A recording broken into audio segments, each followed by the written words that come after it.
You are listening to Hovel Audio's production of The Confessions by St. Augustine. This book is read by Simon Vance. This recording was produced in 2006 by Hovel Audio, an audiobook imprint of Christian Audio. No portion of this recording may be reproduced for any reason without prior written consent from Christian Audio. Please visit www.hovelaudio.com and www.christianaudio.com to offer your impressions of this work and to explore additional titles. Augustine's Testimony Concerning the Confessions. 1. The Retractions, AD 427. My Confessions, in 13 books, praise the righteous and good God, as they speak either of my evil or good, and they are meant to excite men's minds and affections toward him. At least as far as I'm concerned, this is what they did for me when they were being written, and they still do this when read. What some people think of them is their own affair, but I do know that they have given pleasure to many of my brethren, and still do so. The first through the 10th books were written about myself, the other 3 about Holy Scripture, from what is written there. In the beginning God created the heaven and the earth, even as far as the reference to the Sabbath rest.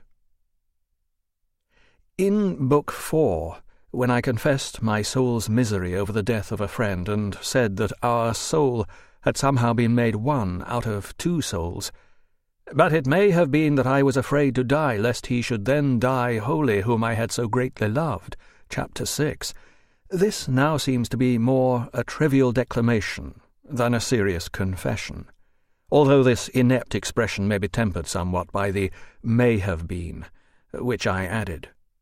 And in Book 13, what I said, the firmament was made between the higher waters and superior, and the lower and inferior waters, was said without sufficient thought.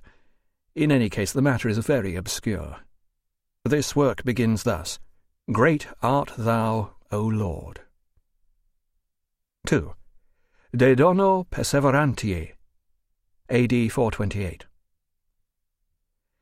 Which of my shorter works has been more widely known or given greater pleasure than the 13 books of my Confessions? And although I published them long before the Pelagian heresy had even begun to be, it is plain that in them I said to my God again and again, Give what thou commandest, and command what thou wilt. When these words of mine were repeated in Pelagius's presence at Rome by a certain brother of mine, an episcopal colleague, he could not bear them, and contradicted him so excitedly that they nearly came to a quarrel. Now what, indeed, does God command first and foremost, except that we believe in him? This faith, therefore, he himself gives, so that it is well said to him, Give what thou commandest. Moreover, in those same books concerning my account of my conversion, when God turned me to that faith which I was laying waste with a very wretched and wild verbal assault, do you not remember how the narration shows that I was given as a gift to the faithful and daily tears of my mother, who had been promised that I should not perish? I certainly declared there that God by his grace turns men's wills to the true faith when they are not only averse to it, but actually averse. As for the other ways in which I sought God's aid in my growth in perseverance, you either know or can review them as you wish. 3. Letter to Darius, AD 429. Thus, my son, take the books of my Confessions, and use them as a good man should, not superficially, but as a Christian in Christian charity. Here see me as I am, and do not praise me for more than I am. Here believe nothing else about me than my own testimony. Here observe what I have been in myself and through myself. And if something in me pleases you, here praise him with me, him whom I desire to be praised on my account, and not myself. For it is he that hath made us, and not we ourselves. Indeed, we were ourselves quite lost, but he who made us remade us.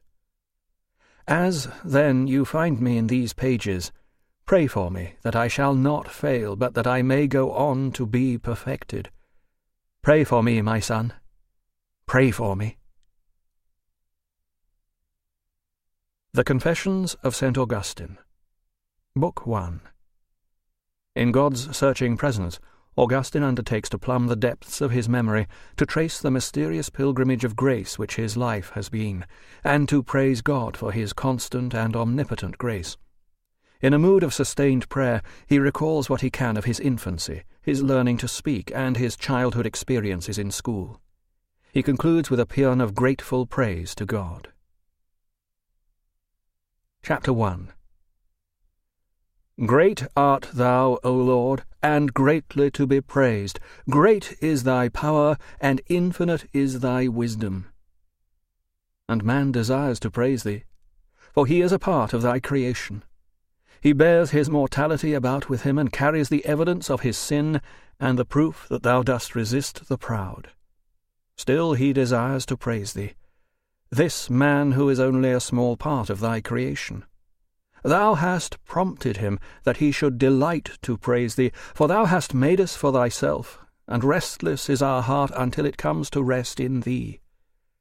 Grant me, O Lord, to know and understand whether first to invoke thee or to praise thee, whether first to know thee or call upon thee. But who can invoke thee, knowing thee not? For he who knows thee not may invoke thee as another than thou art. It may be that we should invoke thee in order that we may come to know thee. But how shall they call on him in whom they have not believed? Or how shall they believe without a preacher? Now, they shall praise the Lord who seek him, for those who seek shall find him, and finding him shall praise him. I will seek thee, O Lord, and call upon thee. I call upon thee, O Lord, in my faith which thou hast given me, which thou hast inspired in me through the humanity of thy Son, and through the ministry of thy preacher. Chapter 2. And how shall I call upon my God and my Lord? For when I call on him, I ask him to come into me.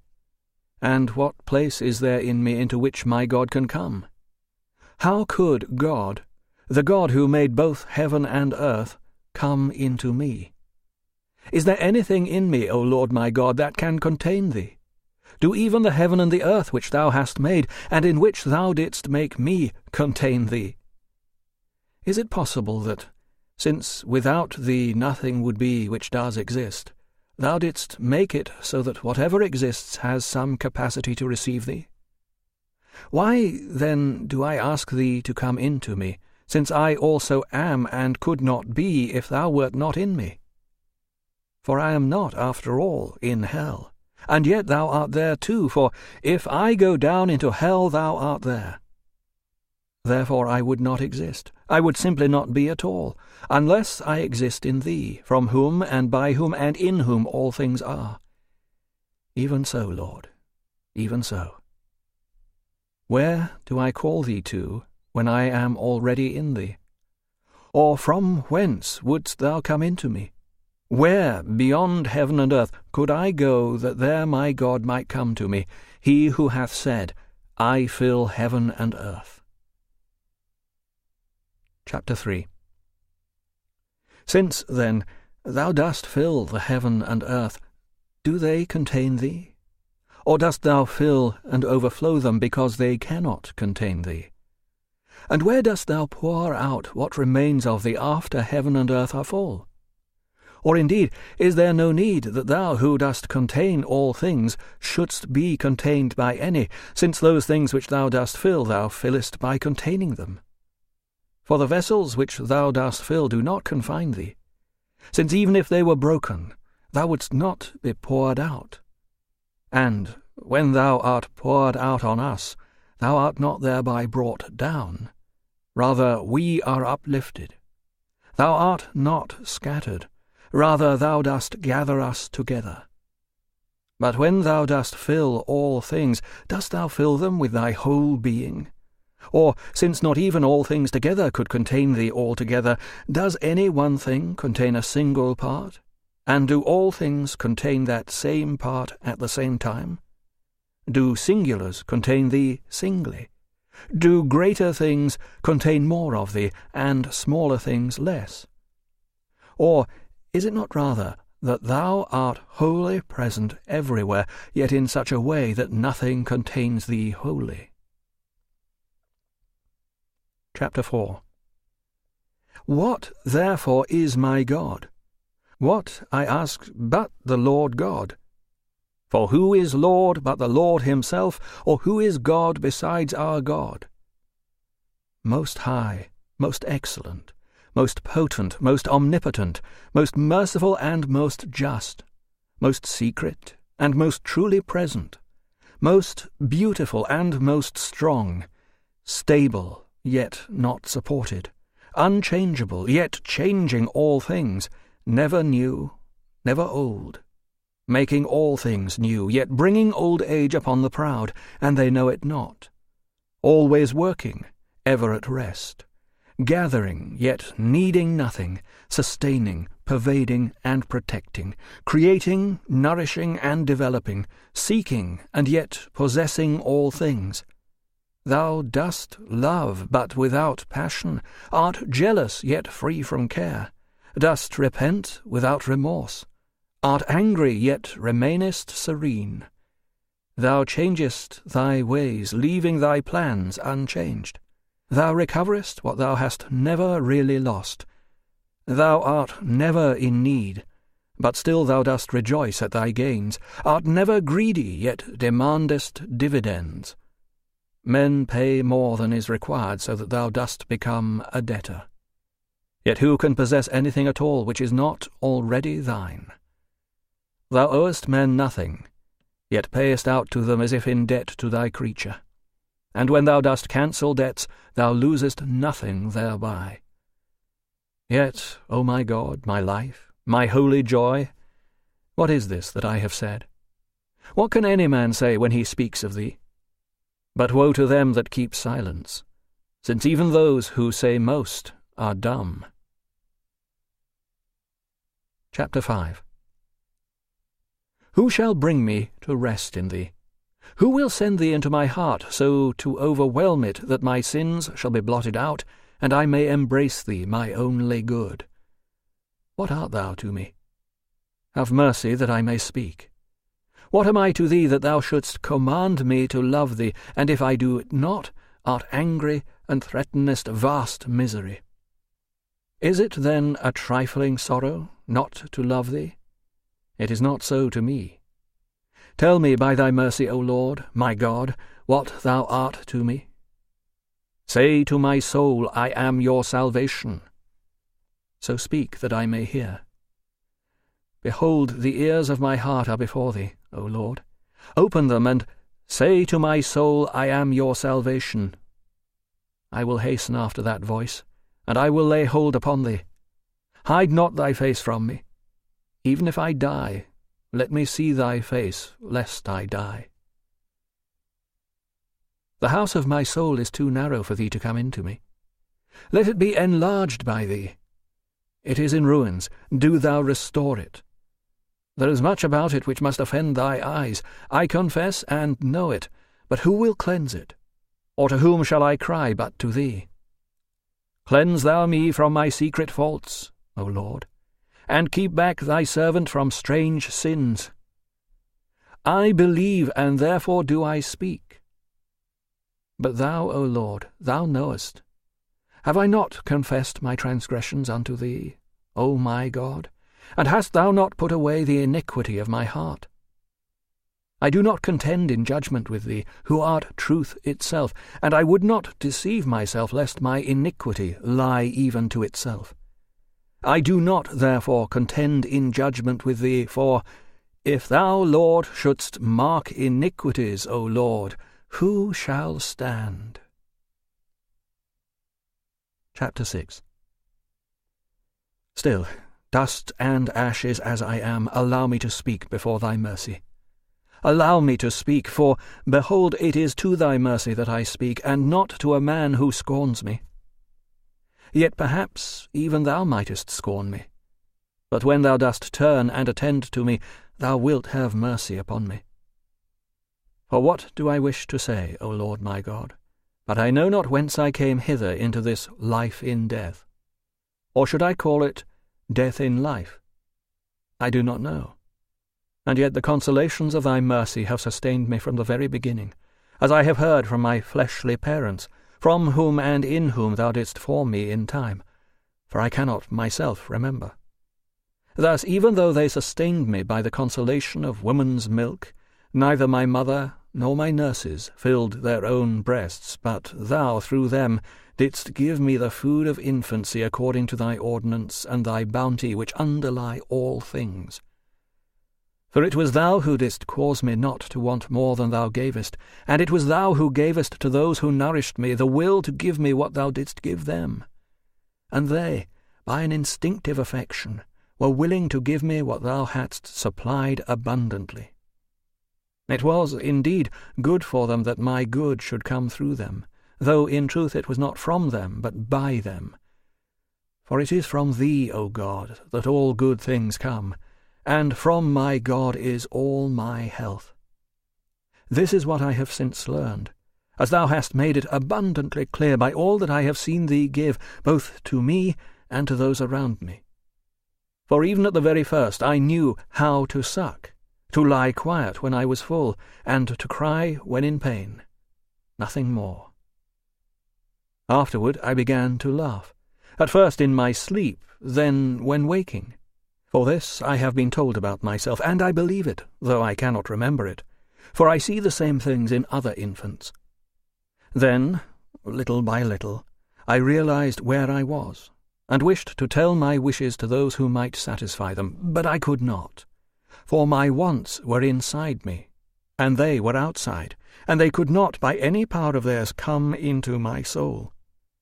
And so I would fling my arms and legs about and cry, making the few and feeble gestures that I could, though indeed the signs were not much like what I inwardly desired, and when I was not satisfied, either from not being understood or because what I got was not good for me, I grew indignant that my elders were not subject to me, and that those on whom I actually had no claim did not wait on me as slaves, and I avenged myself on them by crying. That infants are like this I have myself been able to learn by watching them, and they, though they knew me not, have shown me better what I was like than my own nurses who knew me. And behold, my infancy died long ago, but I am still living. But thou, O Lord, whose life is forever, and in whom nothing dies, since the world was, indeed, before all that can be called before, thou wast, and thou art the God and Lord of all thy creatures. And with thee abide all the stable causes of all unstable things, the unchanging sources of all changeable things, and the eternal reasons of all non-rational and temporal things. Tell me, thy suppliant, O God, tell me, O merciful one, in pity tell a pitiful creature, whether my infancy followed yet an earlier age of my life that had already passed away before it. Was it such another age which I spent in my mother's womb? For something of that sort has been suggested to me, and I have myself seen pregnant women. But what, O God, my joy, preceded that period of life? Was I, indeed, anywhere, or anybody? No one can explain these things to me, neither father nor mother, nor the experience of others, nor my own memory. Dost thou laugh at me for asking such things? Or dost thou command me to praise and confess unto thee only what I know? I give thanks to thee, O Lord of heaven and earth, giving praise to thee for that first being and my infancy, of which I have no memory. For thou hast granted to man that he should come to self-knowledge through the knowledge of others, and that he should believe many things about himself on the authority of the womenfolk. Now, clearly, I had life and being, and, as my infancy closed, I was already learning signs by which my feelings could be communicated to others. Whence could such a creature come but from thee, O Lord? Is any man skilful enough to have fashioned himself? Or is there any other source from which being and life could flow into us, save this, that thou, O Lord, hast made us, thou with whom being and life are one, since thou thyself art supreme being and supreme life both together? For thou art infinite, and in thee there is no change, nor an end to this present day, although there is a sense in which it ends in thee, since all things are in thee, and there would be no such thing as days passing away, unless thou didst sustain them. And since thy years shall have no end, thy years are an ever-present day. And how many of ours and our fathers' days have passed through this thy day, and have received from it what measure and fashion of being they had? And all the days to come shall so receive, and so pass away. But thou art the same. And all the things of tomorrow, and the days yet to come, and all of yesterday, and the days that are past, thou wilt gather into this thy day. What is it to me if someone does not understand this? Let him still rejoice, and continue to ask, "What is this?" Let him also rejoice, and prefer to seek thee, even if he fails to find an answer, rather than to seek an answer, and not find thee. Chapter 7. Hear me, O God! Woe to the sins of men! When a man cries thus, thou showest him mercy, for thou didst create the man, but not the sin in him. Who brings to remembrance the sins of my infancy? For in thy sight there is none free from sin, not even the infant who has lived but a day upon this earth. Who brings this to my remembrance? Does not each little one, in whom I now observe what I no longer remember of myself? In what ways, in that time, did I sin? Was it that I cried for the breast? If I should now so cry, not indeed for the breast, but for food suitable to my condition, I should be most justly laughed at and rebuked. What I did then deserved rebuke, but since I could not understand those who rebuked me, neither custom nor common sense permitted me to be rebuked. As we grow, we root out and cast away from us such childish habits. Yet I have not seen anyone who is wise who cast away the good when trying to purge the bad. Nor was it good even in that time to strive to get by crying what, if it had been given me, would have been hurtful, or to be bitterly indignant at those who, because they were older, not slaves either, but free, and wiser than I, would not indulge my capricious desires. Was it a good thing for me to try, by struggling as hard as I could, to harm them for not obeying me, even when it would have done me harm to have been obeyed? Thus the infant's innocence lies in the weakness of his body and not in the infant mind. I have myself observed a baby to be jealous, though it could not speak. It was livid as it watched another infant at the breast. Who is ignorant of this? Mothers and nurses tell us that they cure these things by I know not what remedies. But is this innocence, when the fountain of milk is flowing fresh and abundant, that another who needs it should not be allowed to share it, even though he requires such nourishment to sustain his life? Yet we look leniently on such things, not because they are not faults, or even small faults, but because they will vanish as the years pass. For although we allow such things in an infant, the same things could not be tolerated patiently in an adult.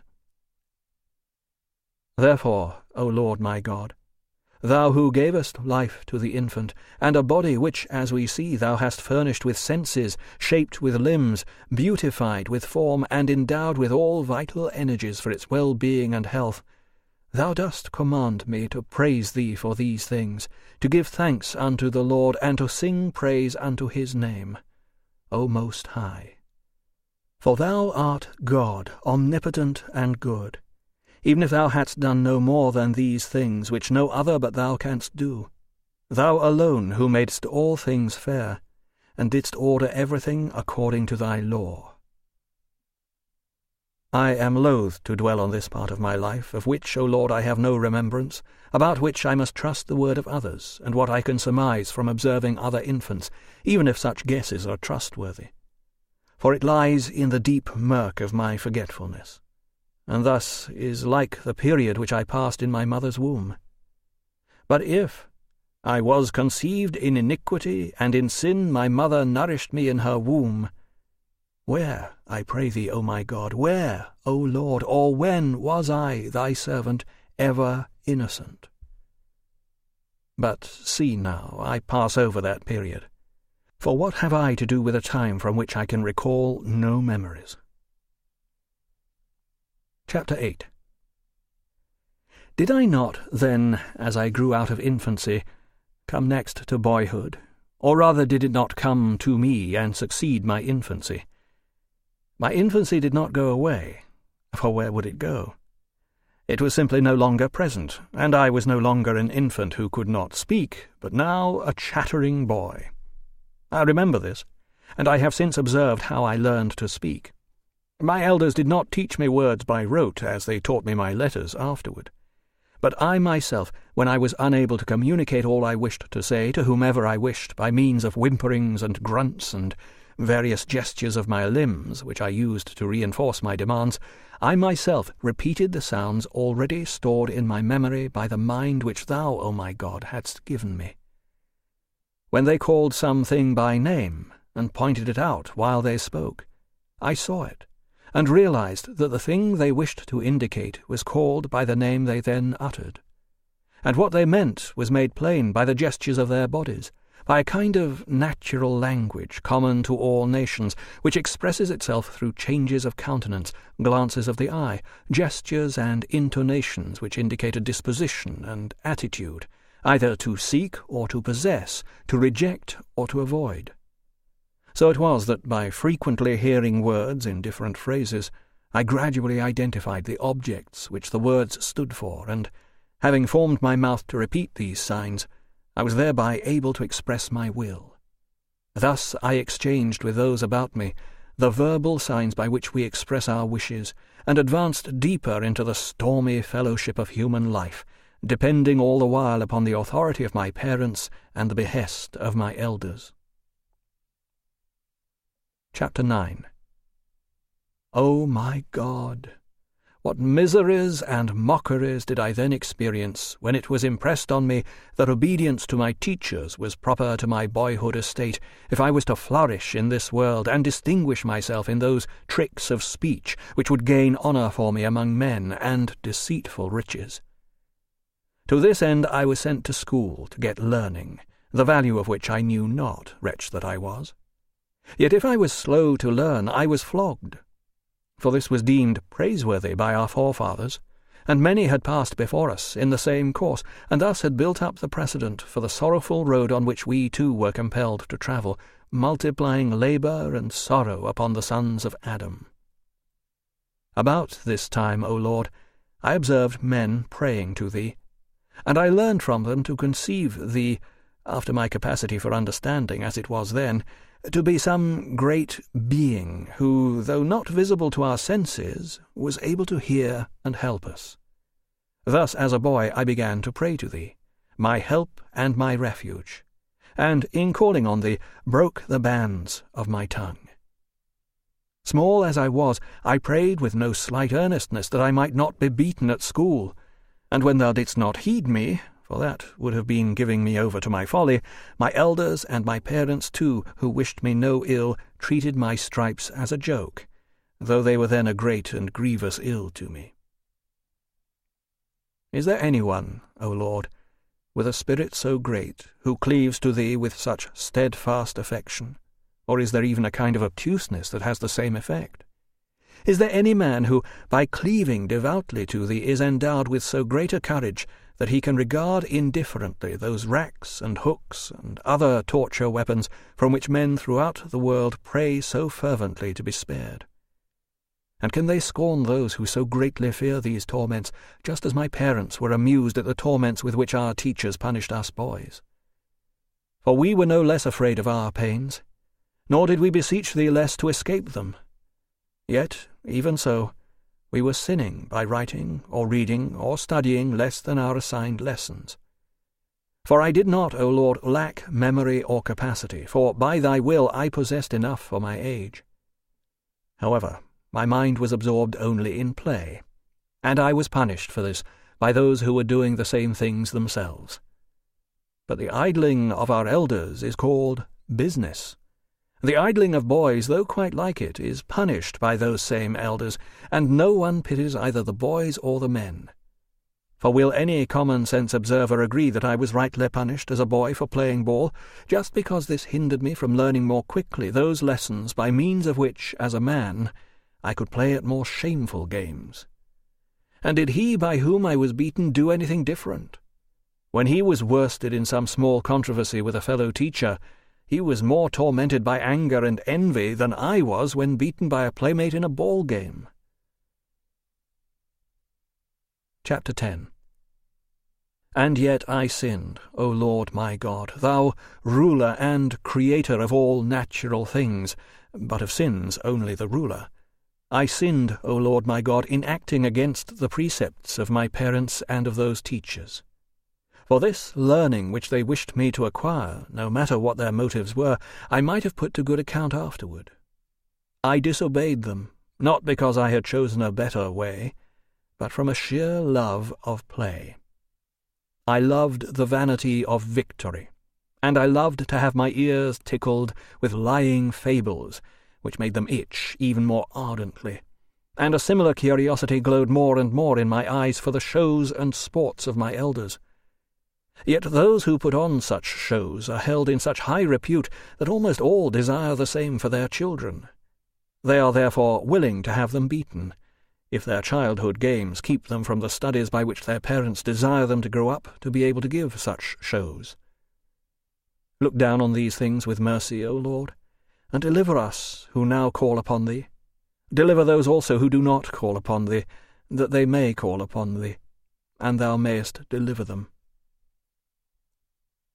Chapter 11.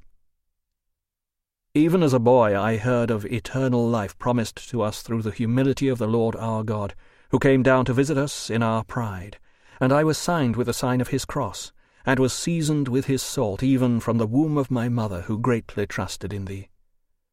Thou didst see, O Lord, how once, while I was still a child, I was suddenly seized with stomach pains, and was at the point of death. Thou didst see, O my God, for even then thou wast my keeper, with what agitation and with what faith I solicited from the piety of my mother and from thy church, which is the mother of us all, the baptism of thy Christ, my Lord and my God. The mother of my flesh was much perplexed, for, with a heart pure in thy faith, she was always in deep travail for my eternal salvation. If I had not quickly recovered, she would have provided forthwith for my initiation and washing by thy life-giving sacraments, confessing thee, O Lord Jesus, for the forgiveness of sins. So my cleansing was deferred, as if it were inevitable that, if I should live, I would be further polluted, and, further, because the guilt contracted by sin after baptism would be still greater and more perilous. Thus, at that time, I believed, along with my mother and the whole household, except my father. But he did not overcome the influence of my mother's piety in me, nor did he prevent my believing in Christ, although he had not yet believed in him. For it was her desire, O my God, that I should acknowledge thee as my father rather than him. In this thou didst aid her to overcome her husband, to whom, though his superior, she yielded obedience. In this way she also yielded obedience to thee, who dost so command. I ask thee, O my God, for I would gladly know, if it be thy will, to what good end my baptism was deferred at that time. Was it indeed for my good that the reins were slackened, as it were, to encourage me in sin? Or were they not slackened? If not, then why is it still dinned into our ears on all sides, "Let him alone, let him do as he pleases, for he is not yet baptized"? In the matter of bodily health no one says, "Let him alone, let him be worse wounded, for he is not yet cured." How much better, then, would it have been for me to have been cured at once, and if thereafter, through the diligent care of friends and myself, my soul's restored health had been kept safe in thy keeping, who gave it in the first place? This would have been far better, in truth. But how many and great the waves of temptation which appeared to hang over me as I grew out of childhood! These were foreseen by my mother, and she preferred that the unformed clay should be risked to them, rather than the clay moulded after Christ's image. Chapter 12. But in this time of childhood, which was far less dreaded for me than my adolescence, I had no love of learning, and hated to be driven to it. Yet I was driven to it, just the same, and good was done for me, even though I did not do it well, for I would not have learned if I had not been forced to it. For no man does well against his will, even if what he does is a good thing. Neither did they who forced me do well, but the good that was done me came from thee, my God. For they did not care about the way in which I would use what they forced me to learn, and took it for granted that it was to satisfy the inordinate desires of a rich beggary and a shameful glory. But thou, Lord, by whom the hairs of our head are numbered, didst use for my good the error of all who pushed me on to study. But my error in not being willing to learn thou didst use for my punishment. And I, though so small a boy, yet so great a sinner, was not punished without warrant. Thus, by the instrumentality of those who did not do well, thou didst well for me, and by my own sin thou didst justly punish me. For it is even as thou hast ordained, that every inordinate affection brings on its own punishment. Chapter 13. But what were the causes for my strong dislike of Greek literature, which I studied from my boyhood? Even to this day I have not fully understood them. For Latin I loved exceedingly, not just the rudiments, but what the grammarians teach. For those beginners' lessons in reading, writing, and reckoning I considered no less a burden and pain than Greek. Yet whence came this, unless from the sin and vanity of this life? For I was but flesh, a wind that passeth away and cometh not again. Those first lessons were better, assuredly, because they were more certain, and through them I acquired and still retain the power of reading what I find written, and of writing for myself what I will. In the other subjects, however, I was compelled to learn about the wanderings of a certain Aeneas, oblivious of my own wanderings, and to weep for Dido dead, who slew herself for love. And all this while I bore with dry eyes my own wretched self dying to thee, O God, my life, in the midst of these things. For what can be more wretched than the wretch who has no pity upon himself, who sheds tears over Dido, dead for the love of Aeneas, but who sheds no tears for his own death in not loving thee, O God, light of my heart, and bread of the inner mouth of my soul? O power that links together my mind with my inmost thoughts! I did not love thee, and thus committed fornication against thee. Those around me also sinning thus cried out, Well done, well done! The friendship of this world is fornication against thee. And well done is cried until one feels ashamed not to show himself a man in this way. For my own condition I shed no tears, though I wept for Dido, who sought death at the sword's point, while I myself was seeking the lowest rung of thy creation, having forsaken thee, earth sinking back to earth again. And if I had been forbidden to read these poems, I would have grieved that I was not allowed to read what grieved me. This sort of madness is considered more honourable and more fruitful learning than the beginner's course in which I learned to read and write. But now, O my God, cry unto my soul, and let thy truth say to me, Not so, not so. That first learning was far better. For obviously I would rather forget the wanderings of Aeneas and all such things than forget how to write and read. Still, over the entrance of the grammar school there hangs a veil. This is not so much the sign of a covering for a mystery as a curtain for error. Let them exclaim against me, those I no longer fear, while I confess to thee, my God, what my soul desires, and let me find some rest, for in blaming my own evil ways I may come to love thy holy ways. Neither let those cry out against me who buy and sell the baubles of literature. For if I ask them if it is true, as the poet says, that Aeneas once came to Carthage, the unlearned will reply that they do not know, and the learned will deny that it is true. But if I ask with what letters the name Aeneas is written, all who have ever learned this will answer correctly, in accordance with the conventional understanding men have agreed upon as to these signs. Again, if I should ask which would cause the greatest inconvenience in our life, if it were forgotten, reading and writing, or these poetical fictions, who does not see what everyone would answer who had not entirely lost his own memory? I erred, then, when as a boy I preferred those vain studies to these more profitable ones, or rather loved the one and hated the other. 1 and 1 are 2, 2 and 2 are 4. This was then a truly hateful song to me.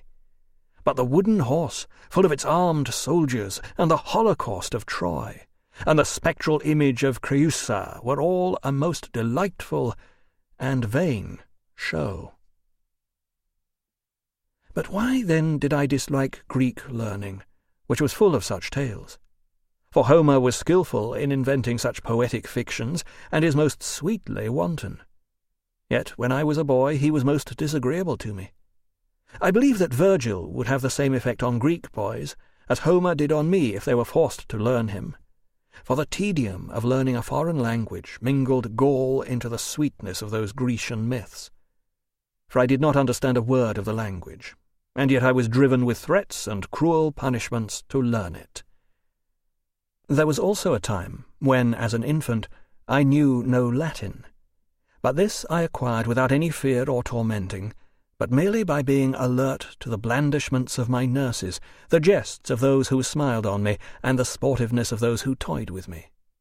I learned all this, indeed, without being urged by any pressure of punishment, for my own heart urged me to bring forth its own fashioning, which I could not do except by learning words, not from those who taught me, but those who talked to me, into whose ears I could pour forth whatever I could fashion. From this it is sufficiently clear that a free curiosity is more effective in learning than a discipline based on fear. Yet, by thy ordinance, O God, discipline is given to restrain the excesses of freedom.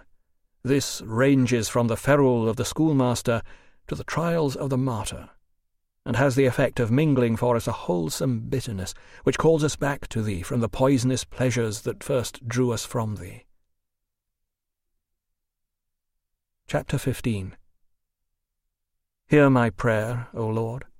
Let not my soul faint under thy discipline, nor let me faint in confessing unto thee thy mercies, whereby thou hast saved me from all my most wicked ways, till thou shouldst become sweet to me beyond all the allurements that I used to follow.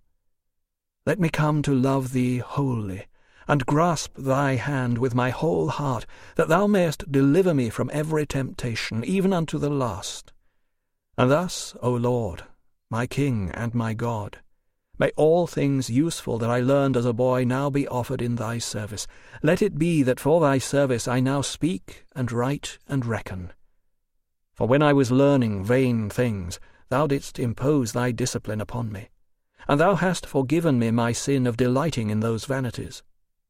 In those studies I learned many a useful word, but these might have been learned in matters not so vain, and surely that is the safe way for youths to walk in.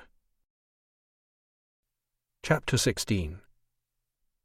But woe unto you, O torrent of human custom! Who shall stay your course? When will you ever run dry? How long will you carry down the sons of Eve into that vast and hideous ocean, which even those who have the tree for an ark can scarcely pass over?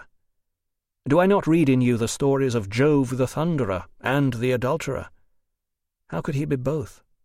But so it says, and the sham thunder served as a cloak for him to play at real adultery. Yet which of our gowned masters will give a tempered hearing to a man trained in their own schools, who cries out and says, "These were Homer's fictions. He transfers things human to the gods. I could have wished that he would transfer divine things to us."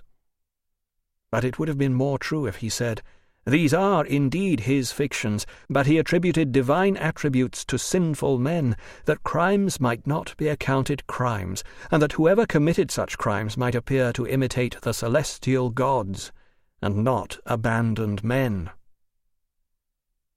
And yet, O torrent of hell, The sons of men are still cast into you, and they pay fees for learning all these things.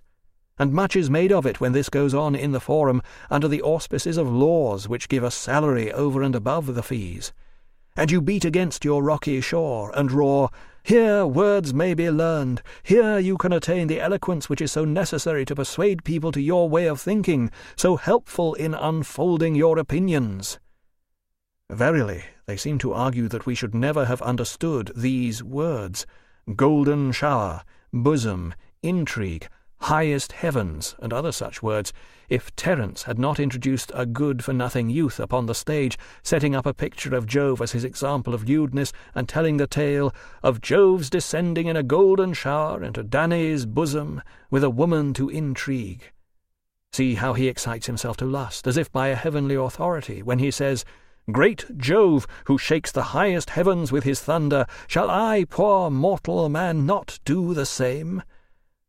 I've done it, and with all my heart I'm glad.' These words are not learned one whit more easily because of this vileness, but through them the vileness is more boldly perpetrated. I do not blame the words, for they are, as it were, choice and precious vessels, but I do deplore the wine of error which was poured out to us by teachers already drunk. And unless we also drank, we were beaten, without liberty of appeal to a sober judge. And yet, O my God, in whose presence I can now with security recall this, I learned these things willingly and with delight, and for it I was called a boy of good promise." Chapter 17. Bear with me, O my God, while I speak a little of those talents, thy gifts, and of the follies on which I wasted them. For a lesson was given me that sufficiently disturbed my soul, for in it there was both hope of praise and fear of shame or stripes. The assignment was that I should declaim the words of Juno as she raged and sorrowed that she could not bar off Italy from all the approaches of the Teucrian king. I had learned that Juno had never uttered these words, yet we were compelled to stray in the footsteps of these poetic fictions, and to turn into prose what the poet had said in verse. In the declamation, the boy won most applause who most strikingly reproduced the passions of anger and sorrow according to the character of the persons presented, and who clothed it all in the most suitable language. What is it now to me, O my true life, my God, that my declaiming was applauded above that of many of my classmates and fellow students? Actually, was not all that smoke and wind? Besides, was there nothing else on which I could have exercised my wit and tongue? Thy praise, O Lord, thy praises might have propped up the tendrils of my heart by thy scriptures, and it would not have been dragged away by these empty trifles, a shameful prey to the spirits of the air. For there is more than one way in which men sacrifice to the fallen angels. Chapter 18. But it was no wonder that I was thus carried toward vanity, and was estranged from thee, O my God, when men were held up as models to me who, when relating a deed of theirs, not in itself evil, were covered with confusion if found guilty of a barbarism or a solecism, but who could tell of their own licentiousness, and be applauded for it, so long as they did it in a full and ornate oration of well-chosen words. Thou seest all this, O Lord, and dost keep silence, long-suffering and plenteous in mercy and truth, as thou art. Wilt thou keep silence forever? Even now thou drawest from that vast deep the soul that seeks thee and thirsts after thy delight, whose heart said unto thee, I have sought thy face, Lord, will I seek. For I was far from thy face, in the dark shadows of passion. For it is not by our feet, nor by change of place, that we either turn from thee or return to thee. That younger son did not charter horses or chariots or ships, or fly away on visible wings, or journey by walking so that in the far country he might prodigally waste all that thou didst give him when he set out. A kind father when thou gavest, and kinder still when he returned destitute. To be wanton, that is to say, to be darkened in heart, This is to be far from thy face. Look down, O Lord God, and see patiently, as thou art wont to do, how diligently the sons of men observe the conventional rules of letters and syllables, taught them by those who learned their letters beforehand, while they neglect the eternal rules of everlasting salvation taught by thee.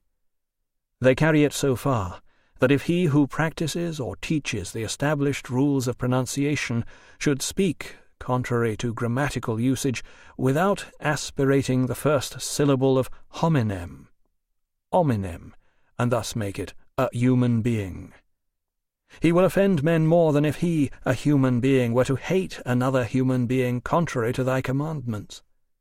It is as if he should feel that there is an enemy who could be more destructive to himself than that hatred which excites him against his fellow man, or that he could destroy him whom he hates more completely than he destroys his own soul by that same hatred.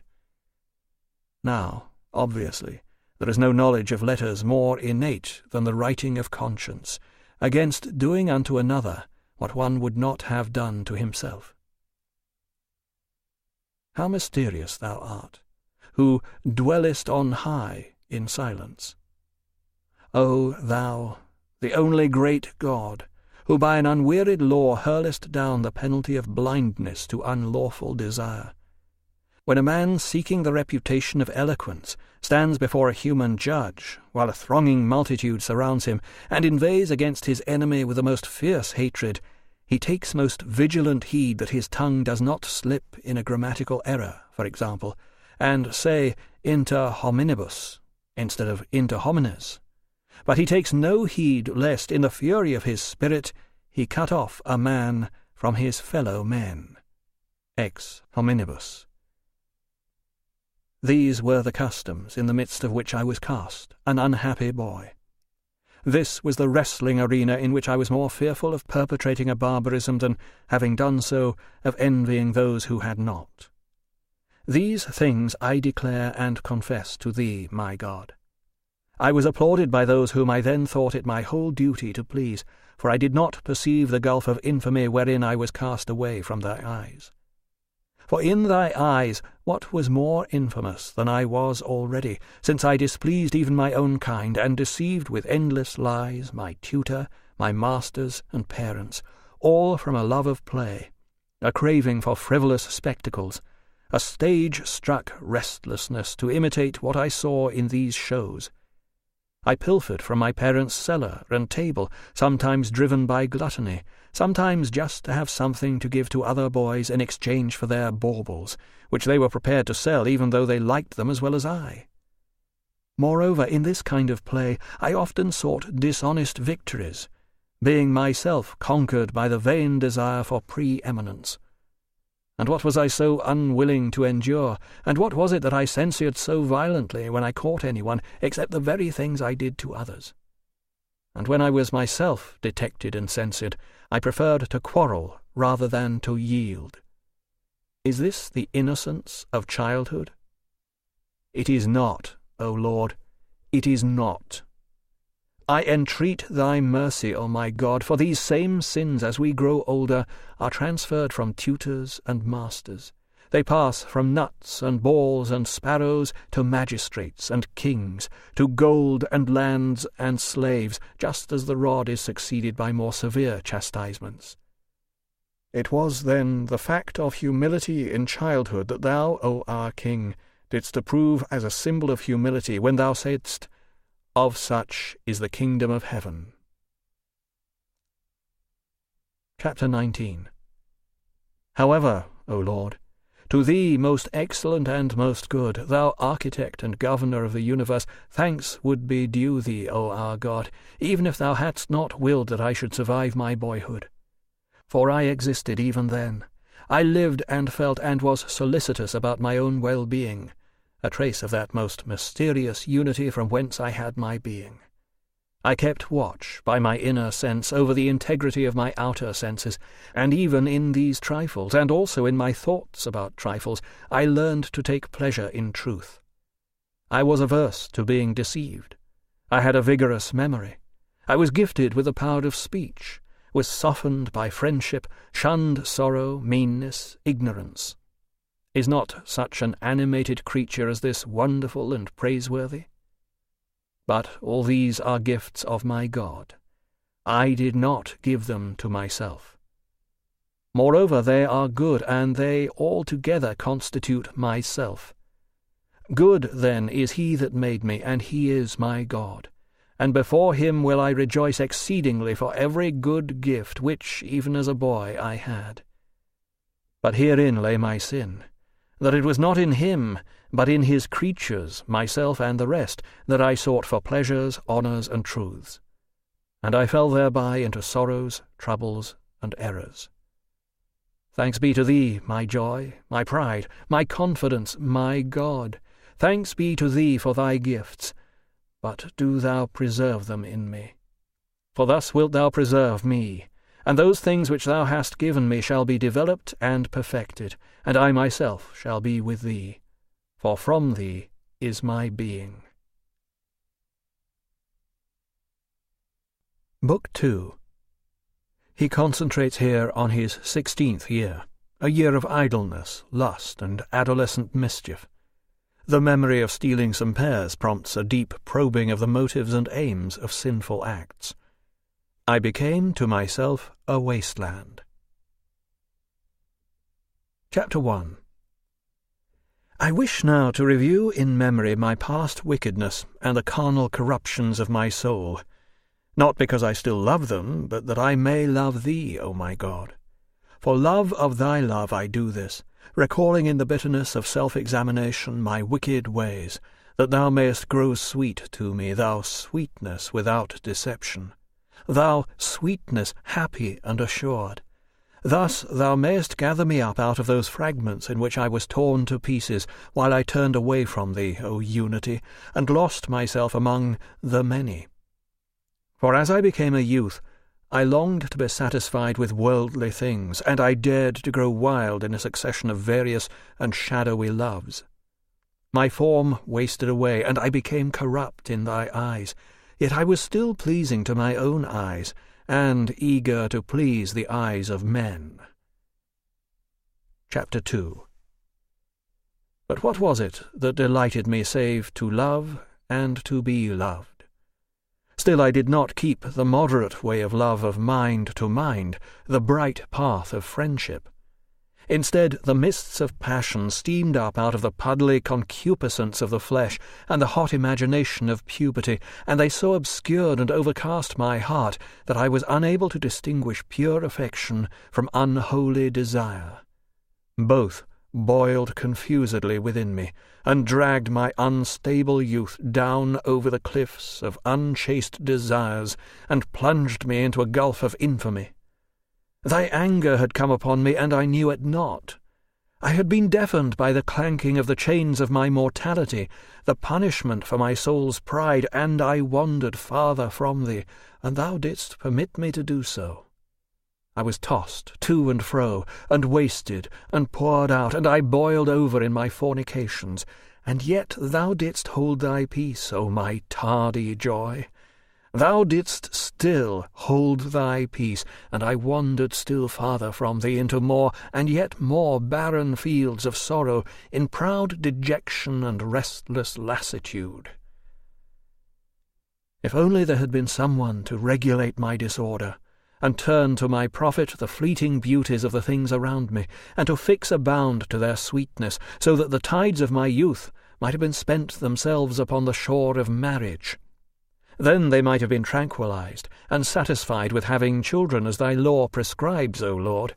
O thou who dost form the offspring of our death, and art able also with a tender hand to blunt the thorns which were excluded from thy paradise.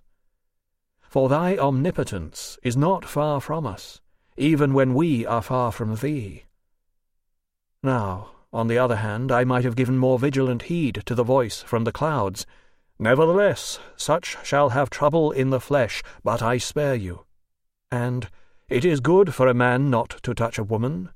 And, he that is unmarried cares for the things that belong to the Lord, how he may please the Lord, but he that is married cares for the things that are of the world, how he may please his wife. I should have listened more attentively to these words.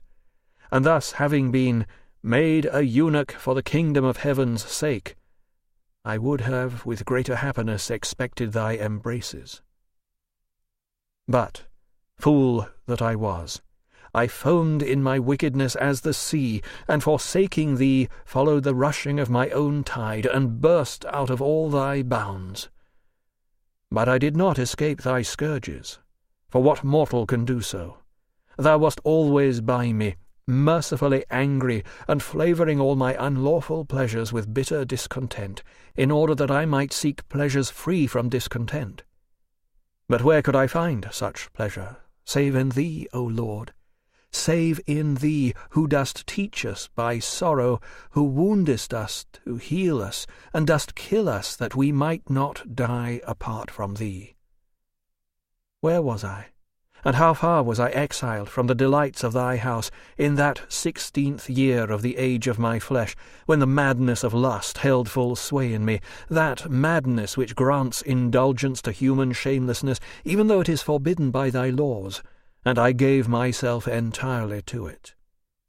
Meanwhile, my family took no care to save me from ruin by marriage, for their sole care was that I should learn how to make a powerful speech, and become a persuasive orator. Chapter 3. Now, in that year my studies were interrupted. I had come back from Madora, a neighbouring city where I had gone to study grammar and rhetoric, and the money for a further term at Carthage was being got together for me. This project was more a matter of my father's ambition than of his means, for he was only a poor citizen of Tagaste. To whom am I narrating all this? Not to thee, O my God, but to my own kind in thy presence, to that small part of the human race who may chance to come upon these writings. And to what end? That I, and all who read them, may understand what depths there are from which we are to cry unto thee. For what is more surely heard in thy ear than a confessing heart and a faithful life? Who did not extol and praise my father, because he went quite beyond his means to supply his son with the necessary expenses for a far journey in the interest of his education? For many far richer citizens did not do so much for their children. Still, this same father troubled himself not at all as to how I was progressing toward thee, or how chaste I was, just so long as I was skilful in speaking, no matter how barren I was to thy tillage, O God, who art the one true and good Lord of my heart, which is thy field. During that 16th year of my age, I lived with my parents, having a holiday from school for a time, this idleness imposed upon me by my parents' straitened finances. The thorn bushes of lust grew rank about my head, and there was no hand to root them out. Indeed, when my father saw me one day at the baths, and perceived that I was becoming a man, and was showing the signs of adolescence, he joyfully told my mother about it, as if already looking forward to grandchildren, rejoicing in that sort of inebriation in which the world so often forgets thee, its creator, and falls in love with thy creature instead of thee, the inebriation of that invisible wine of a perverted will which turns and bows down to infamy. But in my mother's breast thou hadst already begun to build thy temple, and the foundation of thy holy habitation, whereas my father was only a catechumen, and that but recently. She was therefore startled with a holy fear and trembling, for though I had not yet been baptized, she feared those crooked ways in which they walk who turn their backs to thee and not their faces. Woe is me! Do I dare affirm that thou didst hold thy peace, O my God, while I wandered farther away from thee? Didst thou really then hold thy peace? Then whose words were they but thine, which by my mother, thy faithful handmaid, thou didst pour into my ears? None of them, however, sank into my heart to make me do anything. She deplored, and, as I remember, warned me privately with great solicitude, not to commit fornication, but above all things never to defile another man's wife. These appeared to me but womanish counsels, which I would have blushed to obey. Yet they were from thee, and I knew it not. I thought that thou wast silent, and that it was only she who spoke. Yet it was through her that thou didst not keep silence toward me, and in rejecting her counsel I was rejecting thee. I, her son, the son of thy handmaid, thy servant. But I did not realize this, and rushed on headlong with such blindness that, among my friends, I was ashamed to be less shameless than they when I heard them boasting of their disgraceful exploits. Yes, and glorying all the more the worse their baseness was. What is worse, I took pleasure in such exploits, not for the pleasure's sake only, but mostly for praise. What is worthy of vituperation except vice itself?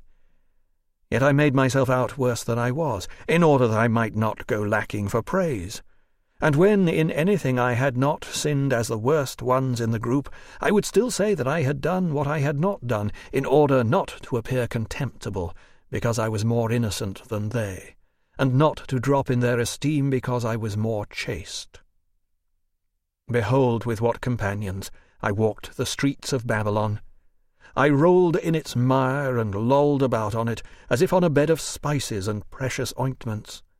And drawing me more closely to the very centre of that city, my invisible enemy trod me down and seduced me, for I was easy to seduce.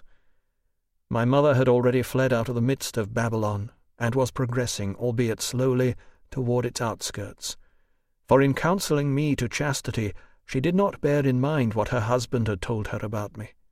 And although she knew that my passions were destructive even then and dangerous for the future, she did not think they should be restrained by the bonds of conjugal affection, if indeed they could not be cut away to the quick. She took no heed of this, for she was afraid lest a wife should prove a hindrance and a burden to my hopes. These were not her hopes of the world to come, which my mother had in thee, but the hope of learning, which both my parents were too anxious that I should acquire. My father, because he had little or no thought of thee, and only vain thoughts for me. My mother, because she thought that the usual course of study would not only be no hindrance, but actually a furtherance toward my eventual return to thee. This much I conjecture, recalling as well as I can the temperaments of my parents. Meantime, the reins of discipline were slackened on me, so that without the restraint of due severity I might play at whatsoever I fancied, even to the point of dissoluteness. And in all this there was that mist which shut out from my sight the brightness of thy truth, O my God, and my iniquity bulged out, as it were, with fatness. Chapter 4. Theft is punished by thy law, O Lord, and by the law written in men's hearts, which not even ingrained wickedness can erase. For what thief will tolerate another thief stealing from him? Even a rich thief will not tolerate a poor thief who is driven to theft by want. Yet I had a desire to commit robbery, and did so, compelled to it by neither hunger nor poverty, but through a contempt for well-doing and a strong impulse to iniquity. For I pilfered something which I already had in sufficient measure, and of much better quality. I did not desire to enjoy what I stole, but only the theft and the sin itself. There was a pear tree close to our own vineyard, heavily laden with fruit, which was not tempting either for its colour or for its flavour.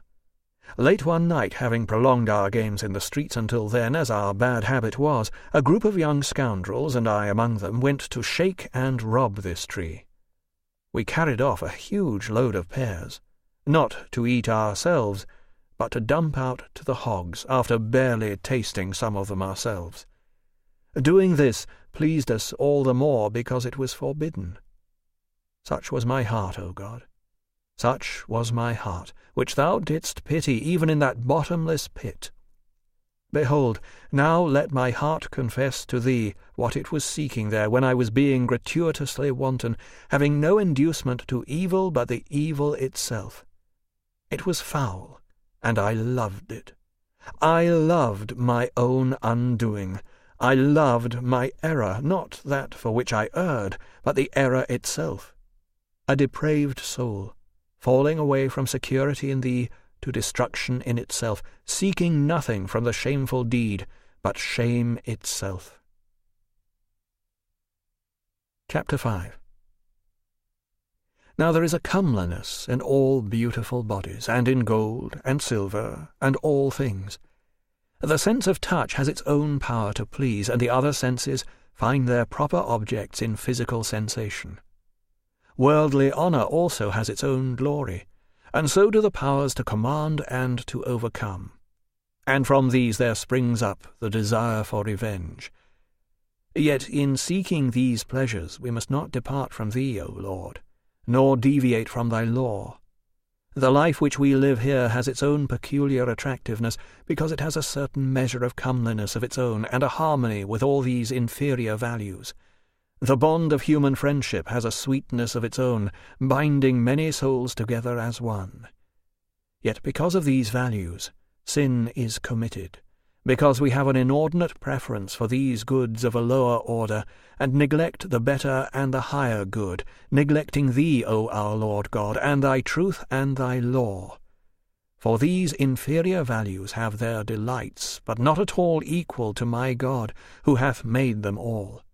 For in him do the righteous delight, and he is the sweetness of the upright in heart. When, therefore, we inquire why a crime was committed, we do not accept the explanation unless it appears that there was the desire to obtain some of these values which we designate inferior, or else a fear of losing them. For truly they are beautiful and comely, though in comparison with the superior and celestial goods they are abject and contemptible. A man has murdered another man. What was his motive? Either he desired his wife, or his property, or else he would steal to support himself, or else he was afraid of losing something to him, or else, having been injured, he was burning to be revenged. Would a man commit murder without a motive, taking delight simply in the act of murder? Who would believe such a thing? Even for that savage and brutal man, Catiline, of whom it was said that he was gratuitously wicked and cruel, there is still a motive assigned to his deeds. Lest through idleness, he says, hand or heart should grow inactive. And to what purpose? Why, even this, that having once got possession of the city through his practice of his wicked ways, he might gain honours, empire, and wealth, and thus be exempt from the fear of the laws and from financial difficulties in supplying the needs of his family, and from the consciousness of his own wickedness. So it seems that even Catiline himself loved not his own villainies, but something else, and it was this that gave him the motive for his crimes. Chapter 6. What was it in you, O theft of mine, that I, poor wretch, doted on, you deed of darkness, in that 16th year of my age? Beautiful you were not, for you were a theft. But are you anything at all, so that I could analyze the case with you? Those pears that we stole were fair to the sight, because they were thy creation, O beauty beyond compare, O creator of all, O thou good God, God the highest good and my true good. Those pears were truly pleasant to the sight, but it was not for them that my miserable soul lusted, for I had an abundance of better pears.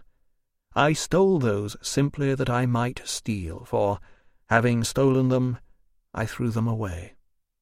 My sole gratification in them was my own sin, which I was pleased to enjoy, for if any one of these pears entered my mouth, the only good flavour it had was my sin in eating it.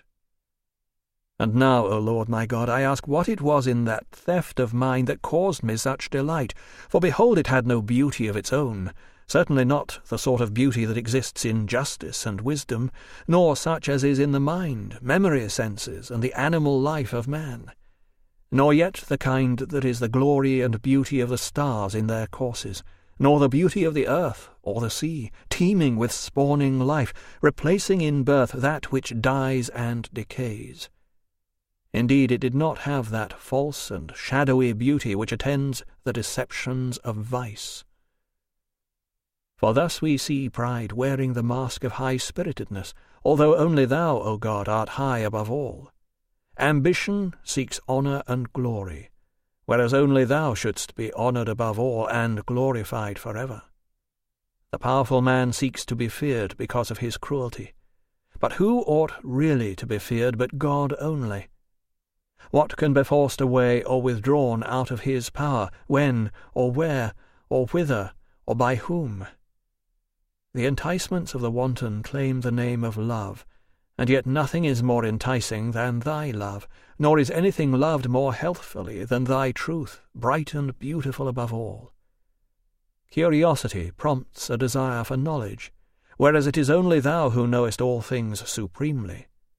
Indeed, ignorance and foolishness themselves go masked under the names of simplicity and innocence, yet there is no being that has true simplicity like thine, and none is innocent as thou art. Thus it is that by a sinner's own deeds he is himself harmed. Human sloth pretends to long for rest, but what sure rest is there save in the Lord? Luxury would fain be called plenty and abundance, but thou art the fullness and unfailing abundance of unfading joy. Prodigality presents a show of liberality, but thou art the most lavish giver of all good things. Covetousness desires to possess much, but thou art already the possessor of all things. Envy contends that its aim is for excellence, but what is so excellent as thou? Anger seeks revenge, but who avenges more justly than thou? Fear recoils at the unfamiliar and the sudden changes which threaten things beloved, and is wary for its own security. But what can happen that is unfamiliar or sudden to thee? Or who can deprive thee of what thou lovest? Where, really, is there unshaken security save with thee? Grief languishes for things lost in which desire has taken delight, because it wills to have nothing taken from it, just as nothing can be taken from thee. Thus the soul commits fornication when she is turned from thee, and seeks apart from thee what she cannot find pure and untainted until she returns to thee. All things thus imitate thee, but pervertedly, when they separate themselves far from thee and raise themselves up against thee. But even in this act of perverse imitation, they acknowledge thee to be the creator of all nature, and recognize that there is no place whither they can altogether separate themselves from thee. What was it, then, that I loved in that theft? And wherein was I imitating my Lord even in a corrupted and perverted way? Did I wish, if only by gesture, to rebel against thy law, even though I had no power to do so actually, so that even as a captive I might produce a sort of counterfeit liberty, by doing with impunity deeds that were forbidden, in a deluded sense of omnipotence? Behold this servant of thine, fleeing from his Lord and following a shadow. O rottenness!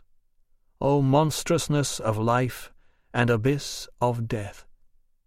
Could I find pleasure only in what was unlawful, and only because it was unlawful? Chapter 7. What shall I render unto the Lord? For the fact that while my memory recalls these things, my soul no longer fears them. I will love thee, O Lord, and thank thee, and confess to thy name, because thou hast put away from me such wicked and evil deeds.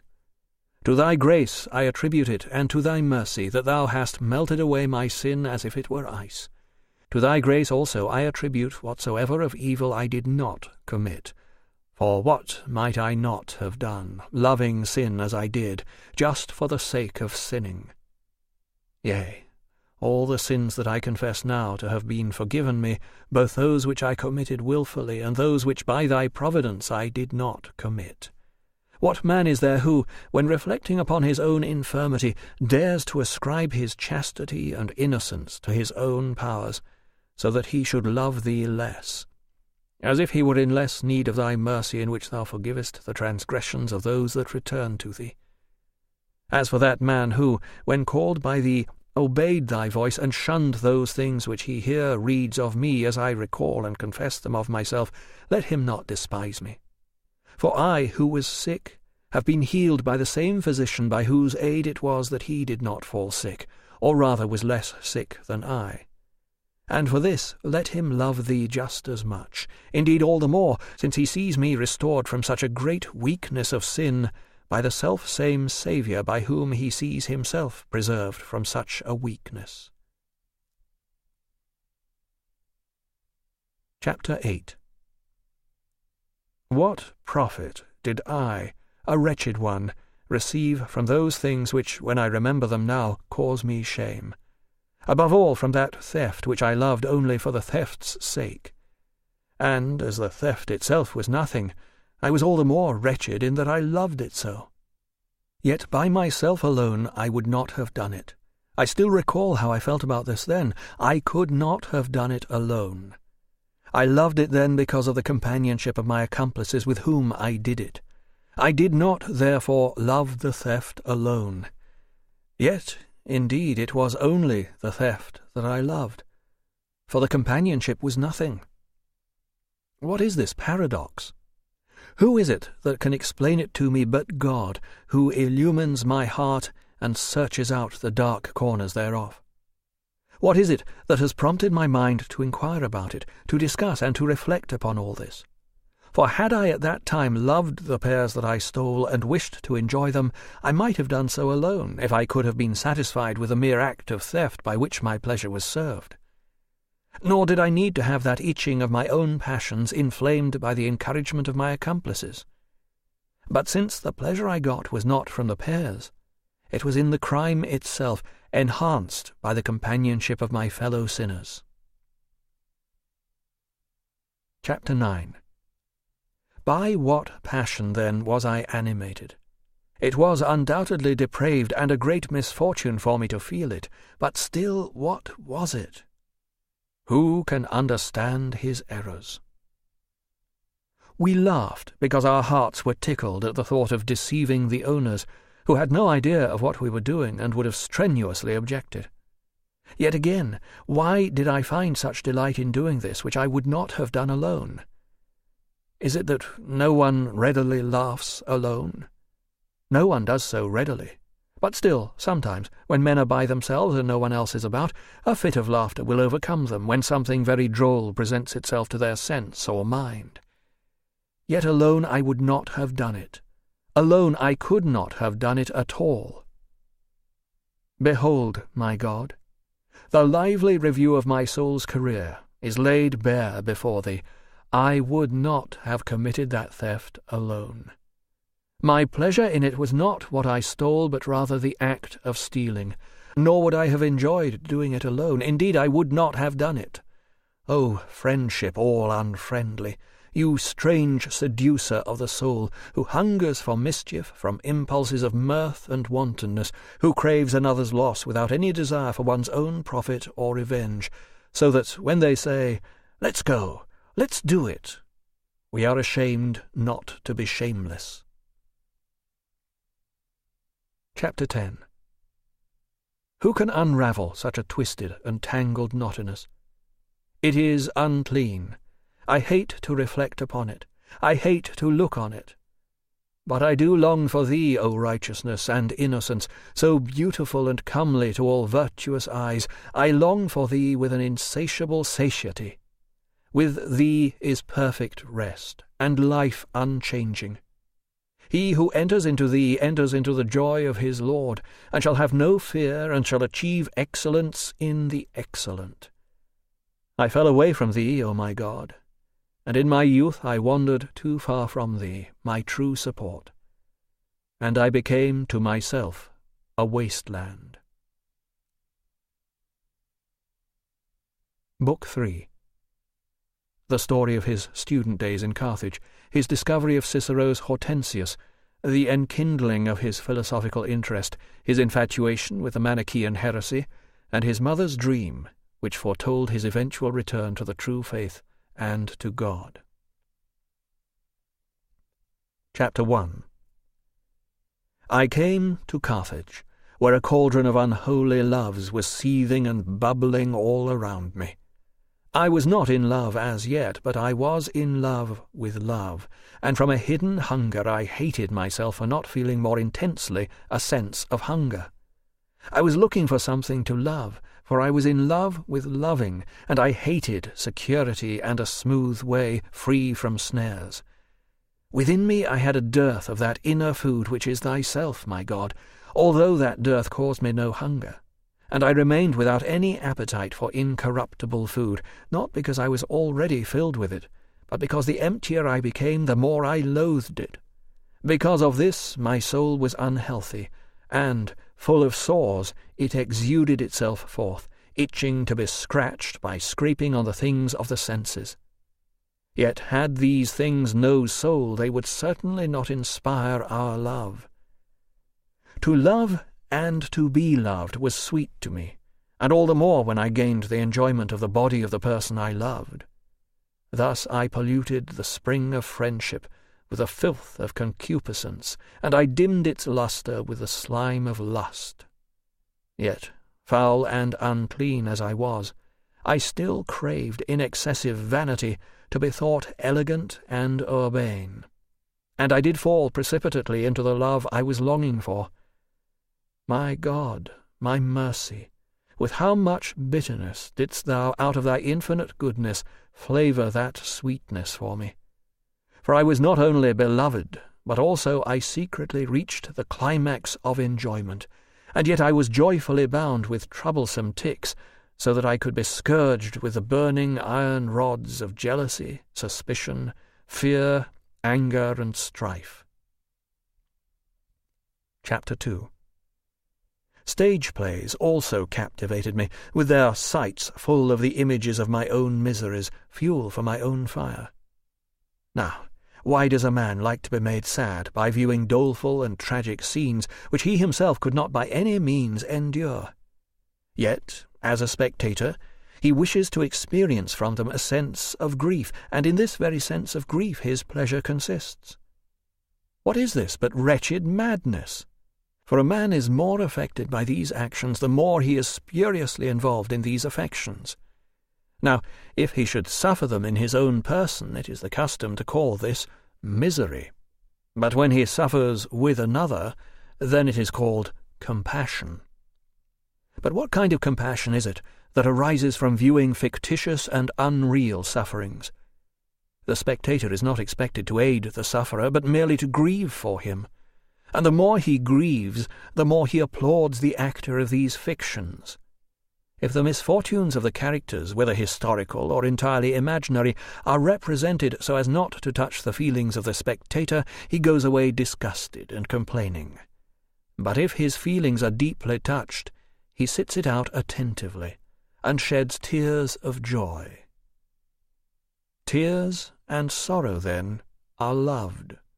Surely every man desires to be joyful, and though no one is willingly miserable, one may, nevertheless, be pleased to be merciful, so that we love their sorrows, because without them we should have nothing to pity. This also springs from that same vein of friendship. But whither does it go? Whither does it flow? Why does it run into that torrent of pitch which seethes forth those huge tides of loathsome lusts, in which it is changed and altered past recognition, being diverted and corrupted from its celestial purity by its own will? Shall, then, compassion be repudiated? By no means. Let us, however, love the sorrows of others, but let us beware of uncleanness, O my soul, under the protection of my God, the God of our fathers, who is to be praised and exalted. Let us beware of uncleanness. I have not yet ceased to have compassion. But in those days, in the theatres, I sympathized with lovers when they sinfully enjoyed one another, although this was done fictitiously in the play. And when they lost one another, I grieved with them, as if pitying them, and yet had delight in both grief and pity. Nowadays I feel much more pity for one who delights in his wickedness than for one who counts himself unfortunate because he fails to obtain some harmful pleasure or suffers the loss of some miserable felicity. This, surely, is the truer compassion. But the sorrow I feel in it has no delight for me. For although he that grieves with the unhappy should be commended for his work of love, yet he who has the power of real compassion would still prefer that there be nothing for him to grieve about, For if good will were to be ill will, which it cannot be, only then could he who is truly and sincerely compassionate wish that there were some unhappy people, so that he might commiserate them.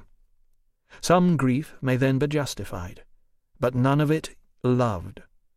Thus it is that thou dost act, O Lord God, for thou lovest souls far more purely than we do, and art more incorruptibly compassionate, although thou art never wounded by any sorrow. Now, who is sufficient for these things? But at that time, in my wretchedness, I loved to grieve, and I sought for things to grieve about.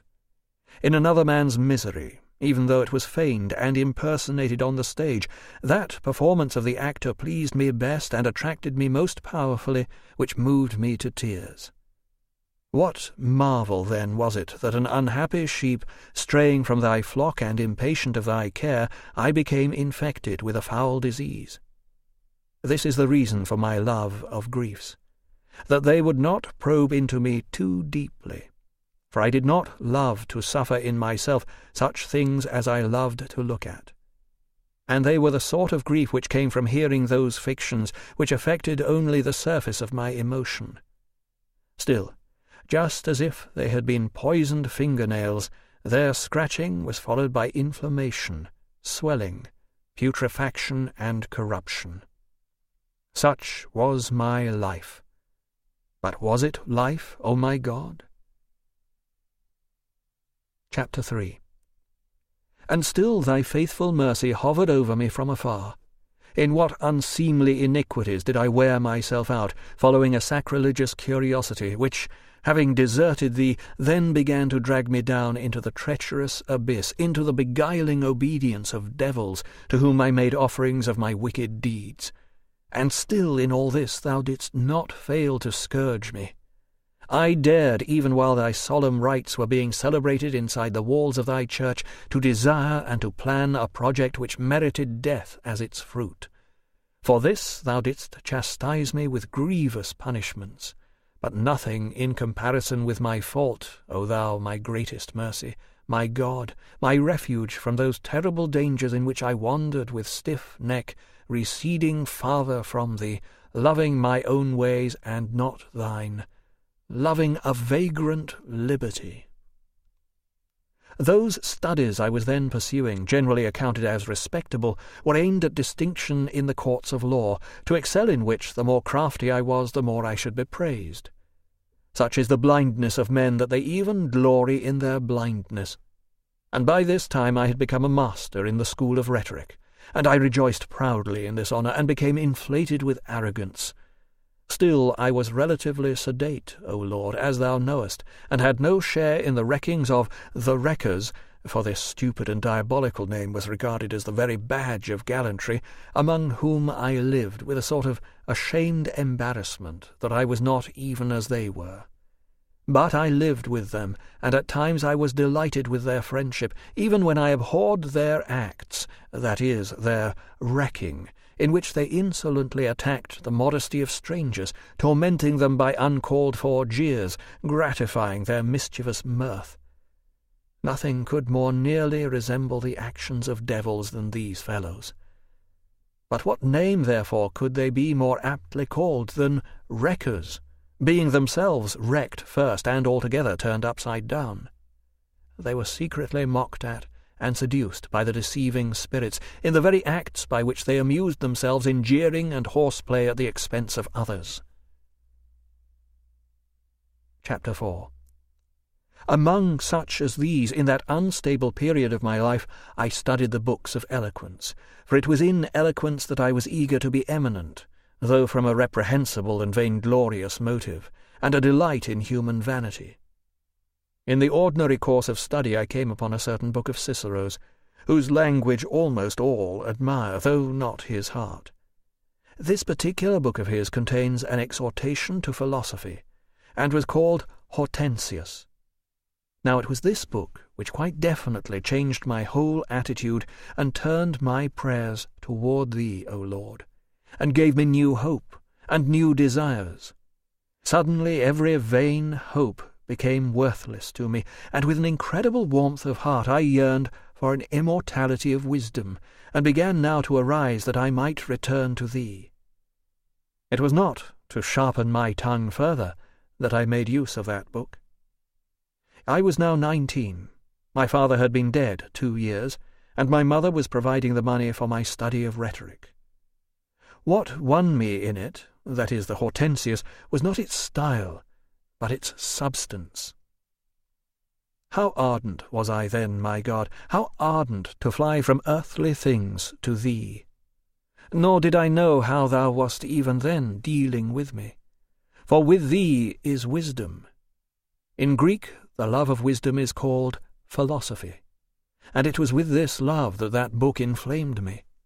There are some who seduce through philosophy under a great alluring and honourable name, using it to colour and adorn their own errors.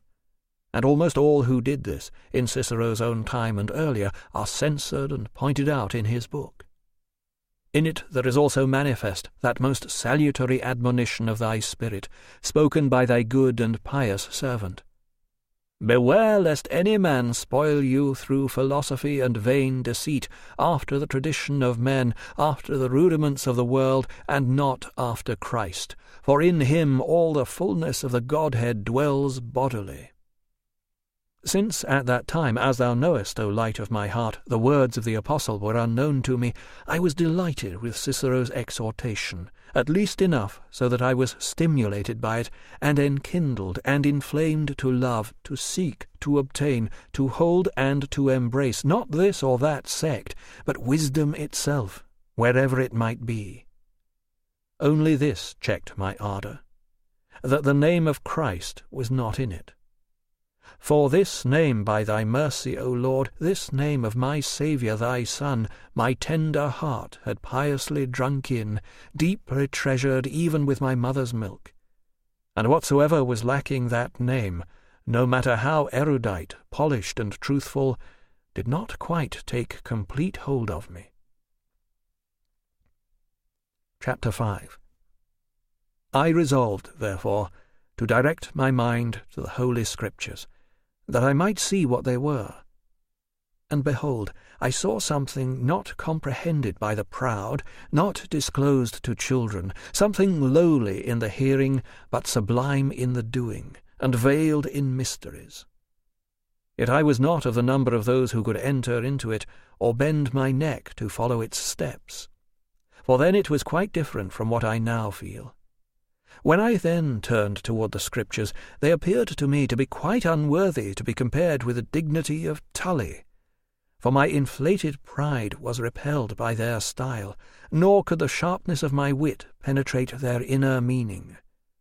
Truly they were of a sort to aid the growth of little ones, but I scorned to be a little one, and, swollen with pride, I looked upon myself as fully grown. Chapter 6. Thus I fell among men, delirious in their pride, carnal and voluble, whose mouths were the snares of the devil, a trap made out of a mixture of the syllables of thy name and the names of our Lord Jesus Christ and of the Paraclete. These names were never out of their mouths, but only as sound and the clatter of tongues, for their heart was empty of truth. Still they cried, Truth, truth, and were forever speaking the word to me. But the thing itself was not in them. Indeed, they spoke falsely not only of thee, who truly art the truth, but also about the basic elements of this world, thy creation. And indeed I should have passed by the philosophers themselves, even when they were speaking truth concerning thy creatures, for the sake of thy love, O highest good and my Father, O beauty of all things beautiful. O truth, truth, how inwardly even then did the marrow of my soul sigh for thee, when, frequently, and in manifold ways, in numerous and vast books, the Manichaeans sounded out thy name, though it was only a sound. And in these dishes, while I starved for thee, they served up to me in thy stead the sun and moon, thy beauteous works, but still only thy works, and not thyself. Indeed, not even thy first work. For thy spiritual works came before these material creations, celestial and shining though they are. But I was hungering and thirsting, not even after those first works of thine, but after thyself the truth, with whom is no variableness, neither shadow of turning. Yet they still served me glowing fantasies in those dishes, and truly it would have been better to have loved this very sun, which at least is true to our sight, than those illusions of theirs which deceive the mind through the eye. And yet, because I supposed the illusions to be from thee, I fed on them, not with avidity, for thou didst not taste in my mouth as thou art, but thou wast not these empty fictions. Neither was I nourished by them, but was instead exhausted. Food in dreams appears like our food awake, yet the sleepers are not nourished by it, for they are asleep. But the fantasies of the Manichaeans were not in any way like thee, as thou hast spoken to me now. They were simple, fantastic, and false. In comparison to them, the actual bodies which we see with our fleshless sight, both celestial and terrestrial, are far more certain. These true bodies even the beasts and birds perceive as well as we do, and they are more certain than the images we form about them. And again, we do with more certainty form our conceptions about them than from them we go on by means of them to imagine other, greater, and infinite bodies which have no existence. With such empty husks was I then fed, and yet was not fed. But thou, my love, for whom I longed in order that I might be strong, neither art those bodies that we see in heaven, nor art thou those which we do not see there, for thou hast created them all, and yet thou reckonest them not among thy greatest works. How far, then, art thou from those fantasies of mine, fantasies of bodies which have no real being at all? The images of those bodies which actually exist are far more certain than these fantasies. The bodies themselves are more certain than the images, yet even these thou art not. Thou art not even the soul, which is the life of bodies, and, clearly, the life of the body is better than the body itself. But thou art the life of souls, life of lives, having life in thyself and never changing, O life of my soul. Where, then, wast thou? And how far from me? Far indeed was I wandering away from thee, being barred even from the husks of those swine whom I fed with husks. For how much better were the fables of the grammarians and poets than these snares of the Manichaeans? For verses and poems and the flying Medea are still more profitable truly than these men's 5 elements, with their various colours answering to the 5 caves of darkness, none of which exist, and yet in which they slay the one who believes in them. For verses and poems I can turn into food for the mind, for though I sang about the flying Medea, I never believed it. But those other things, the fantasies of the Manichaeans, I did believe. Woe, woe, by what steps I was dragged down to the depths of hell, toiling and fuming because of my lack of the truth, even when I was seeking after thee, my God. To thee I now confess it, for thou didst have mercy on me when I had not yet confessed it. I sought after thee, but not according to the understanding of the mind, by means of which thou hast willed that I should excel the beasts, but only after the guidance of my physical senses. Thou wast more inward to me than the most inward part of me, and higher than my highest reach. I came upon that brazen woman, devoid of prudence, who, in Solomon's obscure parable, sits at the door of the house on a seat and says, "Stolen waters are sweet, and bread eaten in secret is pleasant."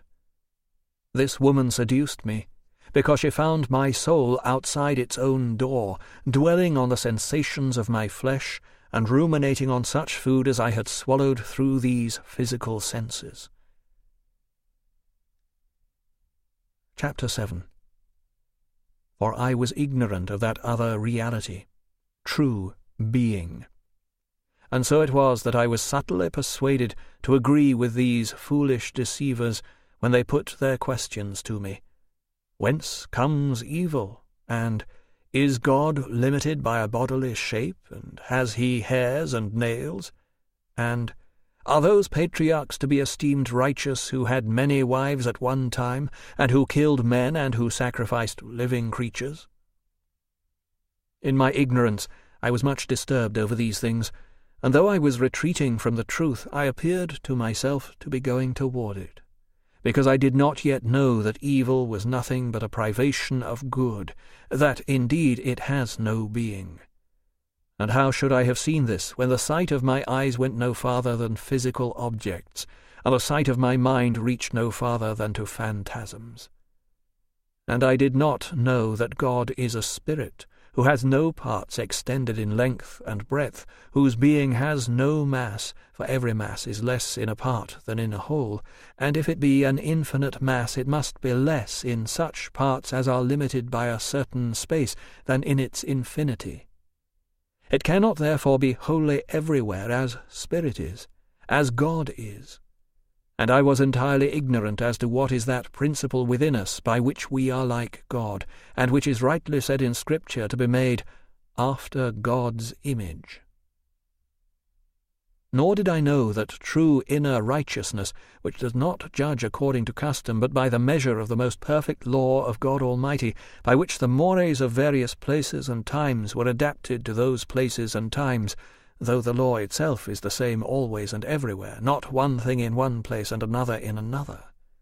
By this inner righteousness Abraham and Isaac, and Jacob and Moses and David, and all those commended by the mouth of God, were righteous, and were judged unrighteous only by foolish men who were judging by human judgment, and gauging their judgment of the mores of the whole human race by the narrow norms of their own mores. It is as if a man in an armoury, not knowing what piece goes on what part of the body, should put a greave on his head and a helmet on his shin, and then complain because they did not fit. Or as if, on some holiday when afternoon business was forbidden, one were to grumble at not being allowed to go on selling as it had been lawful for him to do in the forenoon. Or again, as if, in a house, he sees a servant handle something that the butler is not permitted to touch, or when something is done behind a stable that would be prohibited in a dining-room.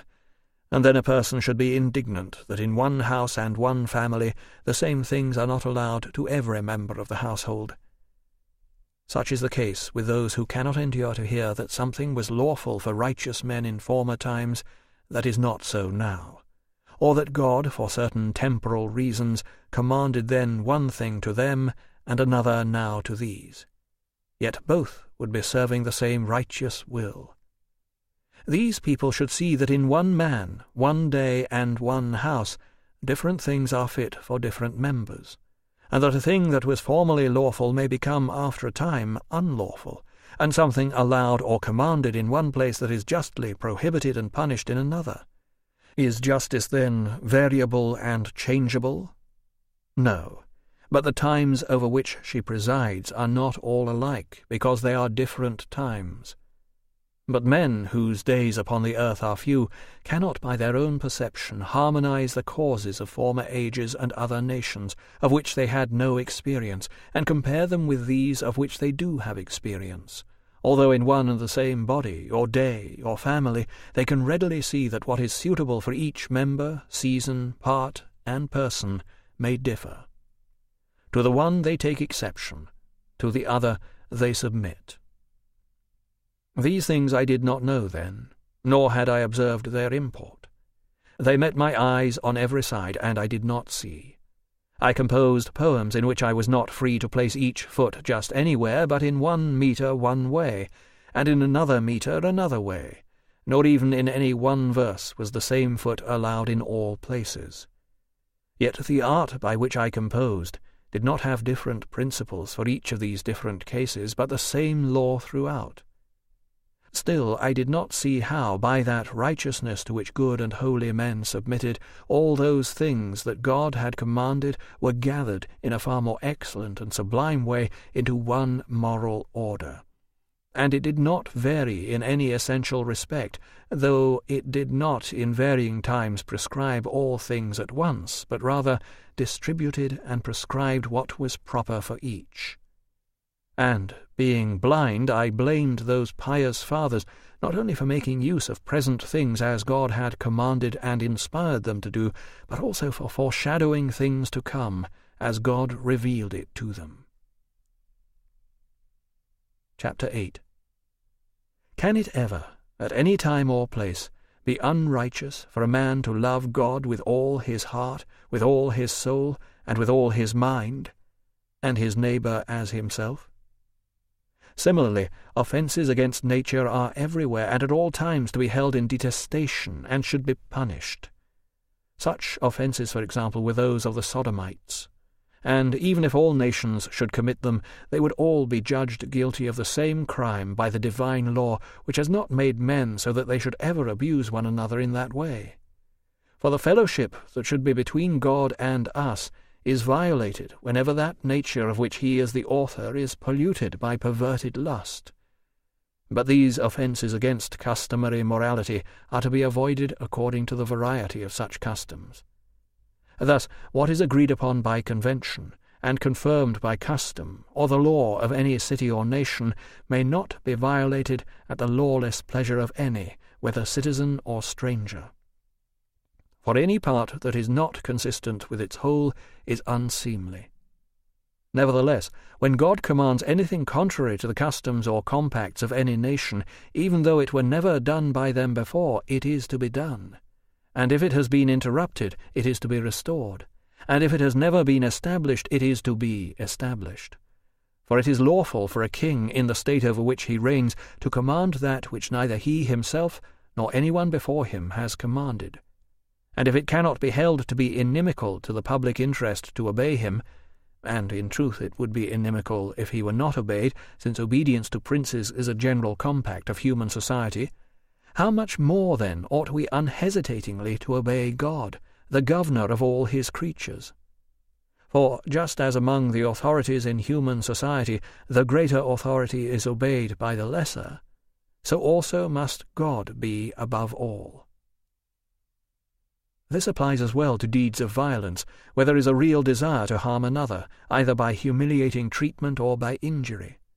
Either of these may be done for reasons of revenge, as one enemy against another, or in order to obtain some advantage over another, as in the case of the highwayman and the traveller, else they may be done in order to avoid some other evil, as in the case of one who fears another, or through envy, as, for example, an unfortunate man harming a happy one just because he is happy. Or they may be done by a prosperous man against someone whom he fears will become equal to himself, or whose equality he resents. They may even be done for the mere pleasure in another man's pain, as the spectators of gladiatorial shows, or the people who deride and mock at others. These are the major forms of iniquity that spring out of the lust of the flesh, and of the eye, and of power. Sometimes there is just one, sometimes two together, sometimes all of them at once. Thus we live, offending against the 3 and the 7, that harp of 10 strings, thy decalogue, O God, most high and most sweet. But now how can offences of vileness harm thee, who canst not be defiled?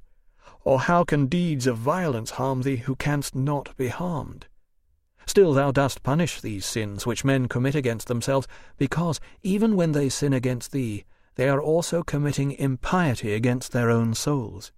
Iniquity gives itself the lie, either by corrupting or by perverting that nature which thou hast made and ordained. And they do this by an immoderate use of lawful things, or by lustful desire for things forbidden, as against nature, or when they are guilty of sin by raging with heart and voice against thee, rebelling against thee, kicking against the pricks, or when they cast aside respect for human society and take audacious delight in conspiracies and feuds according to their private likes and dislikes. This is what happens whenever thou art forsaken, O fountain of life, who art the one and true creator and ruler of the universe. This is what happens when through self-willed pride a part is loved under the false assumption that it is the whole. Therefore we must return to thee in humble piety, and let thee purge us from our evil ways, and be merciful to those who confess their sins to thee, and hear the groanings of the prisoners, and loosen us from those fetters which we have forged for ourselves. This thou wilt do, provided we do not raise up against thee the arrogance of a false freedom, for thus we lose all through craving more, by loving our own good more than thee, the common good of all. Chapter 9. But among all these vices and crimes and manifold iniquities, there are also the sins that are committed by men who are, on the whole, making progress toward the good. When these are judged rightly and after the rule of perfection, the sins are censored, but the men are to be commended because they show the hope of bearing fruit, like the green shoot of the growing corn. And there are some deeds that resemble vice and crime, and yet are not sin, because they offend neither thee, our Lord God, nor social custom. For example, when suitable reserves for hard times are provided, we cannot judge that this is done merely from a hoarding impulse. Or again, when acts are punished by constituted authority for the sake of correction, we cannot judge that they are done merely out of a desire to inflict pain.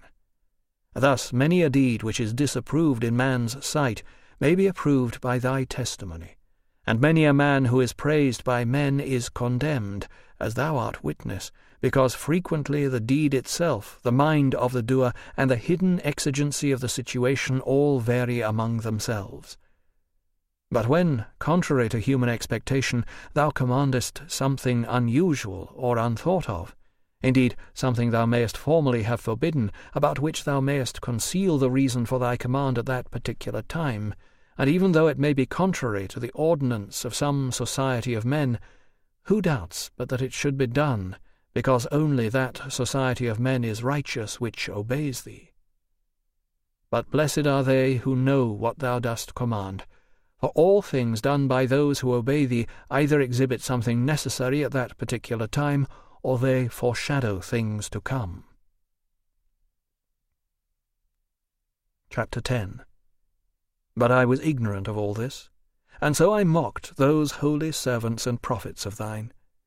Yet what did I gain by mocking them, save to be mocked in turn by thee?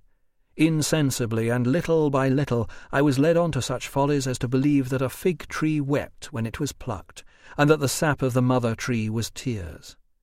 Notwithstanding this, if a fig was plucked, by not his own but another man's wickedness, some Manichaean saint might eat it, digest it in his stomach, and breathe it out again in the form of angels. Indeed, in his prayers he would assuredly groan and sigh forth particles of God, although these particles of the most high and true God would have remained bound in that fig unless they had been set free by the teeth and belly of some elect saint. And, wretch that I was, I believed that more mercy was to be shown to the fruits of the earth than unto men, for whom these fruits were created. For if a hungry man who was not a Manichaean should beg for any food, the morsel that we gave to him would seem condemned, as it were, to capital punishment. Chapter 11.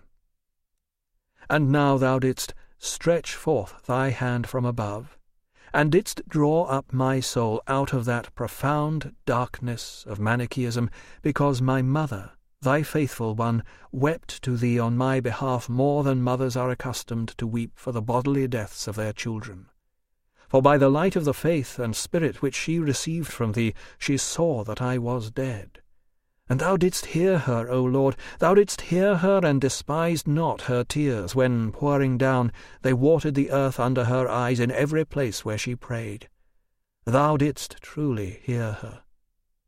For what other source was there for that dream by which thou didst console her, so that she permitted me to live with her, to have my meals in the same house, at the table which she had begun to avoid, even while she hated and detested the blasphemies of my error? In her dream she saw herself standing on a sort of wooden rule, and saw a bright youth approaching her, joyous and smiling at her, while she was grieving and bowed down with sorrow. But when he inquired of her the cause of her sorrow and daily weeping, not to learn from her, but to teach her, as is customary in visions, and when she answered that it was my soul's doom she was lamenting, he bade her rest content, and told her to look and see that where she was, there I was also. And when she looked, she saw me standing near her on the same rule. Whence came this vision, unless it was that thy ears were inclined toward her heart?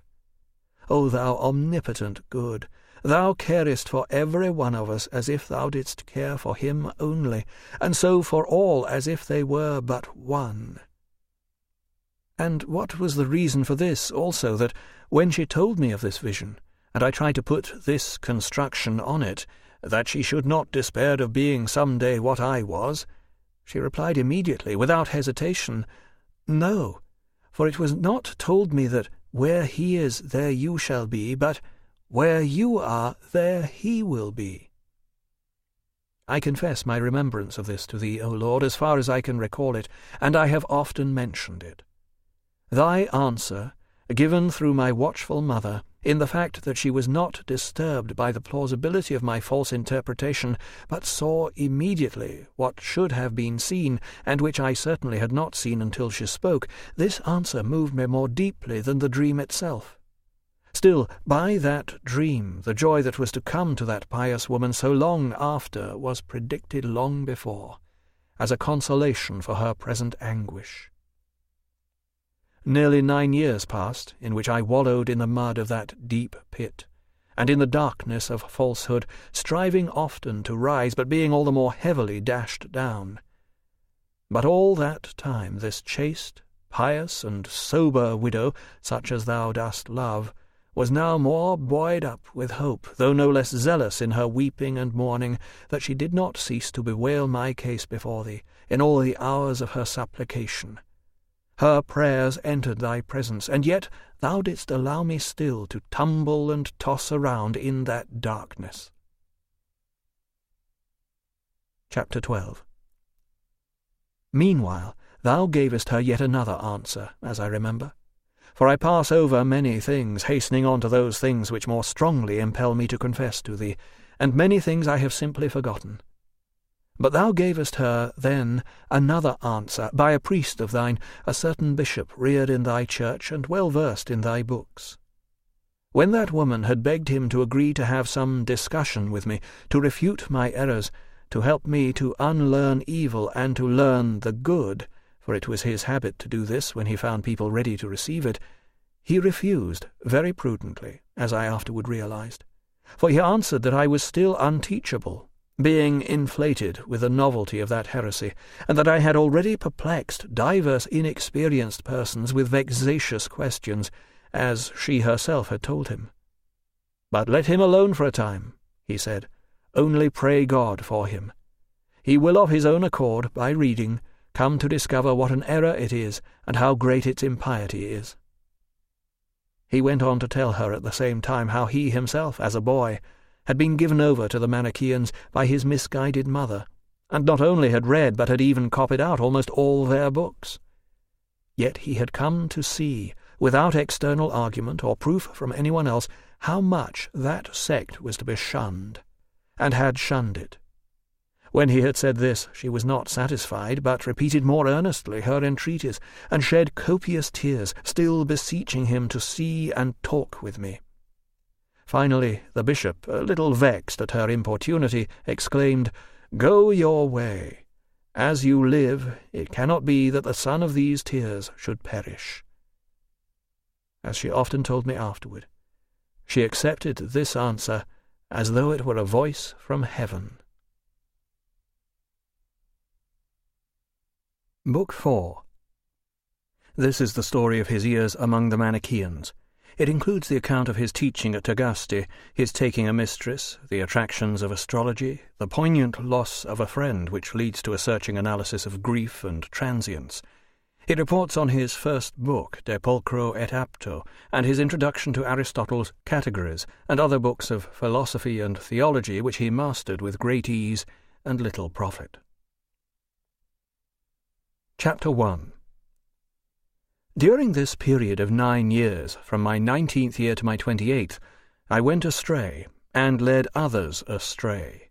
I was deceived and deceived others in varied lustful projects, sometimes publicly by the teaching of what men style the liberal arts, sometimes secretly under the false guise of religion.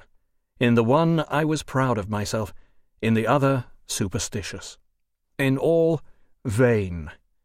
In my public life I was striving after the emptiness of popular fame, going so far as to seek theatrical applause, entering poetic contests, striving for the straw garlands and the vanity of theatricals and intemperate desires. In my private life I was seeking to be purged from these corruptions of ours by carrying food to those who were called elect and holy, which, in the laboratory of their stomachs, they should make into angels and gods for us, and by them we might be set free. These projects I followed out and practiced with my friends, who were both deceived with me and by me. Let the proud laugh at me, and those who have not yet been savingly cast down and stricken by thee, O my God. Nevertheless I would confess to thee my shame to thy glory. Bear with me, I beseech thee, and give me the grace to retrace in my present memory the devious ways of my past errors, and thus be able to offer to thee the sacrifice of thanksgiving. For what am I to myself without thee but a guide to my own downfall? Or what am I, even at the best, but one suckled on thy milk and feeding on thee, O food that never perishes? What indeed is any man, seeing that he is but a man? Therefore let the strong and the mighty laugh at us, but let us who are poor and needy confess to thee. Chapter 2. During those years I taught the art of rhetoric. Conquered by the desire for gain, I offered for sale speaking skills with which to conquer others.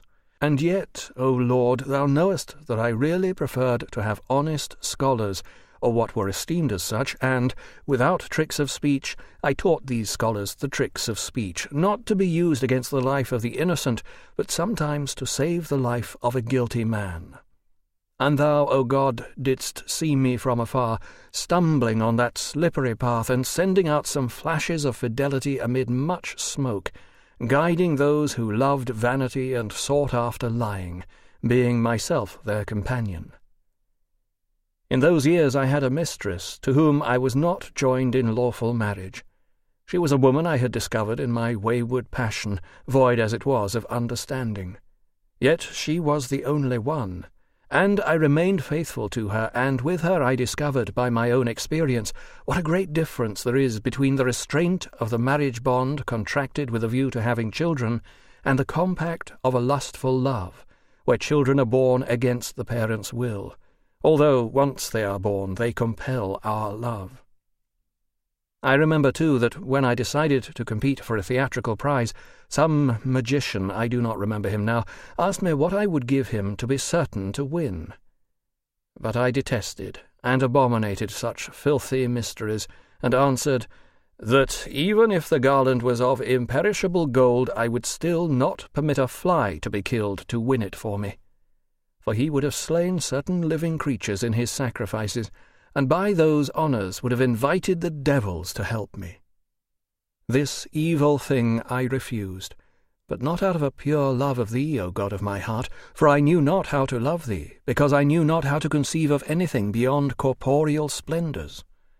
And does not a soul, sighing after such idle fictions, commit fornication against thee, trust in false things, and feed on the winds? But still I would not have sacrifices offered to devils on my behalf, though I was myself still offering them sacrifices of a sort by my own Manichaean superstition. For what else is it to feed on the winds, but to feed on the devils, that is, in our wanderings, to become their sport and mockery?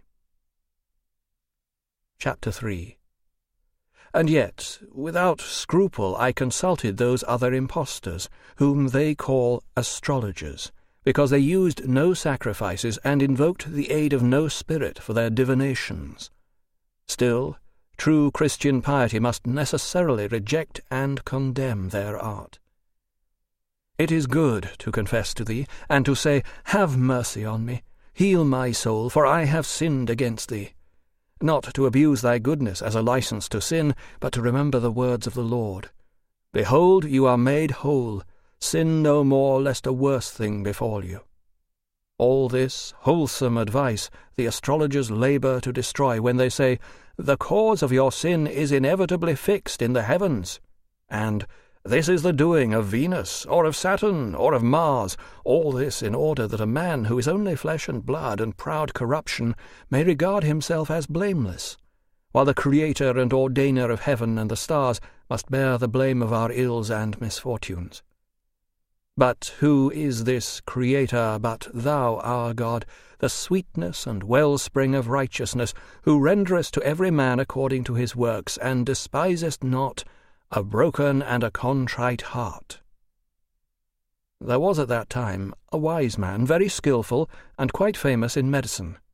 He was proconsul then. With his own hand he placed on my distempered head the crown I had won in the rhetorical contest. He did not do this as a physician, however, and for this distemper only thou canst heal, who resisteth the proud and giveth grace to the humble. But didst thou fail me in that old man, or forbear from healing my soul? Actually, when I became better acquainted with him, I used to listen, rapt and eager, to his words, for though he spoke in simple language, his conversation was replete with vivacity, life, and earnestness. He recognized from my own talk that I was given to books of the horoscope casters, but he, in a kind and fatherly way, advised me to throw them away, and not to spend idly on these vanities care and labour that might otherwise go into useful things. He said that he himself in his earlier years had studied the astrologer's art with a view to gaining his living by it as a profession. Since he had already understood Hippocrates, he was fully qualified to understand this too. Yet he had given it up and followed medicine for the simple reason that he had discovered astrology to be utterly false, and as a man of honest character he was unwilling to gain his living by beguiling people. "But you," he said, "have the profession of rhetoric to support yourself by, so that you are following this delusion in free will and not necessity. All the more, therefore, you ought to believe me, since I worked at it to learn the art perfectly, because I wished to gain my living by it." When I asked him to account for the fact that many true things are foretold by astrology, he answered me, reasonably enough, that the force of chance, diffused through the whole order of nature, brought these things about. For when a man, by accident, opens the leaves of some poet, who sang and intended something far different, a verse oftentimes turns out to be wondrously apposite to the reader's present business. "It is not to be wondered at," he continued, "if out of the human mind, by some higher instinct which does not know what goes on within itself, an answer should be arrived at by chance and not art, which would fit both the business and the action of the inquirer."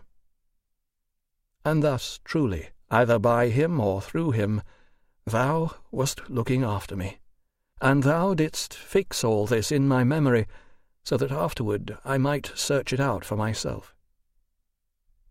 But at that time neither the proconsul nor my most dear Nebridius, a splendid youth and most circumspect, who scoffed at the whole business of divination, could persuade me to give it up, for the authority of the astrological authors influenced me more than they did, and thus far I had come upon no certain proof, such as I sought, by which it could be shown without doubt that what had been truly foretold by those consulted came from accident or chance, and not from the art of the stargazers. Chapter 4. In those years, when I first began to teach rhetoric in my native town, I had gained a very dear friend about my own age, who was associated with me in the same studies. Like myself, he was just rising up into the flower of youth. He had grown up with me from childhood, and we had been both schoolfellows and playmates. But he was not then my friend, nor indeed ever became my friend in the true sense of the term. For there is no true friendship, save between those thou dost bind together, and who cleave to thee by that love which is shed abroad in our hearts through the Holy Spirit who is given to us. Still, it was a sweet friendship, being ripened by the zeal of common studies. Moreover, I had turned him away from the true faith, which he had not soundly and thoroughly mastered as a youth, and turned him toward those superstitious and harmful fables which my mother mourned in me. With me this man went wandering off in error, and my soul could not exist without him. But behold, thou wast close behind thy fugitives, at once a God of vengeance and a fountain of mercies, who dost turn us to thyself by ways that make us marvel. Thus thou didst take that man out of this life when he had scarcely completed 1 whole year of friendship with me, sweeter to me than all the sweetness of my life thus far. Who can show forth all thy praise for that which he has experienced in himself alone? What was it that thou didst do at that time, O my God? How unsearchable are the depths of thy judgment! For when, sore sick of a fever, he long lay unconscious in a death sweat, and everyone despaired of his recovery, he was baptized without his knowledge. And I myself cared little at the time, presuming that his soul would retain what it had taken from me, rather than what was done to his unconscious body. It turned out, however, far differently, for he was revived and restored. Immediately, as soon as I could talk to him, and I did this as soon as he was able, for I never left him, and we hung on each other overmuch, I tried to jest with him, supposing that he also would jest in return about that baptism which he had received when his mind and senses were inactive, but which he had since learned that he had received. But he recoiled from me, as if I were his enemy, and with a remarkable and unexpected freedom he admonished me that if I desired to continue as his friend, I must cease to say such things. Confounded and confused, I concealed my feelings till he should get well and his health recover enough to allow me to deal with him as I wished. But he was snatched away from my madness, that with thee he might be preserved for my consolation. A few days after, during my absence, the fever returned, and he died. My heart was utterly darkened by this sorrow, and everywhere I looked I saw death. My native place was a torture-room to me, and my father's house a strange unhappiness, and all the things I had done with him, now that he was gone, became a frightful torment. My eyes sought him everywhere, but they did not see him, and I hated all places because he was not in them, because they could not say to me, "Look, he is coming," as they did when he was alive and absent. I became a hard riddle to myself, and I asked my soul why she was so downcast, and why this disquieted me so sorely. But she did not know how to answer me, and if I said, "Hope thou in God," she very properly disobeyed me, because that dearest friend she had lost was as an actual man, both truer and better than the imagined deity she was ordered to put her hope in. Nothing but tears were sweet to me, and they took my friend's place in my heart's desire. Chapter 5. But now, O Lord, these things are past, and time has healed my wound. Let me learn from thee, who art truth, and put the ear of my heart to my mouth, that thou mayest tell me why weeping should be so sweet to the unhappy.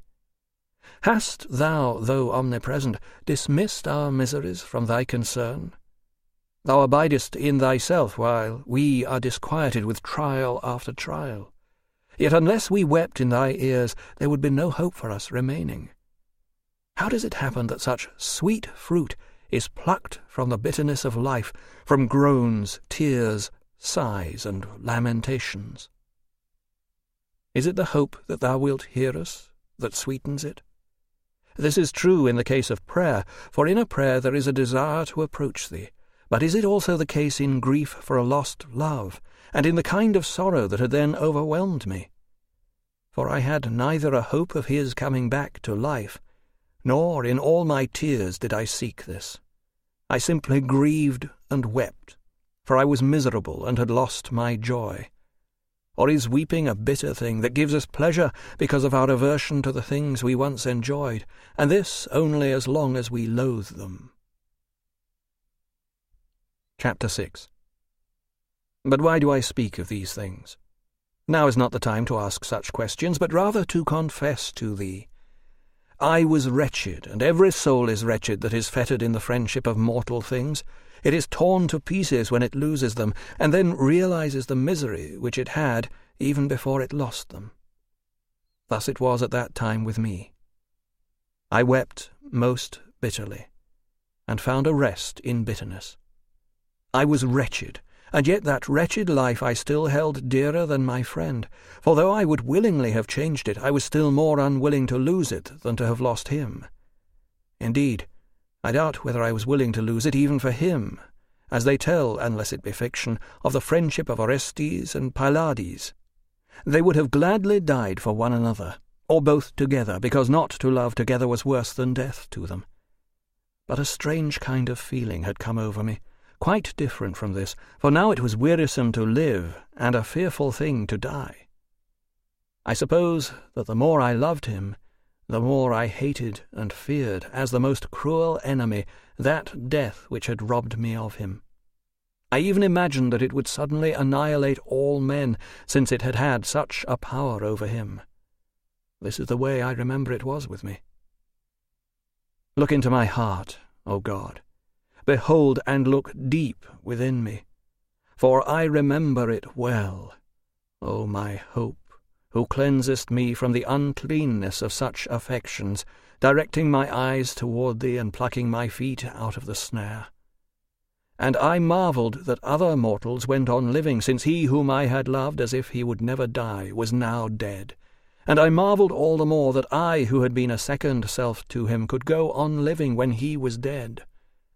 Someone spoke rightly of his friend as being his soul's other half, for I felt that my soul and his soul were but one soul in two bodies. Consequently, my life was now a horror to me, because I did not want to live as a half-self. But it may have been that I was afraid to die, lest he should then die wholly, whom I had so greatly loved. Chapter 7. O madness that knows not how to love men as they should be loved! O foolish man that I was then, enduring with so much rebellion the lot of every man! Thus I fretted, sighed, wept, tormented myself, and took neither rest nor counsel, for I was dragging around my torn and bloody soul. It was impatient of my dragging it around, and yet I could not find a place to lay it down, not in pleasant groves, nor in sport or song, nor in fragrant bowers, nor in magnificent banquetings, nor in the pleasures of the bed or the couch, not even in books or poetry did it find rest. All things looked gloomy, even the very light itself. Whatsoever was not what he was now repulsive and hateful, except my groans and tears, for in those alone I found a little rest. But when my soul left off weeping, a heavy burden of misery weighed me down. It should have been raised up to thee, O Lord, for thee to lighten and to lift. This I knew, but I was neither willing nor able to do, especially since in my thoughts of thee thou wast not thyself, but only an empty phantasm. Thus my error was my God. If I tried to cast off my burden on this phantasm, that it might find rest there, it sank through the vacuum and came rushing down again upon me. Thus I remained to myself an unhappy lodging, where I could neither stay nor leave. For where could my heart fly from my heart? Where could I fly from my own self? Where would I not follow myself? And yet I did flee from my native place, so that my eyes would look for him less in a place where they were not accustomed to see him. Thus I left the town of Tagaste, and returned to Carthage. Chapter 8. Time never lapses, nor does it glide at leisure through our sense-perceptions. It does strange things in the mind. Lo, time came and went from day to day, and by coming and going it brought to my mind other ideas and remembrances. And little by little they patched me up again with earlier kinds of pleasure, and my sorrow yielded a bit to them. But yet there followed after this sorrow not other sorrows just like it, but the causes of other sorrows. For why had that first sorrow so easily penetrated to the quick, except that I had poured out my soul onto the dust, by loving a man as if he would never die, who nevertheless had to die? What revived and refreshed me more than anything else was the consolation of other friends, with whom I went on loving the things I loved instead of thee. This was a monstrous fable and a tedious lie which was corrupting my soul with its itching ears by its adulterous rubbing, and that fable would not die to me as often as one of my friends died. And there were other things in our companionship that took strong hold of my mind, to discourse and jest with him, to indulge in courteous exchanges, to read pleasant books together, to trifle together, to be earnest together, to differ at times without ill humour, as a man might do with himself, and even through these infrequent dissensions to find zest in our more frequent agreements, sometimes teaching, sometimes being taught, longing for someone absent with impatience, and welcoming the home-comer with joy.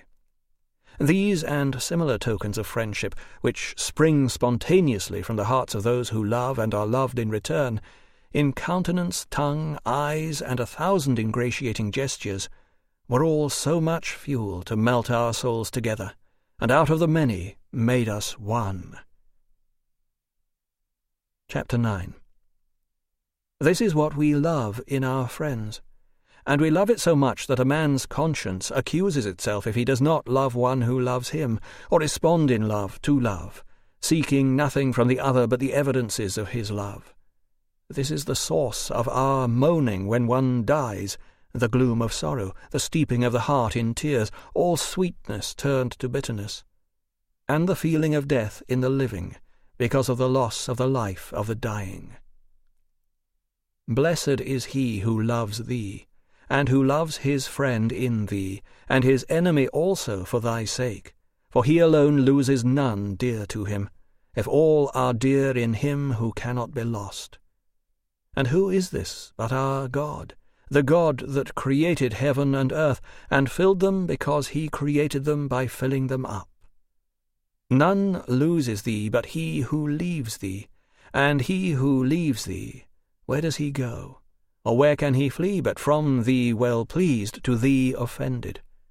For where does he not find thy law fulfilled in his own punishment? Thy law is the truth, and thou art truth. Chapter 10. Turn us again, O Lord God of hosts. Cause thy face to shine, and we shall be saved. For wherever the soul of man turns itself, unless toward thee, it is enmeshed in sorrows, even though it is surrounded by beautiful things outside thee and outside itself. For lovely things would simply not be unless they were from thee. They come to be, and they pass away, and by coming they begin to be, and they grow toward perfection. Then, when perfect, they begin to wax old and perish, and, if all do not wax old, still all perish. Therefore, when they rise and grow toward being, the more rapidly they grow to maturity, so also the more rapidly they hasten back toward non-being. This is the way of things. This is the lot thou hast given them, because they are part of things which do not all exist at the same time, but by passing away and succeeding each other, they all make up the universe, of which they are all parts. For example, our speech is accomplished by sounds which signify meanings, but a meaning is not complete unless one word passes away when it has sounded its part, so that the next may follow after it. Let my soul praise thee in all these things, O God, the Creator of all. But let not my soul be stuck to these things by the glue of love through the senses of the body, for they go where they were meant to go, that they may exist no longer. And they rend the soul with pestilent desires, because she longs to be, and yet loves to rest secure in the created things she loves. But in these things there is no resting place to be found. They do not abide. They flee away. And who is he who can follow them with his physical senses, or who can grasp them even when they are present? For our physical sense is slow, because it is a physical sense, and bears its own limitations in itself. The physical sense is quite sufficient for what it was made to do, but it is not sufficient to stay things from running their courses from the beginning appointed to the end appointed. For in thy word by which they were created, they hear their appointed bound. From there to here. Chapter 11. Be not foolish, O my soul, and do not let the tumult of your vanity deafen the ear of your heart. Be attentive. The word itself calls you to return, and with him is a place of unperturbed rest, where love is not forsaken unless it first forsakes. Behold, these things pass away that others may come to be in their place. Thus even this lowest level of unity may be made complete in all its parts. But do I ever pass away? Asks the word of God. Fix your habitation in him. O my soul, commit whatsoever you have to him, for at long last you are now becoming tired of deceit. Commit to truth whatever you have received from the truth, and you will lose nothing. What is decayed will flourish again. Your diseases will be healed. Your perishable parts shall be reshaped and renovated and made whole again in you. And these perishable things will not carry you with them down to where they go when they perish, but shall stand and abide, and you with them before God, who abides and continues forever. Why, then, my perverse soul, do you go on following your flesh? Instead, let it be converted so as to follow you. Whatever you feel through it is but partial. You do not know the whole, of which sensations are but parts, and yet the parts delight you. But if my physical senses have been able to comprehend the whole, and had not as a part of their punishment received only a portion of the whole as their own province, you would then desire that whatever exists in the present time should also pass away, so that the whole might please you more. For what we speak you also hear through physical sensation, and yet you would not wish that the syllables should remain. Instead you wish them to fly past, so that others may follow them, and the whole be heard. Thus it is always that when any single thing is composed of many parts, which do not coexist simultaneously, the whole gives more delight than the parts could ever do perceived separately. But far better than all this is He who made it all. He is our God, and He does not pass away, for there is nothing to take His place. Chapter 12. If physical objects please you, praise God for them, but turn back your love to their Creator, lest in those things which please you, you displease Him. If souls please you, let them be loved in God, for in themselves they are mutable, but in Him firmly established. Without Him they would simply cease to exist.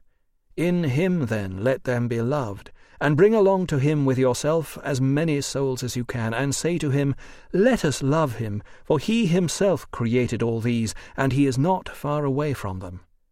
For He did not create them and then go away. They are of Him and in Him. Behold, there He is wherever truth is known. He is within the inmost heart, yet the heart has wandered away from Him. Return to your heart, O you transgressors, and hold fast to Him who made you. Stand with Him, and you shall stand fast. Rest in Him, and you shall be at rest. Where do you go along these rugged paths? Where are you going? The good that you love is from Him, and in so far as it is also for Him, it is both good and pleasant. But it will rightly be turned to bitterness, if whatever comes from Him is not rightly loved, and if He is deserted for the love of the creature. Why then will you wander farther and farther in these difficult and toilsome ways? There is no rest where you seek it. Seek what you seek, but remember that it is not where you seek it. You seek for a blessed life in the land of death. It is not there. For how can there be a blessed life where life itself is not? But our very life came down to earth and bore our death, and slew it with the very abundance of His own life. And, thundering, He called us to return to Him into that secret place from which He came forth to us, coming first into the virginal womb, where the human creature, our mortal flesh, was joined to Him that it might not be forever mortal, and came, as a bridegroom coming out of his chamber, rejoicing as a strong man to run a race. For he did not delay, but ran through the world, crying out by words, deeds, death, life, descent, ascension, crying aloud to us to return to him. And he departed from our sight, that we might return to our hearts and find him there. For he left us, and behold, he is here. He could not be with us long, yet he did not leave us. He went back to the place that he never left, for the world was made by him. In this world he was, and into this world he came to save sinners. To him my soul confesses, and he heals it, because it had sinned against him. O sons of men, how long will you be so slow of heart? Even now, after life itself has come down to you, will you not ascend and live? But where will you climb, if you are already on a pinnacle and have set your mouth against the heavens? First come down, that you may climb up to God. For you have fallen by trying to climb against him. Tell this to the souls you love, that they may weep in the valley of tears, and so bring them along with you to God, because it is by his Spirit that you speak thus to them, if, as you speak, you burn with the fire of love. Chapter 13. These things I did not understand at that time, and I loved those inferior beauties, and I was sinking down to the very depths, and I said to my friends, do we love anything but the beautiful? What then is the beautiful? And what is beauty? What is it that allures and unites us to the things we love? For unless there were a grace and beauty in them, they could not possibly attract us to them.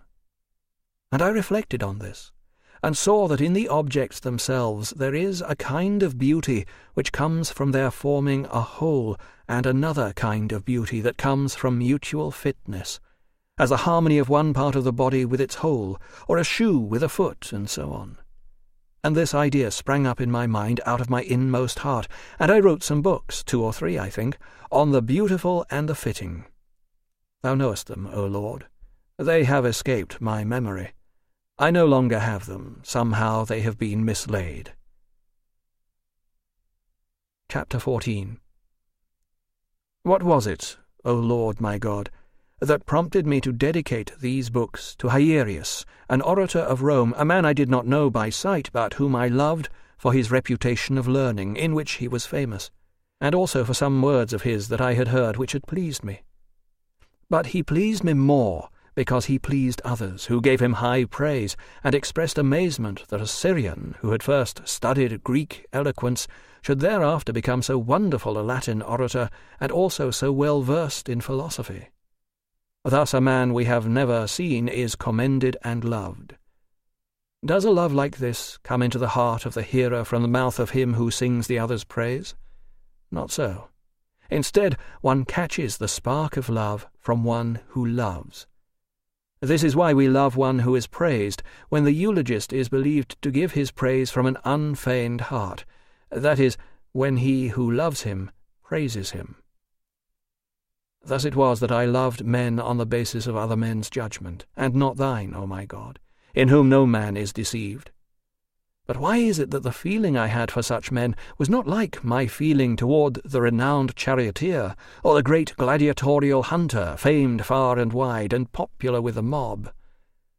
Actually, I admired the orator in a different and more serious fashion, as I would myself desire to be admired.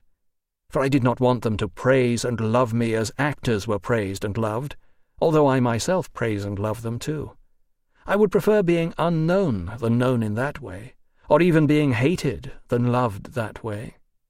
How are these various influences and diverse sorts of loves distributed within one soul?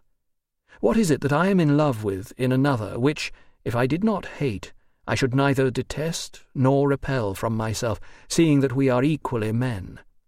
For it does not follow that because the good horse is admired by a man who would not be that horse, even if he could, the same kind of admiration should be given to an actor who shares our nature. Do I then love that in a man which I also, a man, would hate to be? Man is himself a great deep. Thou dost number his very hairs, O Lord, and they do not fall to the ground without thee, and yet the hairs of his head are more readily numbered than are his affections and the movements of his heart. But that orator whom I admired so much was the kind of man I wished myself to be. Thus I erred through a swelling pride, and was carried about with every wind. But through it all I was being piloted by thee, though most secretly. And how is it that I know, whence comes my confident confession to thee, that I loved him more because of the love of those who praised him than for the things they praised him in? Because if he had gone unpraised, and these same people had criticized him, and had spoken the same things of him in a tone of scorn and disapproval, I should never have been kindled and provoked to love him. And yet his qualities would not have been different, nor would he have been different himself, only the appraisals of the spectators. See where the helpless soul lies prostrate that is not yet sustained by the stability of truth. Just as the breezes of speech blow from the breast of the opinionated, so also the soul is tossed this way and that, driven forward and backward, and the light is obscured to it, and the truth not seen. And yet there it is in front of us. And to me it was a great matter that both my literary work and my zest for learning should be known by that man. For if he approved them, I would be even more fond of him. But if he disapproved, this vain heart of mine, devoid of thy steadfastness, would have been offended. And so I meditated on the problem of the beautiful and the fitting, and dedicated my essay on it to him. I regarded it admiringly, though no one else joined me in doing so. Chapter 15. But I had not seen how the main point in these great issues concerning the nature of beauty lay really in thy craftsmanship, O omnipotent one, who alone doest great wonders. And so my mind ranged through the corporeal forms, and I defined and distinguished as beautiful that which is so in itself, and as fit that which is beautiful in relation to some other thing. This argument I supported by corporeal examples, and I turned my attention to the nature of the mind. But the false opinions which I held concerning spiritual things prevented me from seeing the truth. Still, the very power of truth forced itself on my gaze, and I turned my throbbing soul away from incorporeal substance to qualities of line and colour and shape. And because I could not perceive these with my mind, I concluded that I could not perceive my mind. And since I loved the peace which is in virtue, and hated the discord which is in vice, I distinguished between the unity there is in virtue and the discord there is in vice. I conceived that unity consisted of the rational soul, and the nature of truth and the highest good. But I imagined that in the disunity there was some kind of substance of irrational life, and some kind of entity in the supreme evil. This evil, I thought, was not only a substance, but real life as well, and yet I believed that it did not come from thee, O my God, from whom are all things. And the first I called a monad, as if it were a soul without sex. The other I called a dyad, which showed itself in anger, in deeds of violence, in deeds of passion and lust. But I did not know what I was talking about. For I had not understood, nor had I been taught, that evil is not a substance at all, and that our soul is not that supreme and unchangeable good. For just as in violent acts, if the emotion of the soul, from whence the violent impulse springs, is depraved, and asserts itself insolently and mutinously, and just as in the acts of passion, if the affection of the soul which gives rise to carnal desires is unrestrained, so also, in the same way, errors and false opinions contaminate life if the rational soul itself is depraved. Thus it was then with me, for I was ignorant that my soul had to be enlightened by another light if it was to be partaker of the truth, since it is not itself the essence of truth. For thou wilt light my lamp, the Lord my God will lighten my darkness. and of his fullness have we all received. For that was the true light that lighteth every man that cometh into the world. For in thee there is no variableness, neither shadow of turning. But I pushed on toward thee, and was pressed back by thee, that I might know the taste of death, for thou resistest the proud. And what greater pride could there be for me than, with a marvellous madness, to assert myself to be that nature which thou art? I was mutable. This much was clear enough to me, because my very longing to become wise arose out of a wish to change from worse to better. Yet I chose rather to think thee mutable than to think that I was not as thou art. For this reason I was thrust back. Thou didst resist my fickle pride. Thus I went on imagining corporeal forms, and since I was flesh, I accused the flesh, and since I was a wind that passes away, I did not return to thee, but went wandering and wandering on toward those things that have no being, neither in thee, nor in me, nor in the body. These fancies were not created for me by thy truth, but conceived by my own vain conceit out of sensory notions. And I used to ask thy faithful children, my own fellow citizens, from whom I stood unconsciously exiled, I used flippantly and foolishly to ask them, why then does the soul, which God created, err? But I would not allow anyone to ask me, why then does God err? I preferred to contend that thy immutable substance was involved in error through necessity, rather than admit that my own mutable substance had gone astray of its own free will and had fallen into error as its punishment. I was about 26 or 27 when I wrote those books, analyzing and reflecting upon those sensory images which clamoured in the ears of my heart. I was straining those ears to hear thy inward melody, O sweet truth, pondering on the beautiful and the fitting, and longing to stay and hear thee, and to rejoice greatly at the bridegroom's voice. Yet I could not, for by the clamour of my own errors I was hurried outside myself, and by the weight of my own pride I was sinking ever lower. You did not make me to hear joy and gladness, nor did the bones rejoice which were not yet humbled. And what did it profit me that, when I was scarcely 20 years old, a book of Aristotle's entitled The 10 Categories fell into my hands? On the very title of this I hung as on something great and divine, since my rhetoric master at Carthage and others who had reputations for learning were always referring to it with such swelling pride. I read it by myself and understood it. And what did it mean that when I discussed it with others, they said that even with the assistance of tutors who not only explained it orally, but drew many diagrams in the sand, they scarcely understood it and could tell me no more about it than I had acquired in the reading of it by myself alone? For the book appeared to me to speak plainly enough about substances, such as a man, and of their qualities, such as the shape of a man, his kind, his stature, how many feet high, and his family relationship, his status when born, whether he is sitting or standing, is shod or armed, or is doing something or having something done to him, and all the innumerable things that are classified under these 9 categories, of which I have given some examples, or under the chief category of substance. What did all this profit me, since it actually hindered me when I imagined that whatever existed was comprehended within those 10 categories?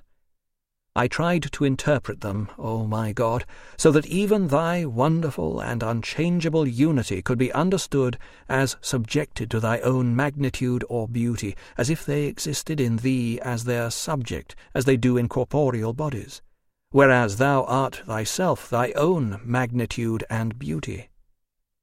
A body is not great or fair because it is a body, because even if it were less great or less beautiful, it would still be a body. But my conception of thee was falsity, not truth. It was a figment of my own misery, not the stable ground of thy blessedness. For thou hadst commanded, and it was carried out in me, that the earth should bring forth briars and thorns for me, and that with heavy labour I should gain my bread.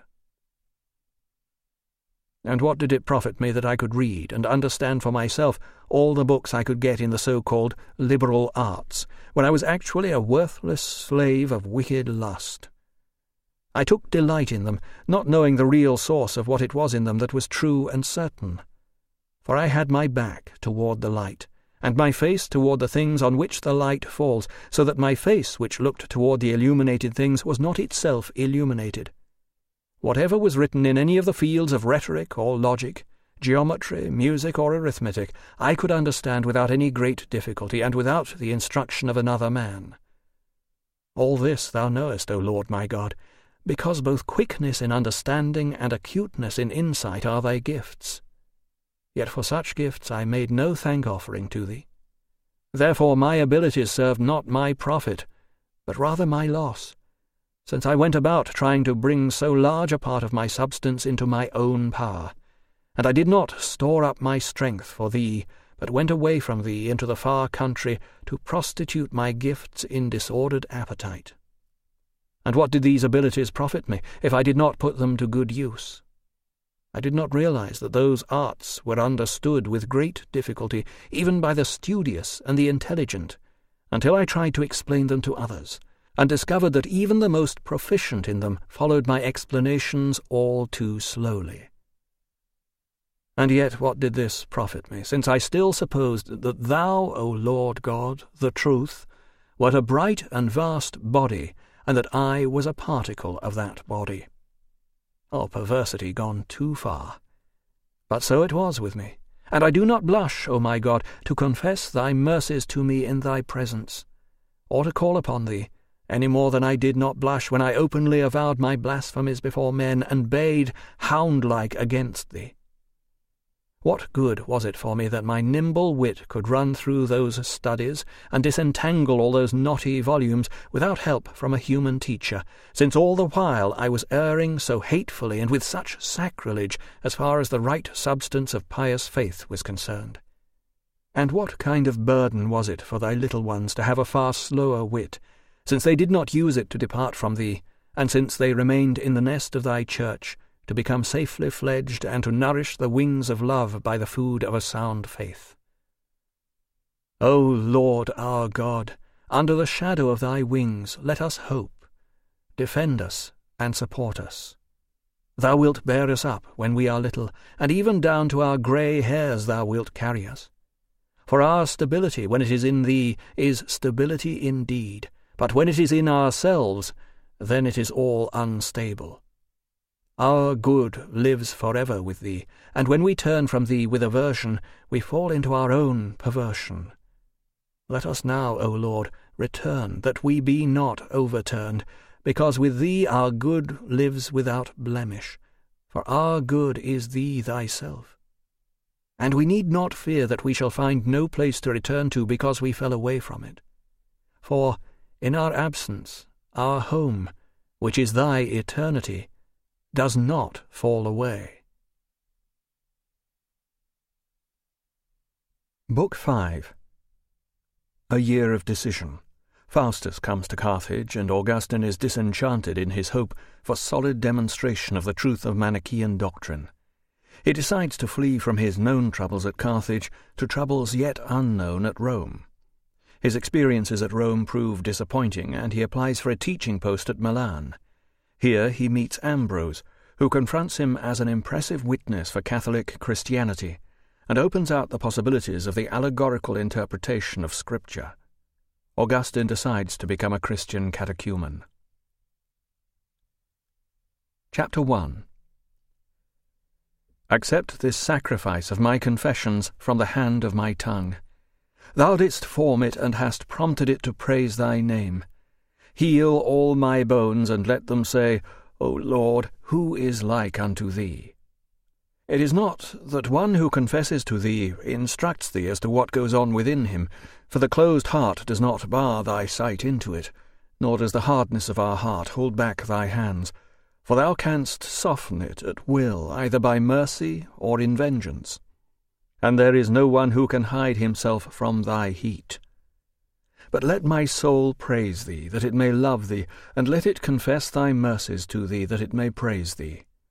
Thy whole creation praises thee without ceasing, the spirit of man by his own lips, by his own voice, lifted up to thee, animals and lifeless matter by the mouths of those who meditate upon them.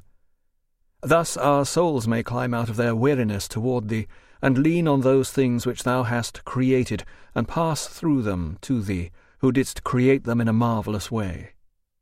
With thee there is refreshment and true strength. Chapter 2. Let the restless and the unrighteous depart and flee away from thee.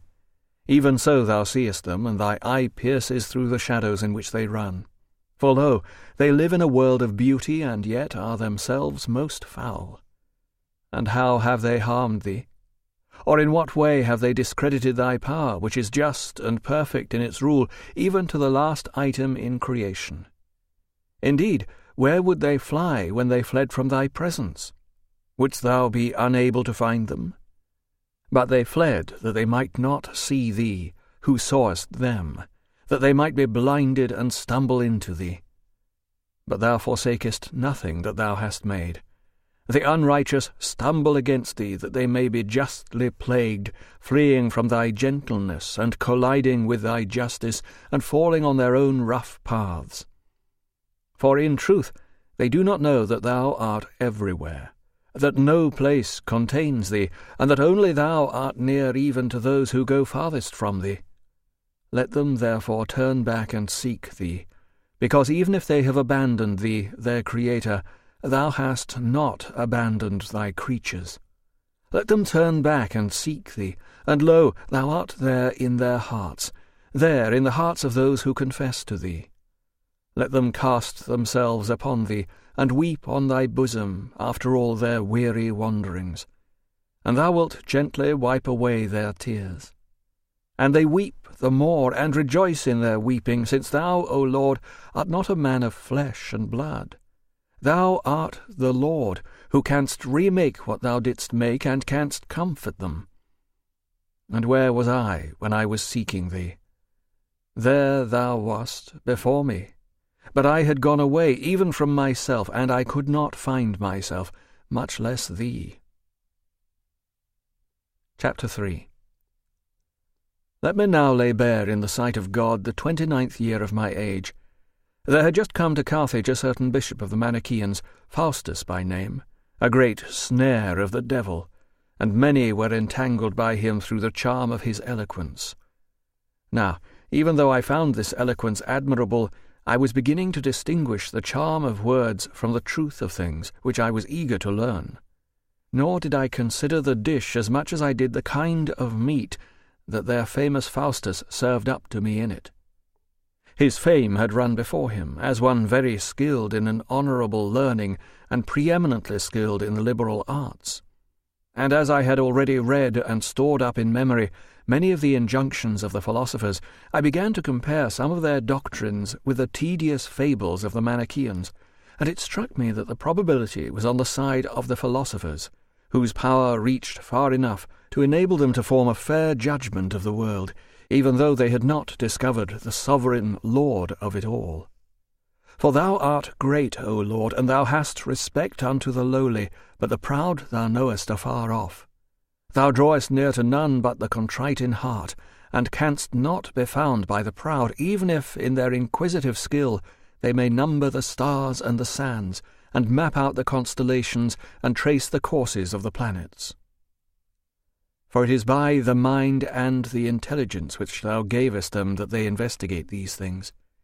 They have discovered much, and have foretold many years in advance the day, the hour, and the extent of the eclipses of those luminaries, the sun and the moon. Their calculations did not fail, and it came to pass as they predicted, and they wrote down the rules they had discovered, so that to this day they may be read, and from them may be calculated in what year and month and day and hour of the day, and at what quarter of its light either the moon or the sun will be eclipsed, and it will come to pass, just as predicted. And men who are ignorant in these matters marvel and are amazed, and those who understand them exult and are exalted. Both, by an impious pride, withdraw from thee, and forsake thy light.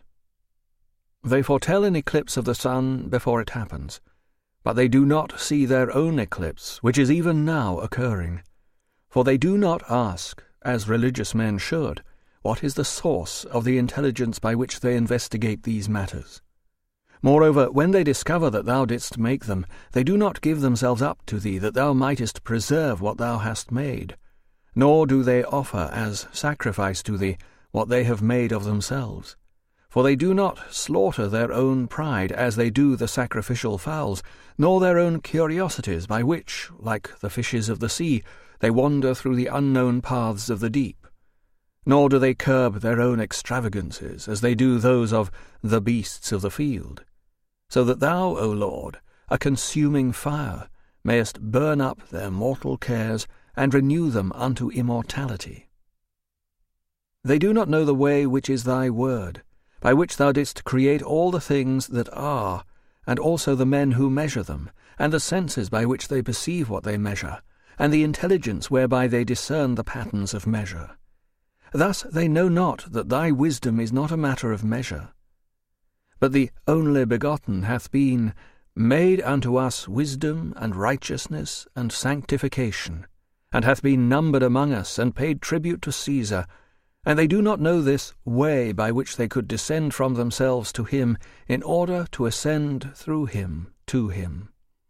They did not know this way, and so they fancied themselves exalted to the stars and the shining heavens, and lo, they fell upon the earth, and their foolish heart was darkened. They saw many true things about the creature, but they do not seek with true piety for the truth, the architect of creation, and hence they do not find him. Or if they do find him, and know that he is God, they do not glorify him as God. Neither are they thankful, but become vain in their imagination, and say that they themselves are wise, and attribute to themselves what is thine. At the same time, with the most perverse blindness, they wish to attribute to thee their own quality, so that they load their lies on thee who art the truth, changing the glory of the incorruptible God for an image of corruptible man, and birds, and four-footed beasts, and creeping things. They exchanged thy truth for a lie, and worshipped and served the creature rather than the Creator. Yet I remembered many a true saying of the philosophers about the creation, and I saw the confirmation of their calculations in the orderly sequence of seasons and in the visible evidence of the stars. And I compared this with the doctrines of Mani, who in his voluminous folly wrote many books on these subjects. But I could not discover there any account of either the solstices, or the equinoxes, or the eclipses of the sun and moon, or anything of the sort that I had learned in the books of secular philosophy. But still I was ordered to believe, even where the ideas did not correspond with, even when they contradicted, the rational theories established by mathematics and my own eyes, but were very different. Chapter 4. Yet, O Lord God of truth, is any man pleasing to thee because he knows these things? No, for surely that man is unhappy who knows these things and does not know thee. And that man is happy who knows thee, even though he does not know these things. He who knows both thee and these things is not the more blessed for his learning, but thou only art his blessing, if knowing thee as God he glorifies thee, and gives thanks, and does not become vain in his thoughts. For just as that man who knows how to possess a tree, and give thanks to thee for the use of it, although he may not know how many feet high it is, or how wide it spreads, is better than the man who can measure it and count all its branches, but neither owns it, nor knows or loves its Creator. Just so is a faithful man who possesses the world's wealth as though he had nothing, and possesses all things through his union with thee, whom all things serve, even though he does not know the circlings of the Great Bear. Just so it is foolish to doubt that this faithful man may truly be better than the one who can measure the heavens, and number the stars, and weigh the elements, but who is forgetful of thee, who hast set in order all things in number, weight, and measure. Chapter 5. And who ordered this Mani to write about these things, knowledge of which is not necessary to piety? For thou hast said to man, Behold, godliness is wisdom. And of this he might have been ignorant, however perfectly he may have known these other things. Yet since he did not know even these other things, and most impudently dared to teach them, it is clear that he had no knowledge of piety. For even when we have a knowledge of this worldly law, it is folly to make a profession of it, when piety comes from confession to thee. From piety, therefore, Mani had gone astray, and all his show of learning only enabled the truly learned to perceive from his ignorance of what they knew how little he was to be trusted to make plain these more really difficult matters. For he did not aim to be lightly esteemed, but went around trying to persuade men that the Holy Spirit, the Comforter and Enricher of thy faithful ones, was personally resident in him with full authority. And, therefore, when he was detected in manifest errors about the sky, the stars, the movements of the sun and moon, even though these things do not relate to religious doctrine, the impious presumption of the man became clearly evident. For he not only taught things about which he was ignorant, but also perverted them, and this with pride so foolish and mad that he sought to claim that his own utterances were as if they had been those of a divine person. When I hear of a Christian brother, ignorant of these things, or in error concerning them, I can tolerate his uninformed opinion, and I do not see that any lack of knowledge as to the form or nature of this material creation can do him much harm, as long as he does not hold a belief in anything which is unworthy of thee, O Lord, the Creator of all. But if he thinks that his secular knowledge pertains to the essence of the doctrine of piety, or ventures to assert dogmatic opinions in matters in which he is ignorant, there lies the injury. And yet even a weakness such as this, in the infancy of our faith, is tolerated by our Mother Charity until the new man can grow up unto a perfect man, and not be carried away with every wind of doctrine. But Mani had presumed to be at once the teacher, author, guide, and leader of all whom he could persuade to believe this, so that all who followed him believed that they were following not an ordinary man, but thy Holy Spirit. And who would not judge that such great madness, when it once stood convicted of false teaching, should then be abhorred and utterly rejected? But I had not yet clearly decided whether the alternation of day and night, and of longer and shorter days and nights, and the eclipses of sun and moon, and whatever else I read about in other books, could be explained consistently with his theories. If they could have been so explained, there would still have remained a doubt in my mind whether the theories were right or wrong. Yet I was prepared, on the strength of his reputed godliness, to rest my faith on his authority. Chapter 6. For almost the whole of the 9 years that I listened with unsettled mind to the Manichaean teaching, I had been looking forward with unbounded eagerness to the arrival of this Faustus. For all the other members of the sect that I happened to meet, when they were unable to answer the questions I raised, always referred me to his coming. They promised that, in discussion with him, these and even greater difficulties, if I had them, would be quite easily and amply cleared away. When at last he did come, I found him to be a man of pleasant speech, who spoke of the very same things they themselves did, although more fluently and in a more agreeable style. But what profit was there to me in the elegance of my cup-bearer, since he could not offer me the more precious draught for which I thirsted? My ears had already had their fill of such stuff, and now it did not seem any better because it was better expressed, nor more true because it was dressed up in rhetoric, nor could I think the man's soul necessarily wise because his face was comely and his language eloquent. But they who extolled him to me were not competent judges. They thought him able and wise because his eloquence delighted them. At the same time I realized that there is another kind of man who is suspicious even of truth itself if it is expressed in smooth and flowing language. But thou, O my God, hadst already taught me in wonderful and marvelous ways, and therefore I believed, because it is true, that thou didst teach me, and that beside thee there is no other teacher of truth, wherever truth shines forth. Already I had learned from thee that because a thing is eloquently expressed, it should not be taken to be as necessarily true, nor because it is uttered with stammering lips should it be supposed false. Nor, again, is it necessarily true because rudely uttered, nor untrue because the language is brilliant. Wisdom and folly both are like meats that are wholesome and unwholesome, and courtly or simple words are like town-made or rustic vessels. Both kinds of food may be served in either kind of dish. That eagerness, therefore, with which I had so long awaited this man, was in truth delighted with his action and feeling in a disputation, and with the fluent and apt words with which he clothed his ideas.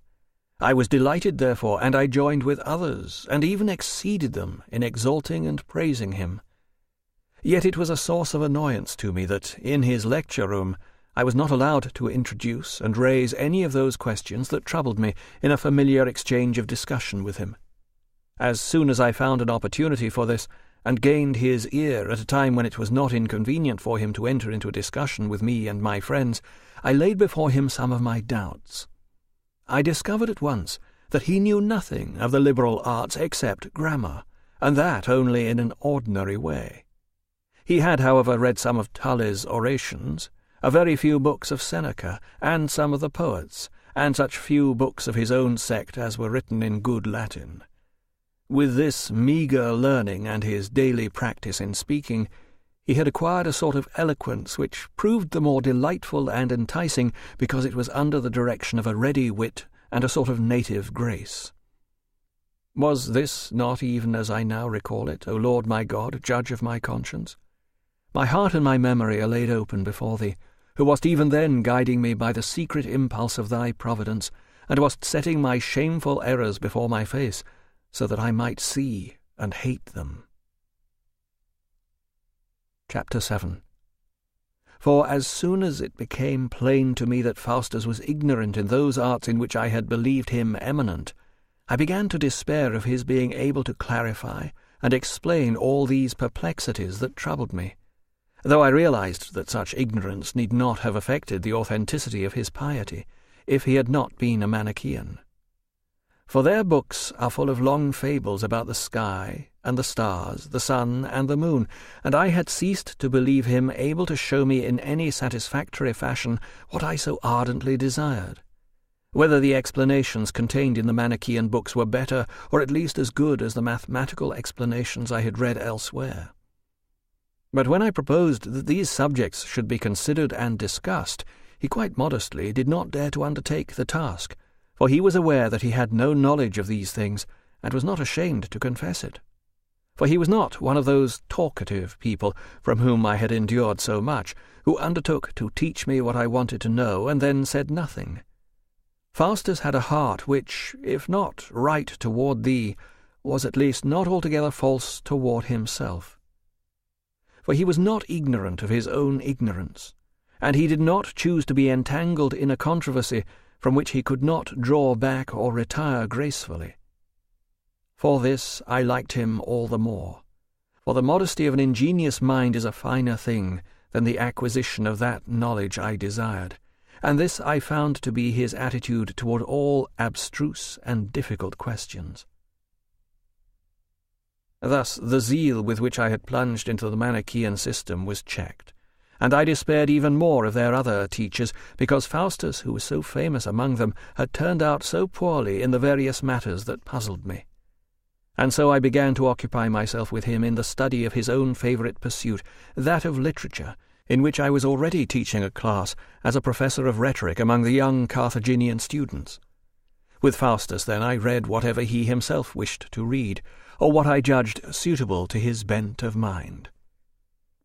But all my endeavours to make further progress in Manichaeism came completely to an end through my acquaintance with that man. I did not wholly separate myself from them, but as one who had not yet found anything better, I decided to content myself for the time being with what I had stumbled upon one way or another, until by chance something more desirable should present itself. Thus that Faustus, who had entrapped so many to their death, though neither willing nor witting it, now began to loosen the snare in which I had been caught. For thy hands, O my God, in the hidden design of thy providence, did not desert my soul. And out of the blood of my mother's heart, through the tears that she poured out by day and by night, there was a sacrifice offered to thee for me, and by marvellous ways thou didst deal with me. For it was thou, O my God, who didst it. For the steps of a man are ordered by the Lord, and he shall choose his way. How shall we attain salvation without thy hand remaking what it had already made? Chapter 8. Thou didst so deal with me, therefore, that I was persuaded to go to Rome and teach there what I had been teaching at Carthage. And how I was persuaded to do this I will not omit to confess to thee, for in this also the profoundest workings of thy wisdom and thy constant mercy toward us must be pondered and acknowledged. I did not wish to go to Rome because of the richer fees and the higher dignity which my friends promised me there, though these considerations did affect my decision. My principal and almost sole motive was that I had been informed that the students there studied more quietly and were better kept under the control of stern discipline, so that they did not capriciously and impudently rush into the classroom of a teacher not their own. Indeed, they were not admitted at all without the permission of the teacher. At Carthage, on the contrary, there was a shameful and intemperate license among the students. They burst in rudely and, with furious gestures, would disrupt the discipline which the teacher had established for the good of his pupils. Many outrages they perpetrated with astounding effrontery, things that would be punishable by law if they were not sustained by custom. Thus custom makes plain that such behavior is all the more worthless, because it allows men to do what thy eternal law never will allow. They think that they act thus with impunity, though the very blindness with which they act is their punishment, and they suffer far greater harm than they inflict.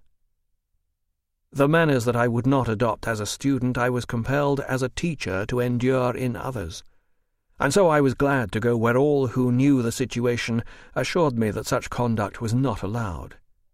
But thou, O my refuge and my portion in the land of the living, didst goad me thus at Carthage, so that I might thereby be pulled away from it, and change my worldly habitation for the preservation of my soul. At the same time, thou didst offer me at Rome an enticement, through the agency of men enchanted with this death in life, by their insane conduct in the one place and their empty promises in the other. To correct my wandering footsteps, thou didst secretly employ their perversity and my own. For those who disturbed my tranquillity were blinded by shameful madness, and also those who allured me elsewhere had nothing better than the earth's cunning. And I, who hated actual misery in the one place, sought fictitious happiness in the other. Thou knewest the cause of my going from one country to the other, O God, but thou didst not disclose it either to me or to my mother, who grieved deeply over my departure and followed me down to the sea. She clasped me tight in her embrace, willing either to keep me back or to go with me. But I deceived her, pretending that I had a friend whom I could not leave until he had a favourable wind to set sail. Thus I lied to my mother, and such a mother, and escaped. For this too thou didst mercifully pardon me, fool that I was, and didst preserve me from the waters of the sea for the water of thy grace, so that, when I was purified by that, the fountain of my mother's eyes, from which she had daily watered the ground for me as she prayed to thee, should be dried. And, since she refused to return without me, I persuaded her with some difficulty to remain that night in a place quite close to our ship, where there was a shrine in memory of the blessed Cyprian. That night I slipped away secretly, and she remained to pray and weep. And what was it, O Lord, that she was asking of thee in such a flood of tears, but that thou wouldst not allow me to sail? But thou, taking thy own secret counsel, and noting the real point to her desire, didst not grant what she was then asking, in order to grant to her the thing that she had always been asking. The wind blew and filled our sails, and the shore dropped out of sight. Wild with grief she was there the next morning, and filled thy ears with complaints and groans, which thou didst disregard, although at the very same time thou wast using my longings as a means, and wast hastening me on to the fulfilment of all longing. Thus the earthly part of her love to me was justly purged by the scourge of sorrow. Still, like all mothers, though even more than others, she loved to have me with her, and did not know what joy thou wast preparing for her through my going away. Not knowing this secret end, she wept and mourned, and saw in her agony the inheritance of Eve, seeking in sorrow what she had brought forth in sorrow.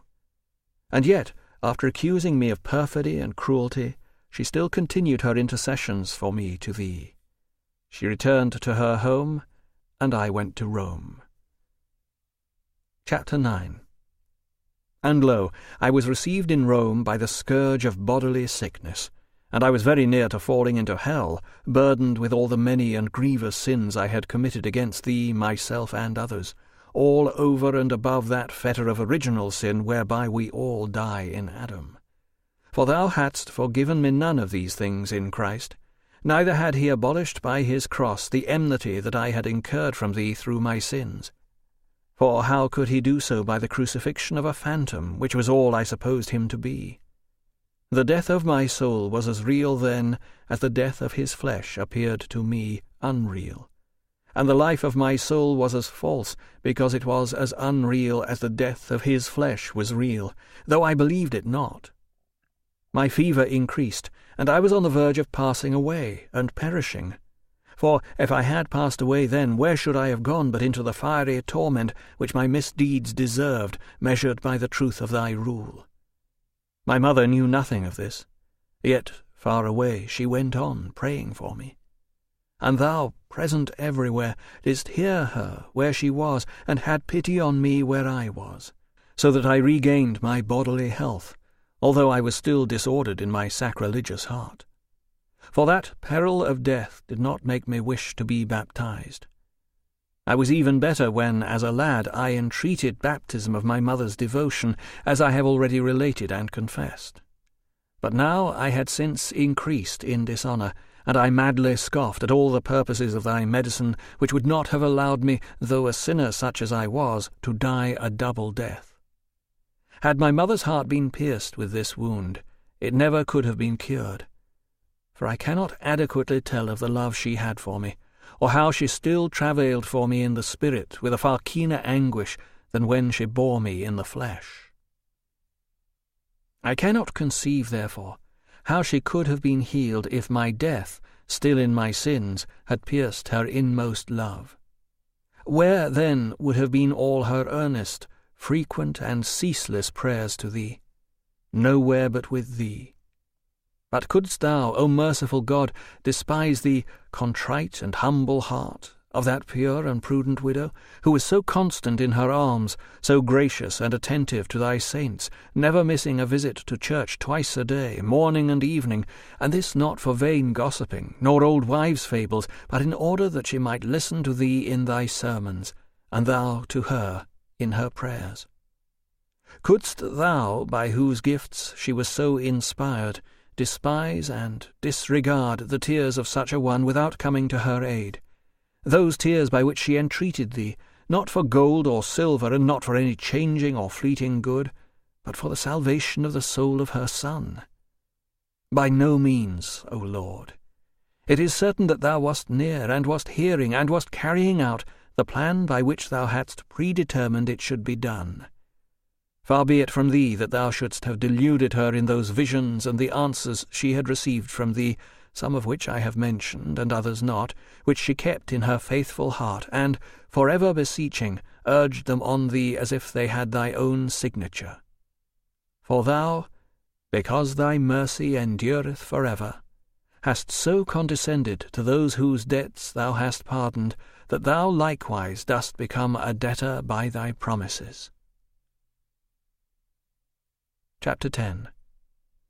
Thou didst restore me then from that illness, and didst heal the son of thy handmaid in his body, that he might live for thee, and that thou mightest endow him with a better and more certain health. After this, at Rome, I again joined those deluding and deluded saints, and not their hearers only, such as the man was in whose house I had fallen sick, but also with those whom they called the elect. For it still seemed to me that it is not we who sin, but some other nature sinned in us.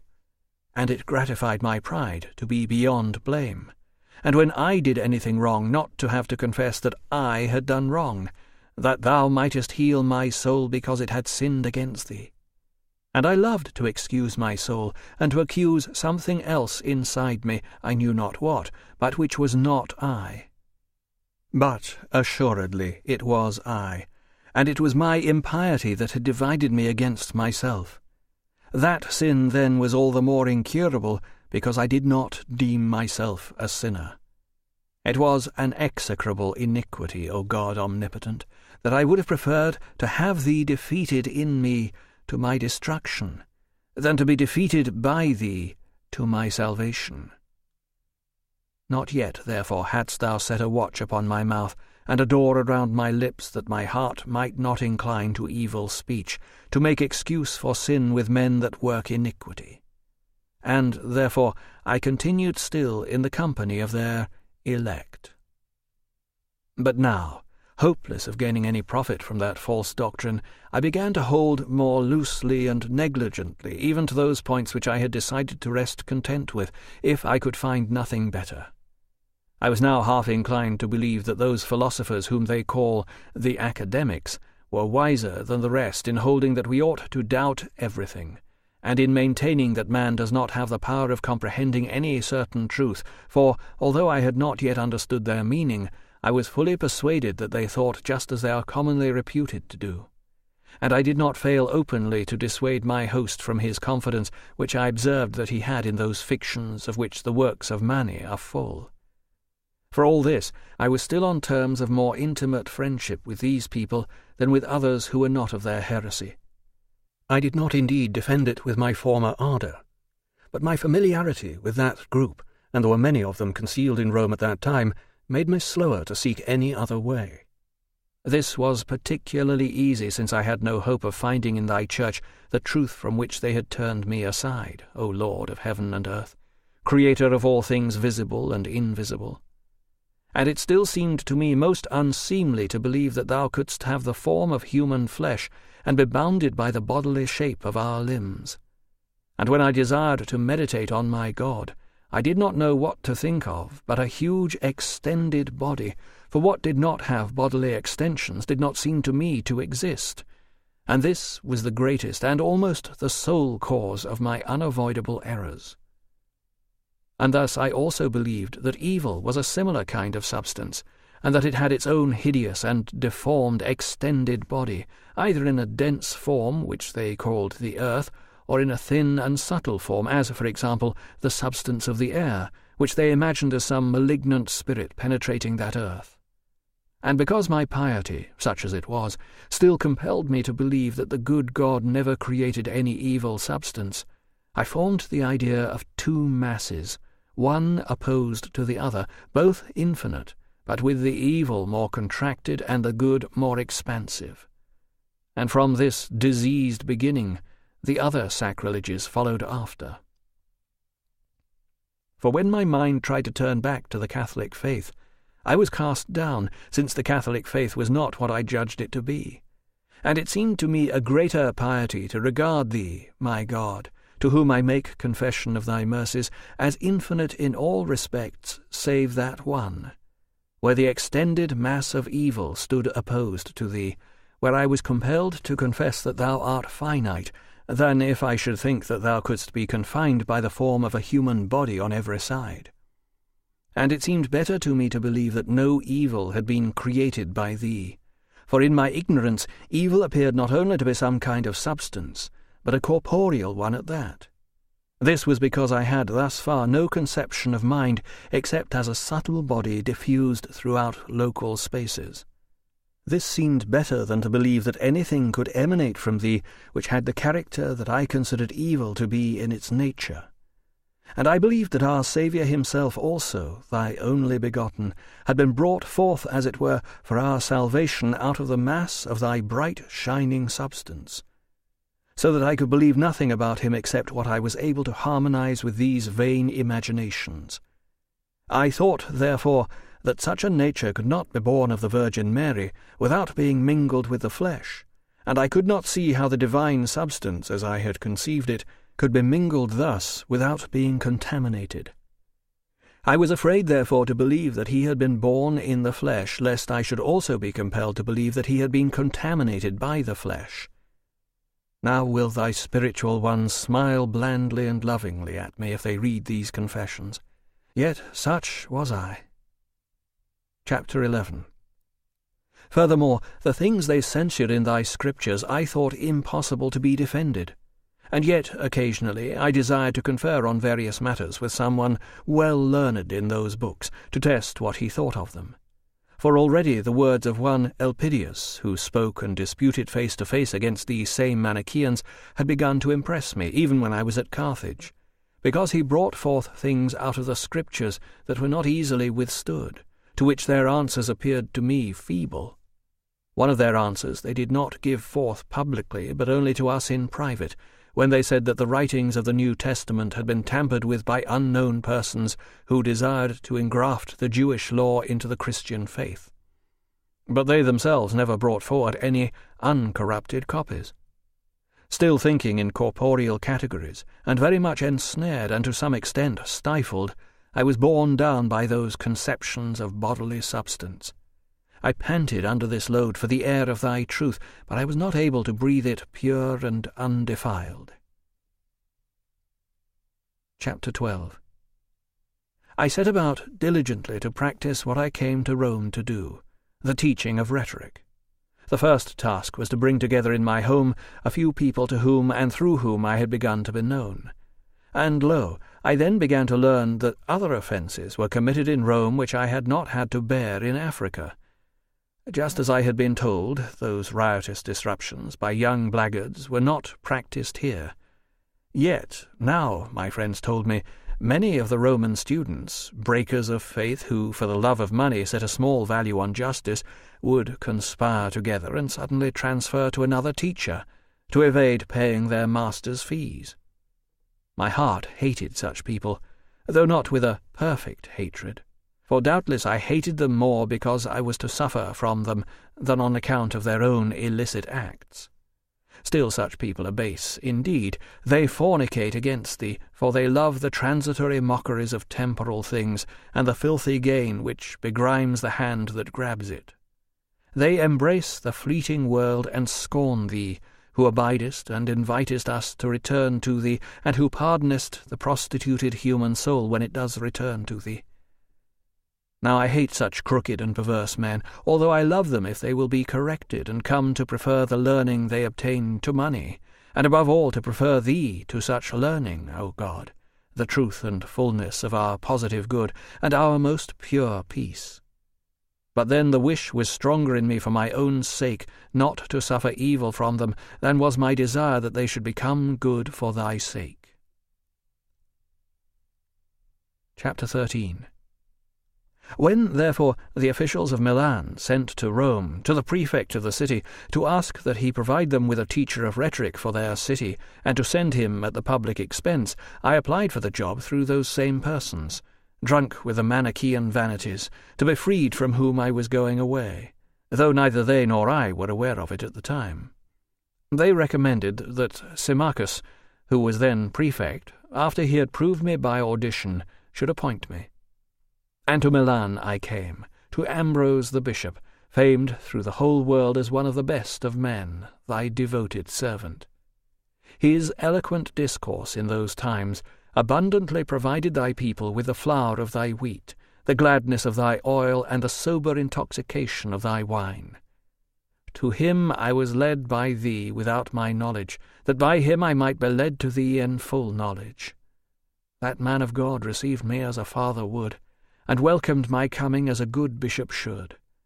And I began to love him, of course, not at the first as a teacher of the truth, for I had entirely despaired of finding that in thy church, but as a friendly man. And I studiously listened to him, though not with the right motive, as he preached to the people. I was trying to discover whether his eloquence came up to his reputation, and whether it flowed fuller or thinner than others said it did. And thus I hung on his words intently. But as to his subject matter, I was only a careless and contemptuous listener. I was delighted with the charm of his speech, which was more erudite, though less cheerful and soothing than Faustus's style. As for subject matter, however, there could be no comparison, for the latter was wandering around in Manichaean deceptions, while the former was teaching salvation most soundly. But salvation is far from the wicked, such as I was then, when I stood before him. Yet I was drawing nearer, gradually and unconsciously. Chapter 14.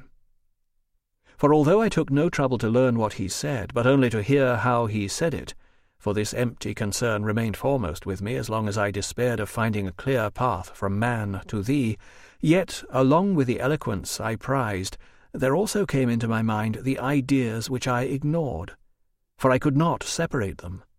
And, while I opened my heart to acknowledge how skilfully he spoke, there also came an awareness of how truly he spoke, but only gradually. First of all, his ideas had already begun to appear to me defensible, and the Catholic faith, for which I supposed that nothing could be said against the onslaught of the Manichaeans, I now realized could be maintained without presumption. This was especially clear after I had heard one or two parts of the Old Testament explained allegorically, whereas before this, when I had interpreted them literally, they had killed me spiritually. However, when many of these passages in those books were expounded to me thus, I came to blame my own despair for having believed that no reply could be given to those who hated and scoffed at the law and the prophets. Yet I did not see that this was reason enough to follow the Catholic way, just because it had learned advocates who could answer objections adequately and without absurdity. Nor could I see that what I had held to heretofore should now be condemned, because both sides were equally defensible. For that way did not appear to me yet vanquished, but neither did it seem yet victorious. But now I earnestly bent my mind to require if there was possible any way to prove the Manichaeans guilty of falsehood. If I could have conceived of a spiritual substance, all their strongholds would have collapsed and been cast out of my mind. But I could not. Still, concerning the body of this world, nature as a whole, now that I was able to consider and compare such things more and more, I now decided that the majority of the philosophers held the more probable views.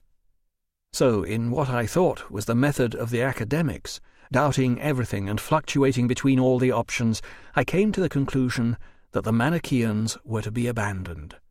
For I judged, even in that period of doubt, that I could not remain in a sect to which I preferred some of the philosophers.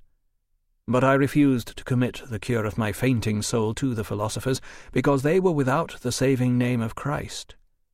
I resolved, therefore, to become a catechumen in the Catholic Church, which my parents had so much urged upon me, until something certain shone forth, by which I might guide my course. Book 6. Turmoil in the 20s. Monica follows Augustine to Milan and finds him a catechumen in the Catholic Church. Both admire Ambrose, but Augustine gets no help from him on his personal problems. Ambition spurs, and Alypius and Nebridius join him in a confused quest for the happy life. Augustine becomes engaged, dismisses his first mistress, takes another, and continues his fruitless search for truth. Chapter 1. O hope from my youth, where wast thou to me, and where hadst thou gone away? For hadst thou not created me, and differentiated me from the beasts of the field and the birds of the air, making me wiser than they? And yet I was wandering about in a dark and slippery way, seeking thee outside myself, and thus not finding the God of my heart. I had gone down into the depths of the sea, and had lost faith, and had despaired of ever finding the truth. By this time my mother had come to me, having mustered the courage of piety, following over sea and land, secure in thee through all the perils of the journey. For in the dangers of the voyage she comforted the sailors, to whom the inexperienced voyagers, when alarmed, were accustomed to go for comfort, and assured them of a safe arrival, because she had been so assured by thee in a vision. She found me in deadly peril through my despair of ever finding the truth. But when I told her that I was now no longer a Manichaean, though not yet a Catholic Christian, she did not leap for joy as if this were unexpected, for she had already been reassured about that part of my misery for which she had mourned me as one dead, but also as one who would be raised to thee. She had carried me out on the bier of her thoughts, that thou mightest say to the widow's son, Young man, I say unto you, arise. And then he would revive and begin to speak, and thou wouldst deliver him to his mother. Therefore her heart was not agitated with any violent exultation when she heard that so great a part of what she daily entreated thee to do had actually already been done, that, though I had not yet grasped the truth, I was rescued from falsehood. Instead, she was fully confident that thou who hadst promised the whole would give her the rest, and thus, most calmly and with a fully confident heart, she replied to me that she believed in Christ, that before she died she would see me a faithful Catholic. And she said no more than this to me. But to thee, O fountain of mercy, she poured out still more frequent prayers and tears that thou wouldst hasten thy aid and enlighten my darkness. And she hurried all the more zealously to the church, and hung upon the words of Ambrose, praying for the fountain of water that springs up into everlasting life. For she loved that man as an angel of God, since she knew that it was by him that I had been brought thus far to that wavering state of agitation I was now in, through which she was fully persuaded I should pass from sickness to health, even though it would be after a still sharper convulsion, which physicians call the crisis. Chapter 2. So also my mother brought to certain oratories, erected in the memory of the saints, offerings of porridge, bread, and wine, as had been her custom in Africa, and she was forbidden to do so by the doorkeeper. And as soon as she learned that it was the bishop who had forbidden it, she acquiesced so devoutly and obediently that I myself marvelled how readily she could bring herself to turn critic of her own customs, rather than question his prohibition. For wine-bibbing had not taken possession of her spirit, nor did the love of wine stimulate her to hate the truth, as it does too many, both male and female, who turn as sick at a hymn to sobriety as drunkards do at a draught of water. So when she had brought her basket with the festive gifts, which she would taste first herself and give the rest away, she would never allow herself more than one little cup of wine, diluted according to her own temperate palate, which she would taste out of courtesy. And if there were many oratories of departed saints that ought to be honoured in the same way, she still carried around with her the same little cup to be used everywhere. This became not only very much watered, but also quite tepid with carrying it about. She would distribute it by small sips to those around, for she sought to stimulate their devotion, not pleasure. But as soon as she found that this custom was forbidden by that famous preacher and most pious prelate, even to those who would use it in moderation, lest thereby it might be an occasion of gluttony for those who were already drunken, and also because these funereal memorials were very much like some of the superstitious practices of the pagans, she most willingly abstained from it, and in place of a basket filled with fruits of the earth, she had learned to bring to the oratories of the martyrs a heart full of purer petitions, and to give all that she could to the poor, so that the communion of the Lord's body might be rightly celebrated in those places where, after the example of his passion, the martyrs had been sacrificed and crowned. But yet it seems to me, O Lord my God, and my heart thinks of it this way in thy sight, that my mother would probably not have given way so easily to the rejection of this custom if it had been forbidden by another, whom she did not love as she did Ambrose. For out of her concern for my salvation she loved him most dearly, and he loved her truly on account of her faithful religious life, in which she frequented the church with good works, fervent in spirit. Thus he would, when he saw me, often burst forth into praise of her, congratulating me that I had such a mother, little knowing what a son she had in me, who was still a sceptic in all these matters, and who could not conceive that the way of life could be found out. Chapter 3. Nor had I come yet to groan in my prayers that thou wouldst help me. My mind was wholly intent on knowledge and eager for disputation. Ambrose himself I esteemed a happy man, as the world counted happiness, because great personages held him in honour. Only his celibacy appeared to me a painful burden. But what hope he cherished, what struggles he had against the temptations that beset his high station, what solace in adversity, and what savoury joys thy bread possessed for the hidden mouth of his heart, when feeding on it, I could neither conjecture nor experience.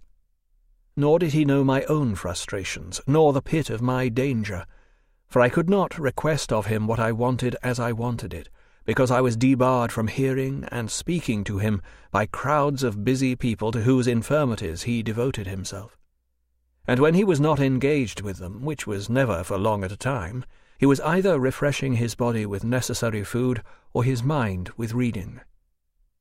Now, as he read, his eyes glanced over the pages, and his heart searched out the sense, but his voice and tongue were silent.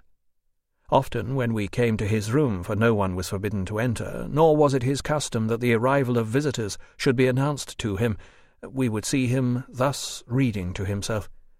After we had sat for a long time in silence, for who would dare interrupt one so intent, we would then depart, realizing that he was unwilling to be distracted in the little time he could gain for the recruiting of his mind, free from the clamour of other men's business. Perhaps he was fearful lest, if the author he was studying should express himself vaguely, some doubtful and attentive hearer would ask him to expound it or discuss some of the more abstruse questions, so that he could not get over as much material as he wished if his time was occupied with others. And even a truer reason for his reading to himself might have been the care for preserving his voice, which was very easily weakened.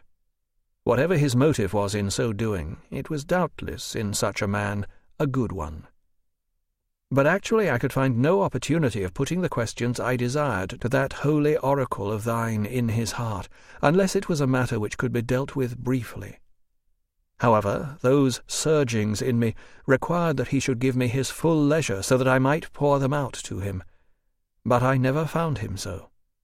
I heard him, indeed, every Lord's Day, rightly dividing the word of truth among the people, and I became all the more convinced that all those knots of crafty calumnies which those deceivers of ours had knit together against the divine books could be unravelled. I soon understood that the statement that man was made after the image of him that created him was not understood by thy spiritual sons, whom thou hadst regenerated through the Catholic Mother through grace, as if they believed and imagined that thou wert bounded by a human form, although what was the nature of a spiritual substance I had not the faintest or vaguest notion. Still rejoicing, I blushed that for so many years I had bayed not against the Catholic faith, but against the fables of fleshly imagination. For I had been both impious and rash in this, that I had condemned by pronouncement what I ought to have learned by inquiry. For thou, O Most High, and most near, most secret, yet most present, who dost not have limbs, some of which are larger and some smaller, but who art wholly everywhere and nowhere in space, and art not shaped by some corporeal form, thou didst create man after thy own image, and see, he dwells in space, both head and feet. Chapter 4. Since I could not then understand how this image of thine could subsist, I should have knocked on the door and propounded the doubt as to how it was to be believed, and not have insultingly opposed it as if it were actually believed. Therefore, my anxiety as to what I could retain as certain gnawed all the more sharply into my soul, and I felt quite ashamed because during the long time I had been deluded and deceived by the Manichaean promises of certainties, I had, with childish petulance, prated of so many uncertainties as if they were certain. That they were falsehoods became apparent to me only afterward. However, I was certain that they were uncertain, and since I had held them as certainly uncertain, I had accused thy Catholic Church with a blind contentiousness. I had not yet discovered that it taught the truth, but I now knew that it did not teach what I had so vehemently accused it of. In this respect, at least, I was confounded and converted, and I rejoiced, O my God, that the one church, the body of thy only Son, in which the name of Christ had been sealed upon me as an infant, did not relish these childish trifles, and did not maintain in its sound doctrine any tenet that would involve pressing thee, the Creator of all, into space, which, however extended and immense, would still be bounded on all sides, like the shape of a human body. I was also glad that the old scriptures of the law and the prophets were laid before me to be read, not now with an eye to what had seemed absurd in them, when formerly I censured thy holy ones for thinking thus, when they actually did not think in that way.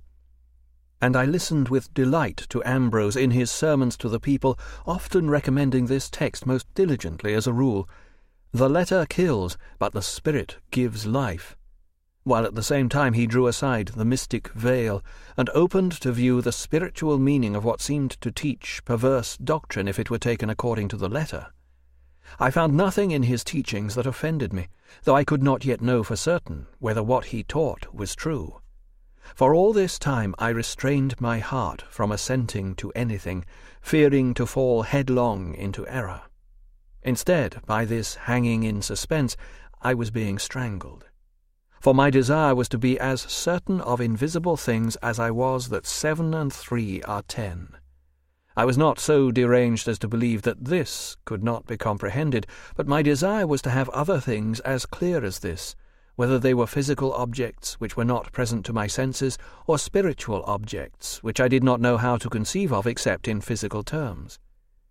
If I could have believed, I might have been cured, and, with the sight of my soul cleared up, it might in some way have been directed toward thy truth, which always abides and fails in nothing. But, just as it happens that a man who has tried a bad physician fears to trust himself with a good one, so it was with the health of my soul, which could not be healed except by believing.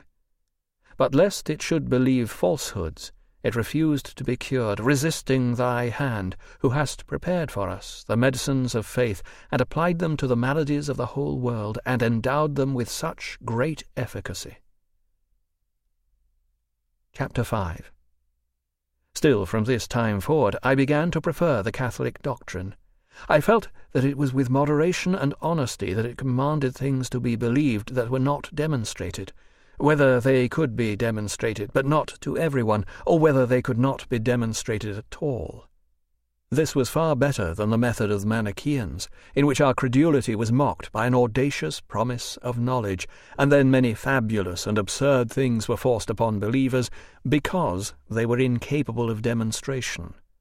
After that, O Lord, little by little, with a gentle and most merciful hand drawing and calming my heart, thou didst persuade me that, if I took into account the multitude of things I had never seen, nor been present when they were enacted, such as many of the events of secular history, and the numerous reports of places and cities which I had not seen, or such as my relations with many friends or physicians, or with these men and those, that unless we should believe, we should do nothing at all in this life. Finally, I was impressed with what an unalterable assurance I believed which two people were my parents, though this was impossible for me to know otherwise than by hearsay. By bringing all this into my consideration, thou didst persuade me that it was not the ones who believed thy books, which with so great authority thou hast established among nearly all nations, but those who did not believe them who were to be blamed. Moreover, those men were not to be listened to who would say to me, "How do you know that those scriptures were imparted to mankind by the Spirit of the one and most true God?" For this was the point that was most of all to be believed, since no wranglings of blasphemous questions, such as I had read in the books of the self-contradicting philosophers, could once snatch from me the belief that thou dost exist, although what thou art I did not know, and that to thee belongs the governance of human affairs. This much I believed, sometimes more strongly than other times, but I always believed both that thou art and that thou hast a care for us, although I was ignorant both as to what should be thought about thy substance and as to which way led or led back to thee.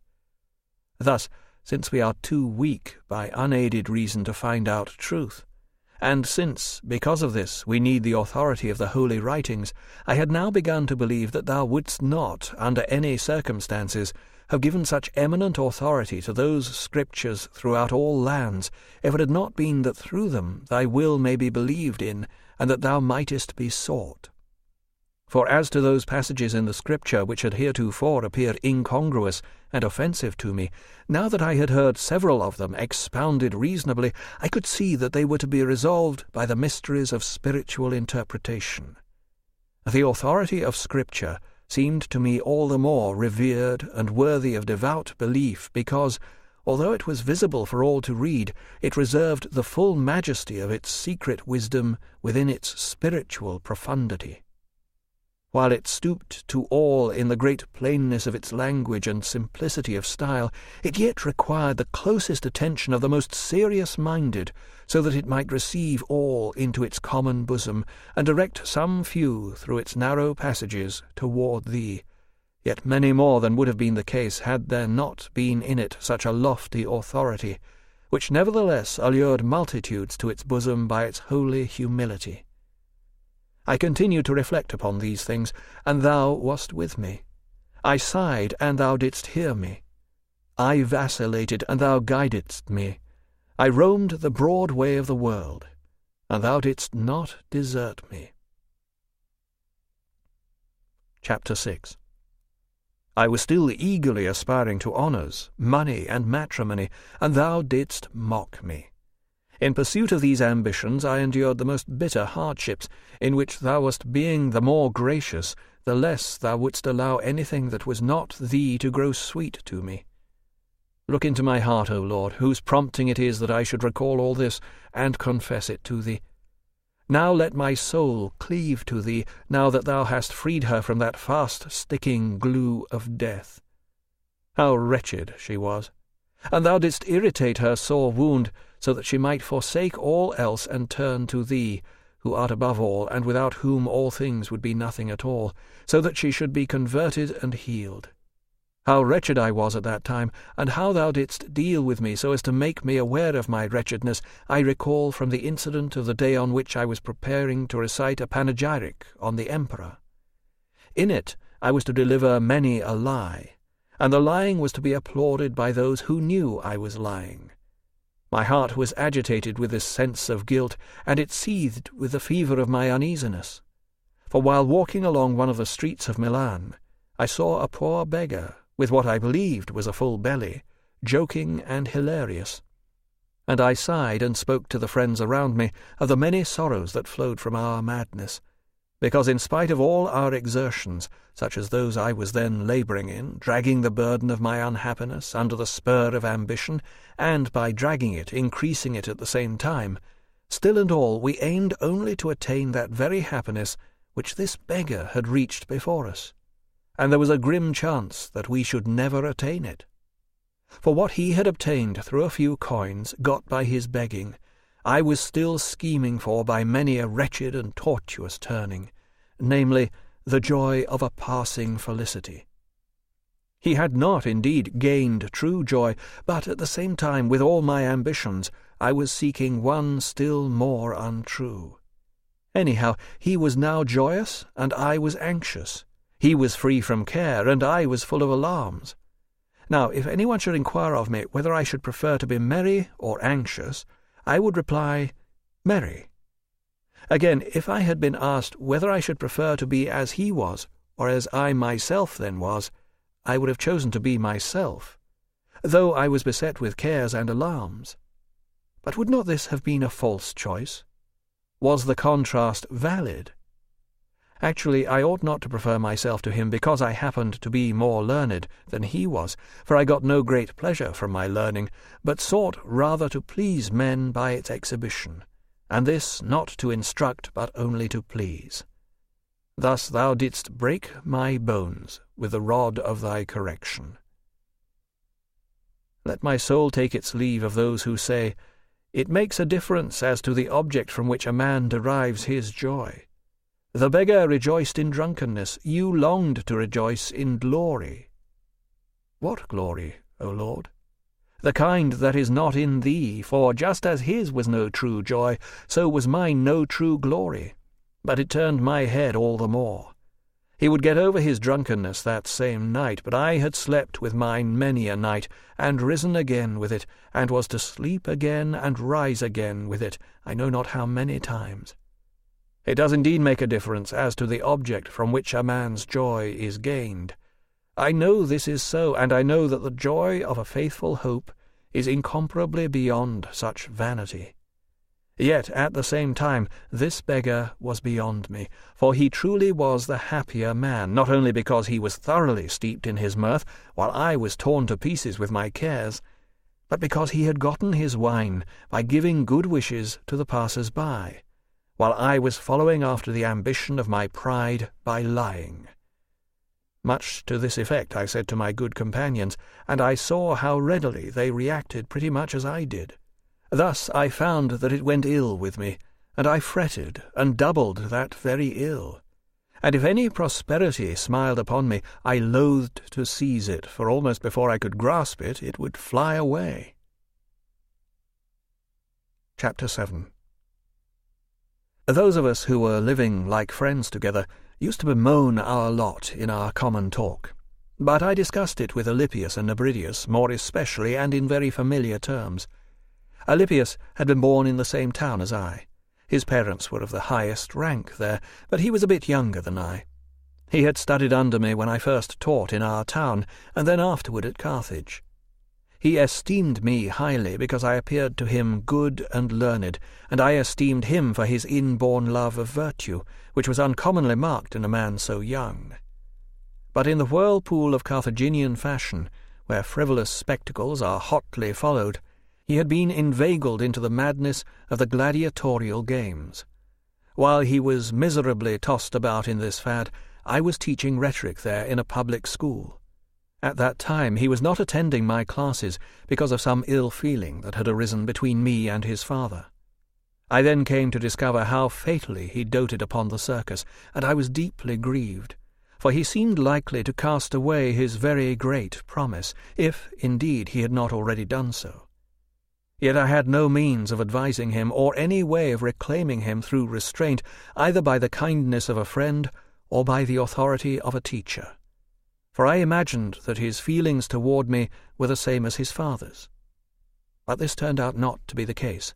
Indeed, disregarding his father's will in the matter, he began to be friendly and to visit my lecture-room, to listen for a while, and then depart. But it slipped my memory to try to deal with his problem, to prevent him from ruining his excellent mind in his blind and headstrong passion for frivolous sport. But thou, O Lord, who holdest the helm of all that thou hast created, thou hadst not forgotten him who was one day to be numbered among thy sons, a chief minister of thy sacrament. And in order that his amendment might plainly be attributed to thee, thou broughtest it about through me while I knew nothing of it. One day, when I was sitting in my accustomed place with my scholars before me, he came in, greeted me, sat himself down, and fixed his attention on the subject I was then discussing. It so happened that I had a passage in hand, and, while I was interpreting it, a simile occurred to me, taken from the gladiatorial games. It struck me as relevant to make more pleasant and plain the point I wanted to convey by adding a biting jibe at those whom that madness had enthralled. Thou knowest, O our God, that I had no thought at that time of curing Alypius of that plague, but he took it to himself and thought that I would not have said it but for his sake. And what any other man would have taken as an occasion of offence against me, this worthy young man took as a reason for being offended at himself, and for loving me the more fervently. Thou hast said it long ago, and written in thy book, "Rebuke a wise man, and he will love you." Now I had not rebuked him, but thou who canst make use of everything, both witting and unwitting, and in the order which thou thyself knowest to be best, and that order is right, thou madest my heart and tongue into burning coals, with which thou mightest cauterize and cure the hopeful mind thus languishing. Let him be silent in thy praise, who does not meditate on thy mercy, which rises up in my inmost parts to confess to thee. For after that speech Alypius rushed up out of that deep pit into which he had wilfully plunged and in which he had been blinded by its miserable pleasures, and he roused his mind with a resolve to moderation. When he had done this, all the filth of the gladiatorial pleasures dropped away from him, and he went to them no more. Then he also prevailed upon his reluctant father to let him be my pupil, and at the son's urging the father at last consented. Thus Alypius began again to hear my lectures, and became involved with me in the same superstition, loving in the Manichaeans that outward display of ascetic discipline which he believed was true and unfeigned. It was, however, a senseless and seducing continence which ensnared precious souls who were not able as yet to reach the height of true virtue, and who were easily beguiled with a veneer of what was only a shadowy and feigned virtue. Chapter 8. He had gone on to Rome before me to study law, which was the worldly way which his parents were forever urging him to pursue, and there he was carried away again with an incredible passion for the gladiatorial shows. For, although he had been utterly opposed to such spectacles and detested them, one day he met by chance a company of his acquaintances and fellow students returning from dinner, and with a friendly violence they drew him, resisting and objecting vehemently, into the amphitheatre, on a day of those cruel and murderous shows. He protested to them, "Though you drag my body to that place and set me down there, you cannot force me to give my mind or lend my eyes to these shows. Thus I will be absent while present, and so overcome both you and them." When they heard this, they dragged him on in, probably interested to see whether he could do as he said. When they got to the arena, and had taken what seats they could get, the whole place became a tumult of inhuman frenzy. But Alypius kept his eyes closed, and forbade his mind to roam abroad after such wickedness. Would that he had shut his ears also, for when one of the combatants fell in the fight, a mighty cry from the whole audience stirred him so strongly that, overcome by curiosity, and still prepared, as he thought, to despise and rise superior to it, no matter what it was, he opened his eyes and was struck with a deeper wound in his soul than the victim whom he desired to see had been in his body. Thus he fell more miserably than the one whose fall had raised that mighty clamour, which had entered through his ears and unlocked his eyes to make way for the wounding and beating down of his soul, which was more audacious than truly valiant. Also it was weaker because it presumed on its own strength when it ought to have depended on thee. For as soon as he saw the blood, he drank in with it a savage temper, and he did not turn away, but fixed his eyes on the bloody pastime, unwittingly drinking in the madness, delighted with the wicked contest, and drunk with bloodlust. He was now no longer the same man who came in, but was one of the mob he came into, a true companion of those who had brought him thither. Why need I say more? He looked, he shouted, he was excited, and he took away with him the madness that would stimulate him to come again, not only with those who first enticed him, but even without them, indeed, dragging in others besides. And yet from all this, with a most powerful and most merciful hand, thou didst pluck him, and taught him not to rest his confidence in himself but in thee, but not till long after. Chapter 9. But this was all being stored up in his memory as medicine for the future. So also was that other incident, when he was still studying under me at Carthage, and was meditating at noonday in the marketplace on what he had to recite, as scholars usually have to do for practice, and thou didst allow him to be arrested by the police officers in the marketplace as a thief. I believe, O my God, that thou didst allow this for no other reason than that this man, who was in the future to prove so great, should now begin to learn that, in making just decisions, a man should not readily be condemned by other men with reckless credulity. For as he was walking up and down alone before the judgment seat with his tablets and pen, lo, a young man, another one of the scholars, who was the real thief, secretly brought a hatchet, and, without Alypius seeing him, got in as far as the leaden bars which protected the silversmith shop, and began to hack away at the lead gratings. But when the noise of the hatchet was heard, the silversmiths below began to call to each other in whispers, and sent men to arrest whomsoever they should find.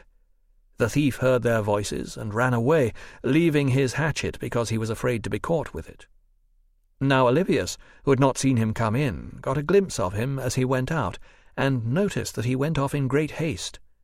Being curious to know the reasons, he went up to the place where he found the hatchet, and stood wondering and pondering, when, behold, those that were sent caught him alone, holding the hatchet which had made the noise which had startled them, and brought them there.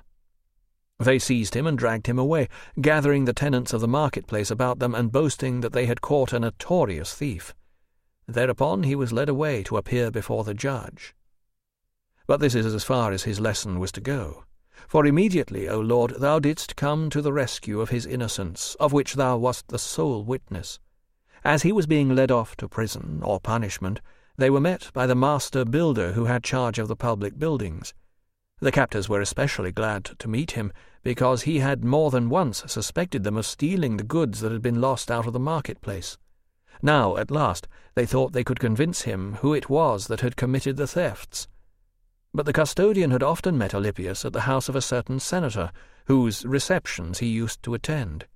He recognized him at once, and, taking his hand, led him apart from the throng, inquired the cause of all the trouble, and learned what had occurred. He then commanded all the rabble still around, and very uproarious and full of threatenings they were, to come along with him, and they came to the house of the young man who had committed the deed. There, before the door, was a slave boy so young that he was not restrained from telling the whole story by fear of harming his master. And he had followed his master to the marketplace. Alypius recognized him, and whispered to the architect, who showed the boy the hatchet, and asked whose it was. Ours, he answered directly.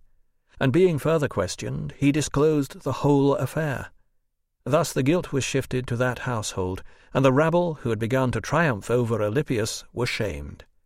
And so he went away home, this man who was to be the future steward of thy word and judge of so many causes in thy church, a wiser and more experienced man. Chapter 10. I found him at Rome, and he was bound to me with the strongest possible ties, and he went with me to Milan, in order that he might not be separated from me, and also that he might obtain some law practice, for which he had qualified with a view to pleasing his parents more than himself.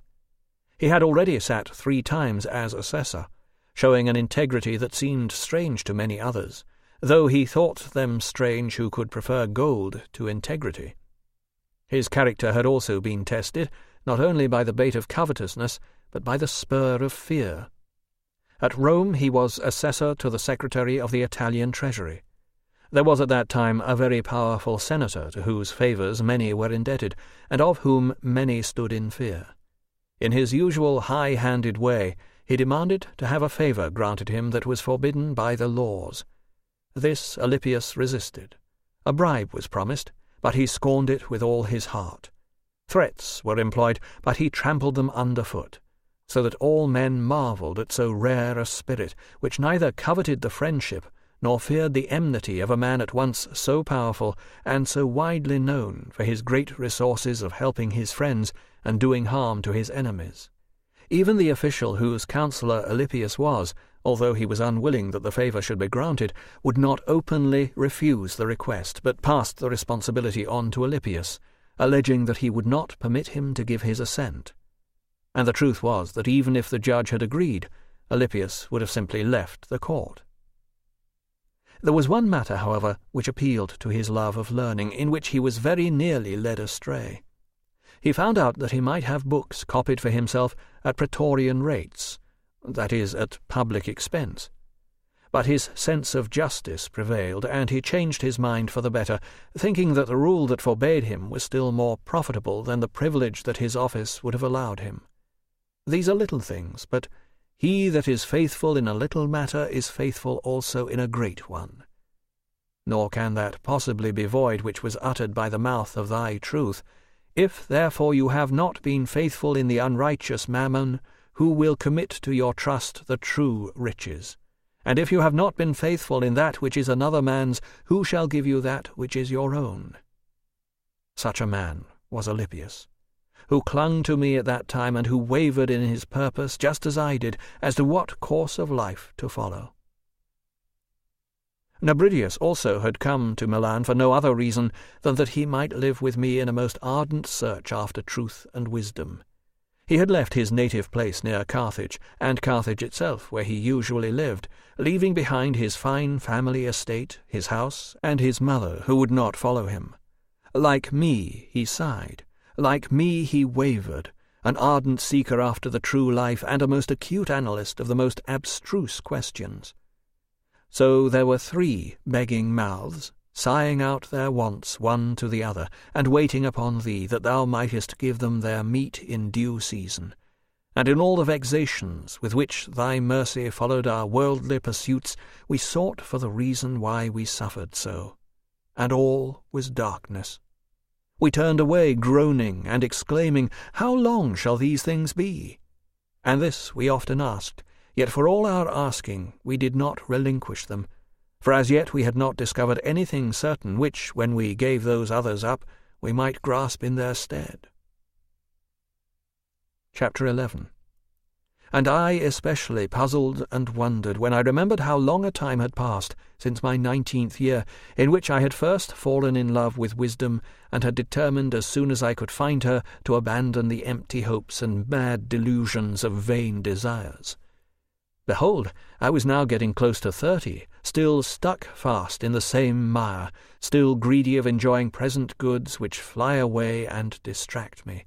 And I was still saying, Tomorrow I shall discover it. Behold, it will become plain, and I shall see it. Behold, Faustus will come and explain everything. Or I would say, O you mighty academics, is there no certainty that man can grasp for the guidance of his life? No, let us search the more diligently, and let us not despair.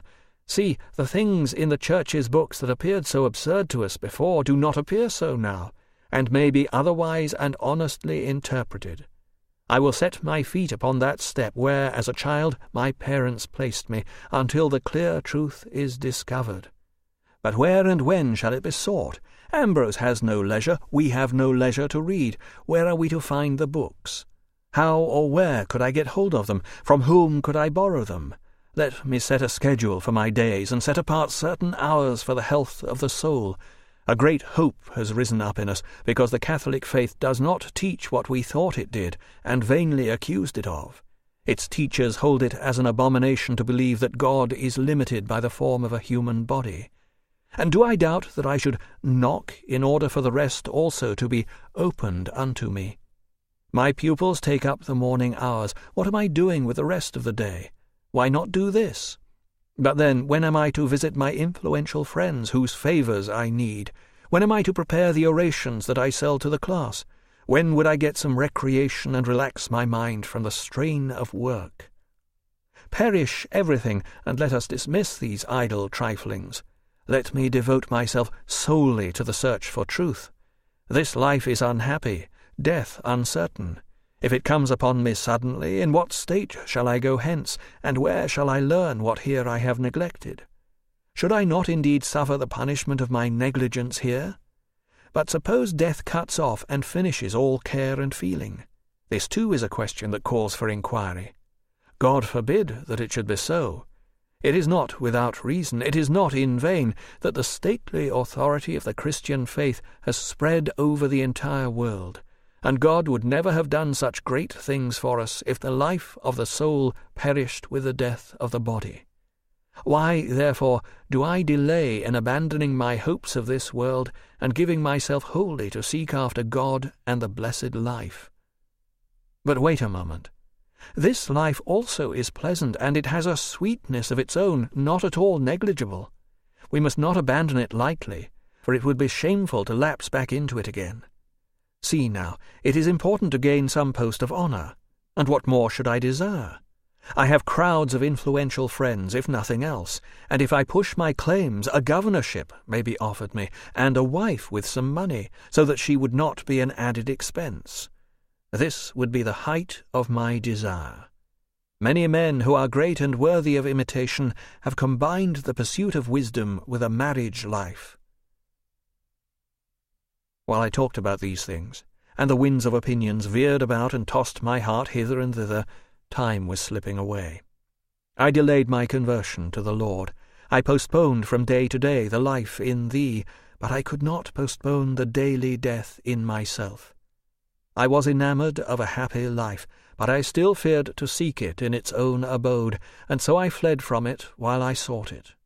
I thought I should be miserable if I were deprived of the embraces of a woman, and I never gave a thought to the medicine that thy mercy has provided for the healing of that infirmity, for I had never tried it. As for continence, I imagined that it depended on one's own strength, though I found no such strength in myself, for in my folly I knew not what is written. None can be continent unless thou dost grant it. Certainly thou wouldst have given it, if I had beseeched thy ears with heartfelt groaning, and if I had cast my care upon thee with firm faith. Chapter 12. Actually, it was Alypius who prevented me from marrying, urging that if I did so it would not be possible for us to live together and to have as much undistracted leisure in the love of wisdom as we had long desired. For he himself was so chaste that it was wonderful, all the more because in his early youth he had entered upon the path of promiscuity, but had not continued in it. Instead, feeling sorrow and disgust at it, he had lived from that time down to the present most continently. I quoted against him the examples of men who had been married and still lovers of wisdom, who had pleased God and had been loyal and affectionate to their friends. I fell far short of them in greatness of soul, and, enthralled with the disease of my carnality and its deadly sweetness, I dragged my chain along, fearing to be loosed of it. Thus I rejected the words of him who counselled me wisely, as if the hand that would have loosed the chain only hurt my wound. Moreover, the serpent spoke to Alypius himself by me, weaving and lying in his path, by my tongue to catch him with pleasant snares in which his honourable and free feet might be entangled. For he wondered that I, for whom he had such a great esteem, should be stuck so fast in the glue-pot of pleasure as to maintain, whenever we discussed the subject, that I could not possibly live a celibate life. And when I urged in my defence against his accusing questions that the hasty and stolen delight which he had tasted and now hardly remembered, and therefore too easily disparaged, was not to be compared with a settled acquaintance with it, and that if to this stable acquaintance were added the honourable name of marriage, he would not then be astonished at my inability to give it up. When I spoke thus, then he also began to wish to be married, not because he was overcome by the lust for such pleasures, but out of curiosity. For, he said, he longed to know what that could be without which my life, which he thought was so happy, seemed to me to be no life at all, but a punishment. For he who wore no chain was amazed at my slavery, and his amazement awoke the desire for experience, and from that he would have gone on to the experiment itself, and then perhaps he would have fallen into the very slavery that amazed him in me, since he was ready to enter into a covenant with death, for he that loves danger shall fall into it. Now, the question of conjugal honour in the ordering of a good married life and the bringing up of children interested us but slightly. What afflicted me most, and what had made me already a slave to it, was the habit of satisfying an insatiable lust. But Alypius was about to be enslaved by a merely curious wonder. This is the state we were in, until thou, O Most High, who never forsakest our lowliness, didst take pity on our misery, and didst come to our rescue in wonderful and secret ways. Chapter 13. Active efforts were made to get me a wife. I wooed, I was engaged, and my mother took the greatest pains in the matter, for her hope was that, when I was once married, I might be washed clean in health-giving baptism, for which I was being daily prepared, as she joyfully saw, taking note that her desires and promises were being fulfilled in my faith.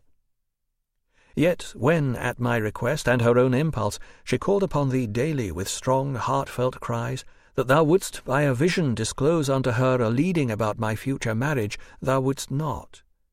She did indeed see certain vain and fantastic things, such as are conjured up by the strong preoccupation of the human spirit, and these, she supposed, had some reference to me, and she told me about them, but not with the confidence she usually had when thou hadst shown her anything. For she always said that she could distinguish, by a certain feeling impossible to describe, between thy revelations and the dreams of her own soul. Yet the matter was pressed forward, and the proposals were made for a girl who was as yet some 2 years too young to marry, and because she pleased me, I agreed to wait for her. Chapter 14. Many in my band of friends, consulting about and abhorring the turbulent vexations of human life, had often considered and were now almost determined to undertake a peaceful life, away from the turmoil of men.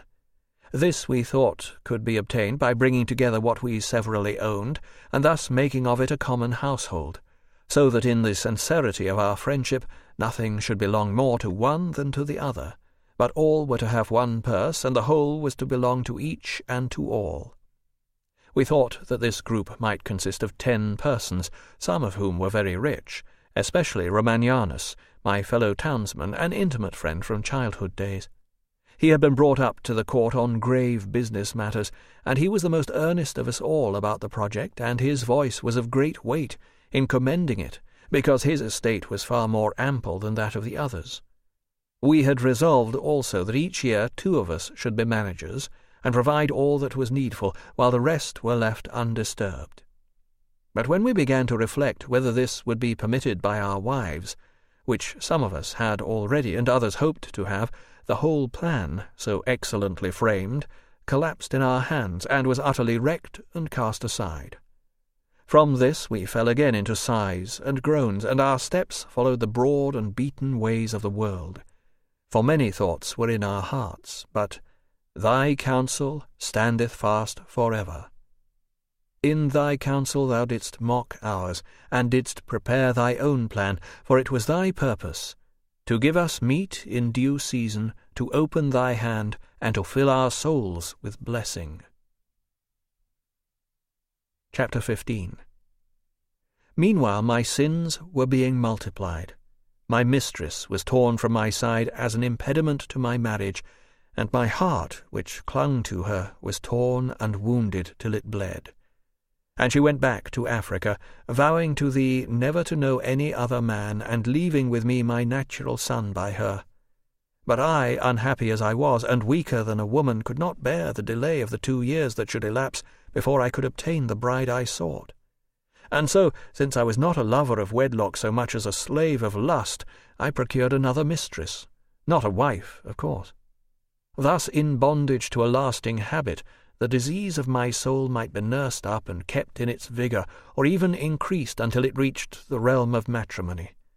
Nor indeed was the wound healed that had been caused by cutting away my former mistress, only it ceased to burn and throb, and began to fester, and was more dangerous because it was less painful. Chapter 16. Thine be the praise, unto thee be the glory, O fountain of mercies. I became more wretched, and thou didst come nearer. Thy right hand was ever ready to pluck me out of the mire and to cleanse me, but I did not know it. Nor did anything call me back from a still deeper plunge into carnal pleasure, except the fear of death and of thy future judgment, which, amid all the waverings of my opinions, never faded from my breast.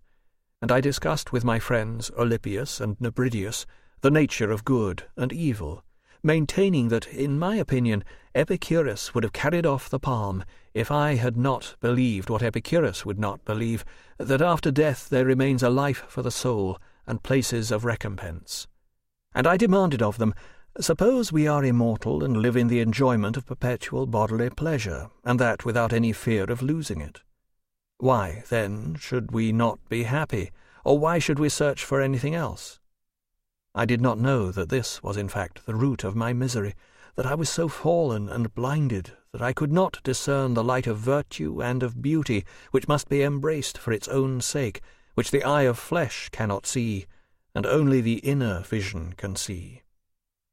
Nor did I, alas, consider the reason why I found delight in discussing these very perplexities, shameful as they were, with my friends. For I could not be happy without friends, even according to the notions of happiness I had then, and no matter how rich the store of my carnal pleasures might be. Yet of a truth I loved my friends for their own sakes, and felt that they in turn loved me for my own sake. O crooked ways! Woe to the audacious soul which hoped that by forsaking thee it would find some better thing. It tossed and turned upon back and side and belly, but the bed is hard, and thou alone givest it rest. And lo, thou art near, and thou deliverest us from our wretched wanderings, and establishest us in thy way. And thou comfortest us, and sayest, Run, I will carry you. Yea, I will lead you home, and then I will set you free. Book 7. The Conversion to Neoplatonism. Augustine traces his growing disenchantment with the Manichaean conceptions of God and evil, and the dawning understanding of God's incorruptibility. But his thought is still bound by his materialistic notions of reality. He rejects astrology and turns to the study of Neoplatonism.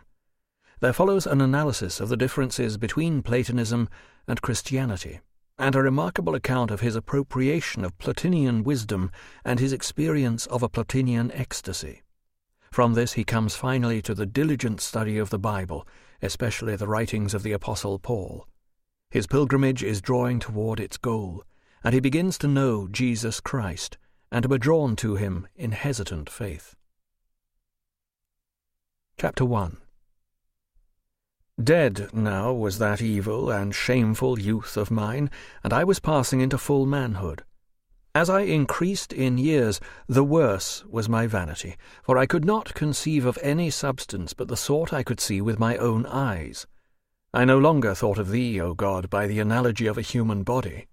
Ever since I inclined my ear to philosophy, I had avoided this error, and the truth on this point I rejoiced to find in the faith of our spiritual mother, thy Catholic Church. Yet I could not see how else to conceive thee. And I, a man, and such a man, sought to conceive thee, the sovereign and only true God. In my inmost heart I believed that thou art incorruptible, and inviolable, and unchangeable, because, though I knew not how or why, I could still see plainly and without doubt that the corruptible is inferior to the incorruptible, the inviolable obviously superior to its opposite, and the unchangeable better than the changeable. My heart cried out violently against all phantasms, and with this one clear certainty I endeavoured to brush away the swarm of unclean flies that swarmed around the eyes of my mind. But behold, they were scarcely scattered before they gathered again, buzzed against my face, and beclouded my vision. I no longer thought of God in the analogy of a human body, yet I was constrained to conceive thee to be some kind of body in space, either infused into the world or infinitely diffused beyond the world, and this was the incorruptible, inviolable, unchangeable substance which I thought was better than the corruptible, the violable, and the changeable. For whatever I conceived to be deprived of the dimensions of space appeared to me to be nothing, absolutely nothing, not even a void. For if a body is taken out of space, or if space is emptied of all its contents, of earth, water, air, or heaven, yet it remains an empty space, a spacious nothing, as it were. Being thus gross-hearted and not clear even to myself, I then held that whatever had neither length nor breadth, nor density nor solidity, and did not or could not receive such dimensions, was absolutely nothing. For at that time my mind dwelt only with ideas, which resembled the forms with which my eyes are still familiar. Nor could I see that the act of thought by which I formed those ideas was itself immaterial, and yet it could not have formed them if it were not itself a measurable entity. So also I thought about thee, O life of my life, as stretched out through infinite space, interpenetrating the whole mass of the world, reaching out beyond in all directions, to immensity without end, so that the earth should have thee, the heaven have thee, all things have thee, and all of them be limited in thee, while thou art placed nowhere at all. As the body of the air above the earth does not bar the passage of the light of the sun, so that the light penetrates it, not by bursting nor dividing, but filling it entirely, so I imagined that the body of heaven and air and sea, and even of the earth, was all open to thee, and, in all its greatest parts, as well as the smallest, was ready to receive thy presence by a secret inspiration, which, from within or without all, orders all things thou hast created. This was my conjecture, because I was unable to think of anything else. Yet it was untrue. For in this way a greater part of the earth would contain a greater part of thee, a smaller part, a smaller fraction of thee. All things would be full of thee in such a sense that there would be more of thee in an elephant than in a sparrow, because one is larger than the other and fills a larger space. And this would make the portions of thyself present in the several portions of the world in fragments, great to the great, small to the small. But thou art not such a one. But as yet thou hadst not enlightened my darkness. Chapter 2. But it was not sufficient for me, O Lord, to be able to oppose those deceived deceivers, and those dumb orators, dumb because thy word did not sound forth from them, to oppose them with the answer which, in the old Carthaginian days, Nebridius used to propound, shaking all of us who heard it. What could this imaginary people of darkness, which the Manichaeans usually set up as an army opposed to thee, have done to thee if thou hadst declined the combat? If they replied that it could have hurt thee, they would then have made thee violable and corruptible. If, on the other hand, the dark could have done thee no harm, then there was no cause for any battle at all. There was less cause for a battle in which a part of thee, one of thy members, a child of thy own substance, should be mixed up with opposing powers, not of thy creation, and should be corrupted and deteriorated and changed by them from happiness into misery, so that it could not be delivered and cleansed without thy help. This offspring of thy substance was supposed to be the human soul, to which thy word, free, pure, and entire, could bring help when it was being enslaved, contaminated, and corrupted. But on their hypothesis, that word was itself corruptible, because it is one and the same substance as the soul. And therefore, if they admitted that thy nature, whatsoever thou art, is incorruptible, then all these assertions of theirs are false, and should be rejected with horror. But if thy substance is corruptible, then this is self-evidently false, and should be abhorred at first utterance. This line of argument, then, was enough against those deceivers who ought to be cast forth from a surfeited stomach, for out of this dilemma they could find no way of escape, without dreadful sacrilege of mind and tongue, when they think and speak such things about thee. Chapter 3.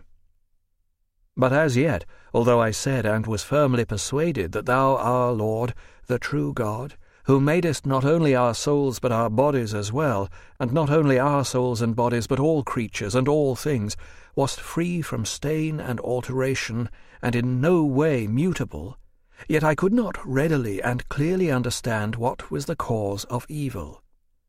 Whatever it was, I realized that the question must be so analyzed as not to constrain me by any answer to believe that the immutable God was mutable, lest I should myself become the thing that I was seeking out.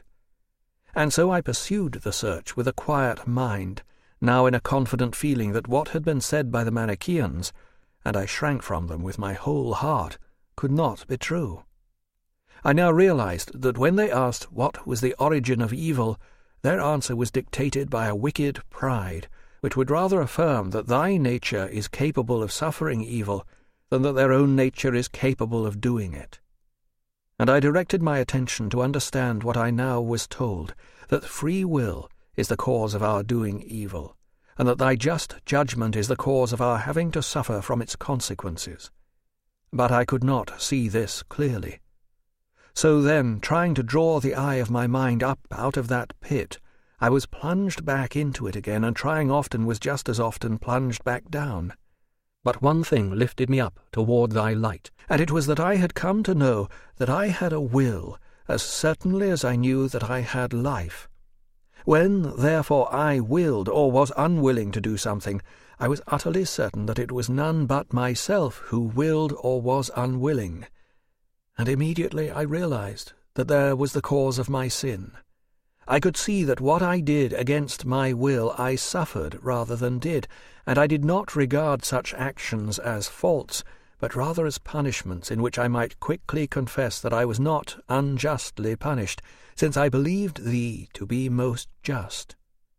Who was it that put this in me, and implanted in me the root of bitterness, in spite of the fact that I was altogether the handiwork of my most sweet God? If the devil is to blame, who made the devil himself? And if he was a good angel who by his own wicked will became the devil, how did there happen to be in him that wicked will by which he became a devil, since a good creator made him wholly a good angel?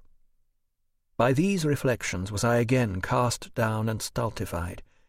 Yet I was not plunged into that hell of error where no man confesses to thee, where I thought that thou didst suffer evil rather than that men do it.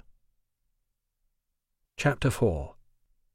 For in my struggle to solve the rest of my difficulties, I now assumed henceforth as settled truth that the incorruptible must be superior to the corruptible, and I did acknowledge that thou, whatever thou art incorruptible.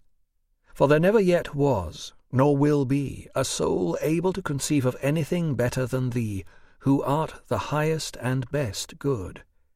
And since most truly and certainly the incorruptible is to be placed above the corruptible, as I now admit it, it followed that I could rise in my thoughts to something better than my God, if thou wert not incorruptible. When, therefore, I saw that the incorruptible was to be preferred to the corruptible, I saw then where I ought to seek thee, and where I should look for the source of evil, that is, the corruption by which thy substance can in no way be profaned. For it is obvious that corruption in no way injures our God, by no inclination, by no necessity, by no unforeseen chance, because he is our God, and what he wills is good, and he himself is that good. But to be corrupted is not good, nor art thou compelled to do anything against thy will, since thy will is not greater than thy power. But it would have to be greater if thou thyself wert greater than thyself. For the will and power of God are God himself. And what can take thee by surprise, since thou knowest all, and there is no sort of nature but thou knowest it? And what more should we say about why that substance which God is cannot be corrupted? Because if this were so, it could not be God. Chapter 5. And I kept seeking for an answer to the question, whence is evil? And I sought it in an evil way, and I did not see the evil in my very search. I marshalled before the sight of my spirit all creation, all that we see of earth and sea and air and stars and trees and animals, and all that we do not see, the firmament of the sky above, and all the angels and all spiritual things. For my imagination arranged these also as if they were bodies in this place or that. And I pictured to myself thy creation as one vast mass, composed of various kinds of bodies, some of which were actually bodies, some of those which I imagined spirits were like. I pictured this mass as vast, of course not in its full dimensions, for these I could not know, but as large as I could possibly think, still only finite on every side. But thou, O Lord, I imagined as environing the mass on every side and penetrating it, still infinite in every direction, as if there were a sea everywhere, and everywhere, through measureless space, nothing but an infinite sea. And it contained within itself some sort of sponge, huge but still finite, so that the sponge would in all its parts be filled from the immeasurable sea. Thus I conceived thy creation itself to be finite, and filled by thee, the infinite. And I said, Behold God, and behold what God hath created. God is good, yea, most mightily and incomparably better than all his works. But yet he who is good has created them good. Behold how he encircles and fills them. Where, then, is evil? And whence does it come, and how has it crept in? What is its root, and what its seed? Has it no being at all? Why, then, do we fear and shun what has no being? Or if we fear it needlessly, then surely that fear is evil by which the heart is unnecessarily stabbed and tortured, and indeed a greater evil, since we have nothing real to fear, and yet do fear. Therefore, either that is evil which we fear, or the act of fearing is itself evil. But then whence does it come, since God, who is good, has made all these things good?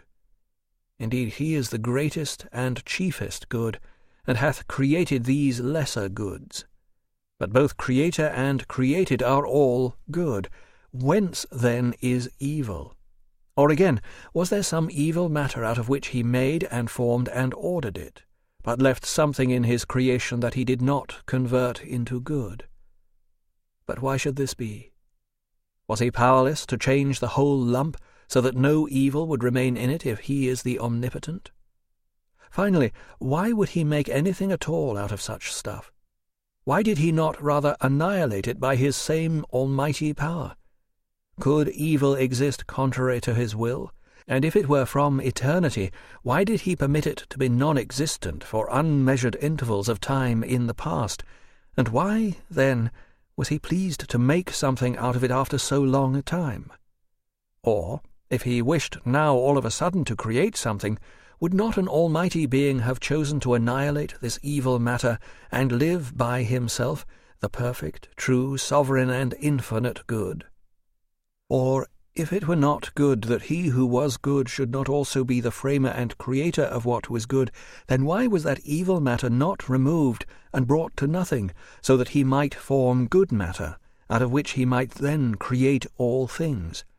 For he would not be omnipotent if he were not able to create something good without being assisted by that matter which had not been created by himself. Such perplexities I revolved in my wretched breast, overwhelmed with gnawing cares, lest I die before I discovered the truth. And still the faith of thy Christ, our Lord and Saviour, as it was taught me by the Catholic Church, stuck fast in my heart.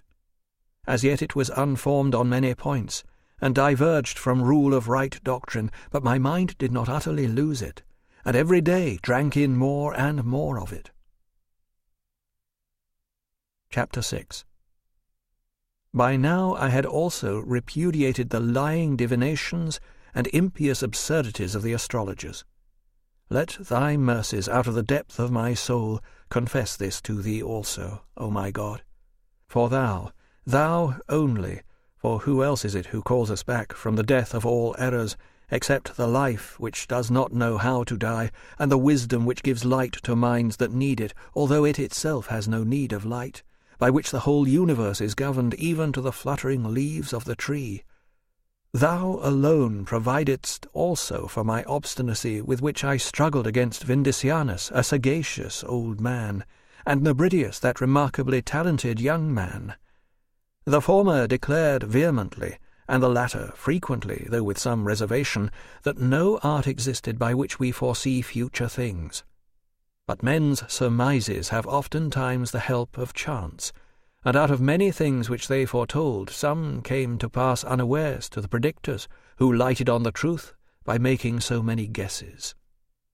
And thou also providedst a friend for me, who was not a negligent consulter of the astrologers, even though he was not thoroughly skilled in the art either, as I said, one who consulted them out of curiosity. He knew a good deal about it, which, he said, he had heard from his father, and he never realized how far his ideas would help to overthrow my estimation of that art. His name was Firminus, and he had received a liberal education and was a cultivated rhetorician. It so happened that he consulted me, as one very dear to him, as to what I thought about some affairs of his in which his worldly hopes had risen, viewed in the light of his so-called horoscope. Although I had now begun to lean in this matter toward Nebridius's opinion, I did not quite decline to speculate about the matter or to tell him what thoughts still came into my irresolute mind, although I did add that I was almost persuaded now that these were but empty and ridiculous follies. He then told me that his father had been very much interested in such books, and that he had a friend who was as much interested in them as he was himself. They, in combined study and consultation, fanned the flame of their affection for this folly, going so far as to observe the moment when the dumb animals which belonged to their household gave birth to young, and then observed the position of the heavens with regard to them, so as to gather fresh evidence for this so-called art. Moreover, he reported that his father had told me that, at the same time his mother was about to give birth to him, Firminus, a female slave of a friend of his father's was also pregnant. This could not be hidden from her master, who kept records with the most diligent exactness of the birth dates even of his dogs. And so it happened to pass that, under the most careful observations, one for his wife and the other for his servant, with exact calculations of the days, hours, and minutes, both women were delivered at the same moment, so that both were compelled to cast the self-same horoscope down to the minute, the one for his son, the other for his young slave. For as soon as the women began to be in labour, they each sent word to the other as to what was happening in their respective houses, and had messengers ready to dispatch to one another as soon as they had information of the actual birth, and each, of course, knew instantly the exact time. It turned out, Firminus said, that the messengers from the respective houses met one another at a point equidistant from either house, so that neither of them could discern any difference either in the position of the stars or any other of the most minute points. And yet Firminus, born in a high estate in his parents' house, ran his course through the prosperous paths of this world, was increased in wealth and elevated to honours. At the same time the slave, the yoke of his condition being still unrelaxed, continued to serve his masters, as Firminus, who knew him, was able to report. Upon hearing and believing these things related by so reliable a person, all my resistance melted away. First, I endeavoured to reclaim Firminus himself from his superstition by telling him that after inspecting his horoscope, I ought, if I could foretell truly, to have seen in it parents eminent among their neighbours, a noble family in its own city, a good birth, a proper education, and liberal learning.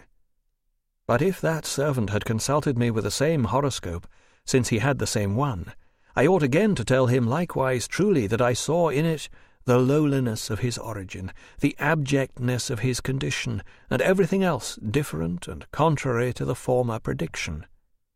If, then, by casting up the same horoscopes, I should, in order to speak the truth, make contrary analyses, or else speak falsely if I made identical readings, then surely it followed that whatever was truly foretold by the analysis of the horoscopes was not by art, but by chance. And whatever was said falsely was not from incompetence in the art, but from the error of chance. An opening being thus made in my darkness, I began to consider other implications involved here.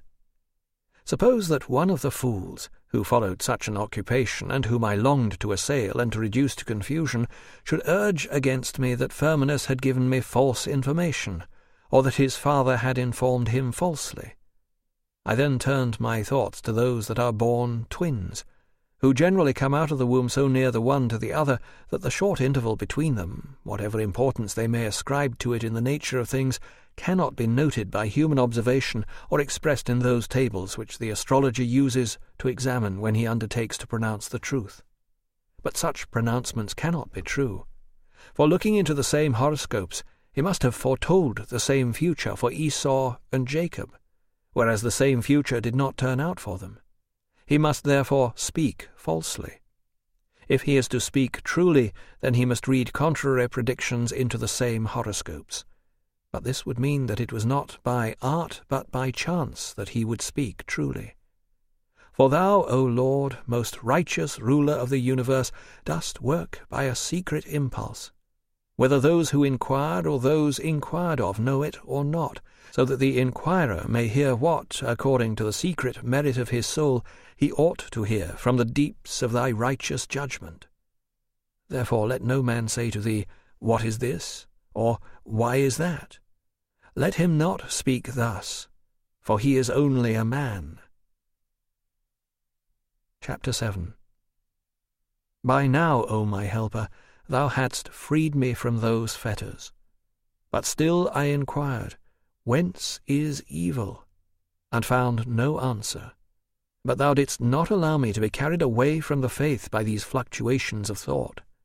I still believed both that thou dost exist, and that thy substance is immutable, and that thou dost care for and wilt judge all men, and that in Christ thy Son our Lord, and the Holy Scriptures, which the authority of thy Catholic Church pressed on me, thou hast planned the way of man's salvation to that life which is to come after this death.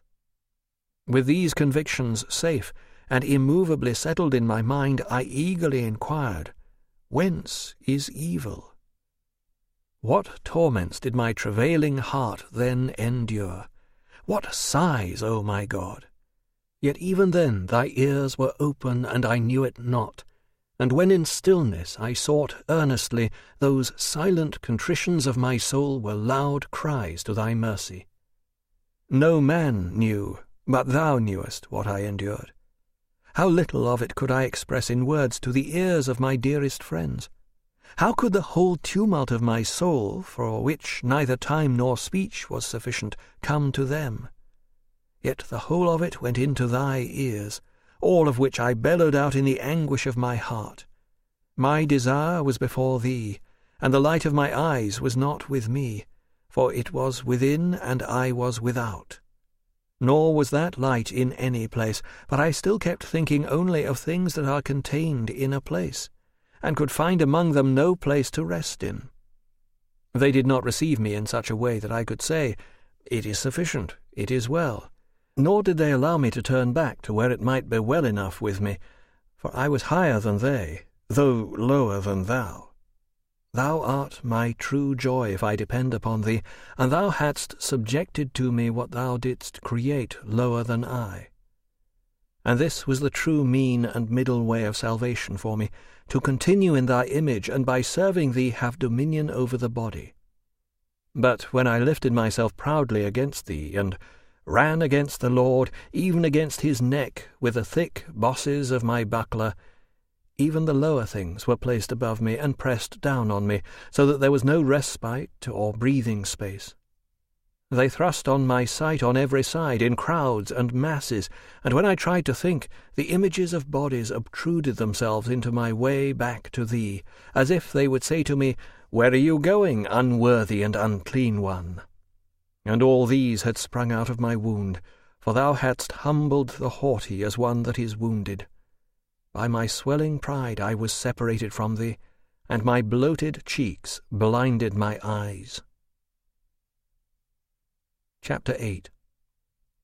But thou, O Lord, art forever the same, yet thou art not forever angry with us, for thou hast compassion on our dust and ashes. It was pleasing in thy sight to reform my deformity, and by inward stings thou didst disturb me, so that I was impatient until thou wert made clear to my inward sight. By the secret hand of thy healing my swelling was lessened. The disordered and darkened eyesight of my mind was from day to day made whole by the stinging salve of wholesome grief. Chapter 9. And first of all, willing to show me how thou dost resist the proud but give grace to the humble, and how mercifully thou hast made known to men the way of humility, in that thy word was made flesh and dwelt among men, thou didst procure for me, through one inflated with the most monstrous pride, certain books of the Platonists, translated from Greek into Latin. And therein I found, not indeed in the same words, but to the self-same effect, enforced by many and various reasons, that in the beginning was the Word, and the Word was with God, and the Word was God. The same was in the beginning with God. All things were made by him, and without him was not anything made that was made. That which was made by him is life, and the life was the light of men, and the light shined in darkness, and the darkness comprehended it not. Furthermore, I read that the soul of man, though it bears witness to the light, yet itself is not the light, but the Word of God, being God, is that true light that lights every man who comes into the world. And further, that he was in the world, and the world was made by him, and the world knew him not. But that he came unto his own, and his own received him not. And as many as received him, to them gave he power to become the sons of God, even to them that believed on his name. This I did not find there. Similarly, I read there that God the Word was born not of flesh, nor of blood, nor of the will of man, nor the will of the flesh, but of God. But that the Word was made flesh and dwelt among us, I found this nowhere there. And I discovered in those books, expressed in many and various ways, that the Son was in the form of God, and thought it not robbery to be equal in God, for he was naturally of the same substance, but that he emptied himself, and took upon himself the form of a servant, and was made in the likeness of men, and being found in fashion as a man, he humbled himself, and became obedient unto death, even the death of the cross. Wherefore God also hath highly exalted him from the dead, and given him a name above every name, that at the name of Jesus every knee should bow, of things in heaven, and things in earth, and things under the earth, and that every tongue should confess that Jesus Christ is Lord, to the glory of God the Father. This those books have not. I read further in them that before all times and beyond all times thy only Son remaineth unchangeably co-eternal with thee, and that of his fullness all souls receive that they may be blessed, and that by participation in that wisdom which abides in them they are renewed that they may be wise. But that in due time Christ died for the ungodly, and that thou sparedst not thy only Son, but deliveredst him up for us all, this is not there.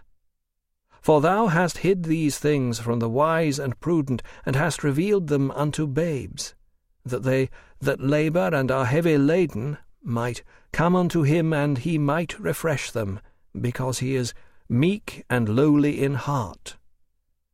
The meek will he guide in judgment, and the meek will he teach his way, beholding our lowliness and our trouble, and forgiving all our sins. But those who strut in the high boots of what they deem to be superior knowledge will not hear him who says, Learn of me, for I am meek and lowly in heart, and you shall find rest for your souls. Thus, though they know God, yet they do not glorify him as God, nor are they thankful. Therefore they become vain in their imaginations, their foolish heart is darkened, and professing themselves to be wise they become fools. And, moreover, I also read there how they changed the glory of their incorruptible nature into idols and various images, into an image made like corruptible man, and to birds and four-footed beasts and creeping things, namely, into that Egyptian food for which Esau lost his birthright, so that thy firstborn people worshipped the head of a four-footed beast instead of thee, turning back in their hearts toward Egypt, and prostrating thy image, their own soul, before the image of an ox that eats grass. These things I found there, but I fed not on them. For it pleased thee, O Lord, to take away the reproach of his minority from Jacob, that the elder should serve the younger, and thou mightest call the Gentiles. And I had sought strenuously after that gold which thou didst allow thy people to take from Egypt, since wherever it was thine. And thou saidst unto the Athenians by the mouth of thy apostle that in thee we live and move and have our being, as one of their own poets had said. And truly these books came from there. But I did not set my mind on the idols of Egypt which they fashioned of gold, changing the truth of God into a lie, and worshipping and serving the creature more than the Creator. Chapter 10. And being admonished by these books to return into myself, I entered into my inward soul, guided by thee. This I could do because thou wast my helper. And I entered, and with the eye of my soul, such as it was, saw above the same eye of my soul and above my mind the immutable light. It was not the common light, which all flesh can see, nor was it simply a greater one of the same sort, as if the light of day were to grow brighter and flood all space. It was not like that light, but different, yea, very different from all earthly light whatever. Nor was it above my mind in the same way as oil is above water, or heaven above earth. But it was higher, because it made me, and I was below it, because I was made by it. He who knows the truth knows that light, and he who knows it knows eternity. Love knows it, O eternal truth, and true love and beloved eternity. Thou art my God, to whom I sigh both night and day. When I first knew thee, thou didst lift me up, that I might see that there was something to be seen, though I was not yet fit to see it. And thou didst beat back the weakness of my sight, shining forth upon me thy dazzling beams of light, and I trembled with love and fear. I realized that I was far away from thee in the land of unlikeness, as if I heard thy voice from on high. I am the food of strong men. Grow, and you shall feed on me. Nor shall you change me like the food of your flesh into yourself, but you shall be changed into my likeness.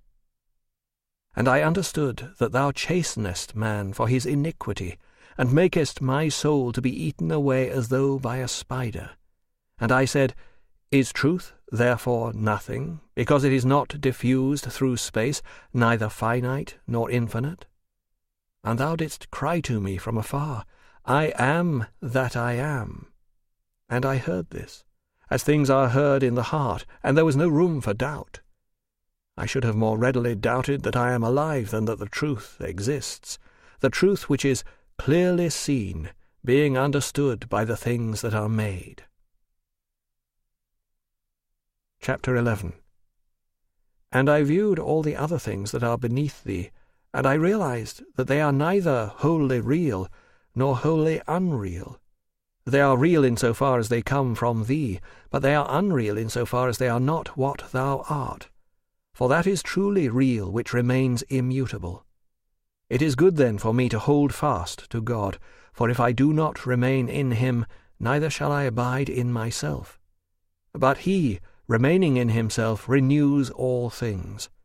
And thou art the Lord my God, since thou standest in no need of my goodness.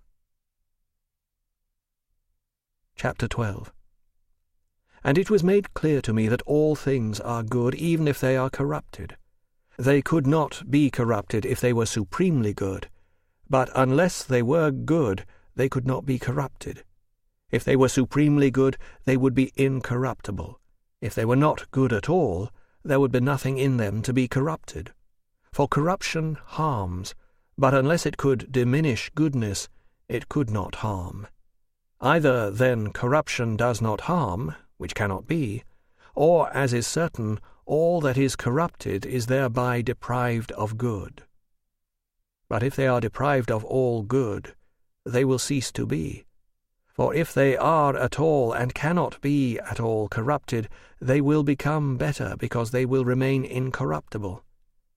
Now what can be more monstrous than to maintain that by losing all good they have become better? If then they are deprived of all good, they will cease to exist. So long as they are, therefore, they are good. Therefore, whatsoever is good. Evil, then, the origin of which I had been seeking, has no substance at all, for if it were a substance, it would be good. For either it would be an incorruptible substance, and so a supreme good, or a corruptible substance, which could not be corrupted unless it were good. I understood, therefore, and it was made clear to me that thou madest all things good, nor is there any substance at all not made by thee. And because all that thou madest is not equal, each by itself is good, and the sum of all of them is very good, for our God made all things very good. Chapter 13. To thee there is no such thing as evil, and even in thy whole creation taken as a whole there is not, because there is nothing from beyond it that can burst in and destroy the order which thou hast appointed for it. But in the parts of creation some things, because they do not harmonize with others, are considered evil. Yet those same things harmonize with others that are good, and in themselves are good. And all these things which do not harmonize with each other still harmonize with the inferior part of creation which we call the earth, having its own cloudy and windy sky of like nature with itself.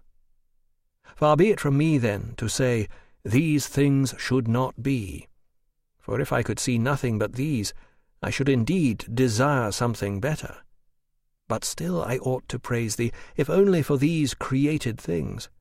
For that thou art to be praised is shown from the fact that earth, dragons, and all deeps, fire and hail, snow and vapours, stormy winds fulfilling thy word, mountains and all hills, fruitful trees and all cedars, beasts and all cattle, creeping things and flying fowl, things of the earth and all people, princes and all judges of the earth, both young men and maidens, old men and children, praise thy name.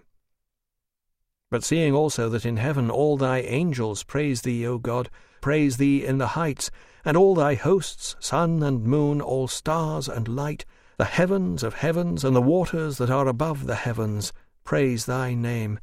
Seeing this, I say, I no longer desire a better world, because my thought ranged over all, and with a sounder judgment I reflected that the things above were better than those below, yet that all creation together was better than the higher things alone.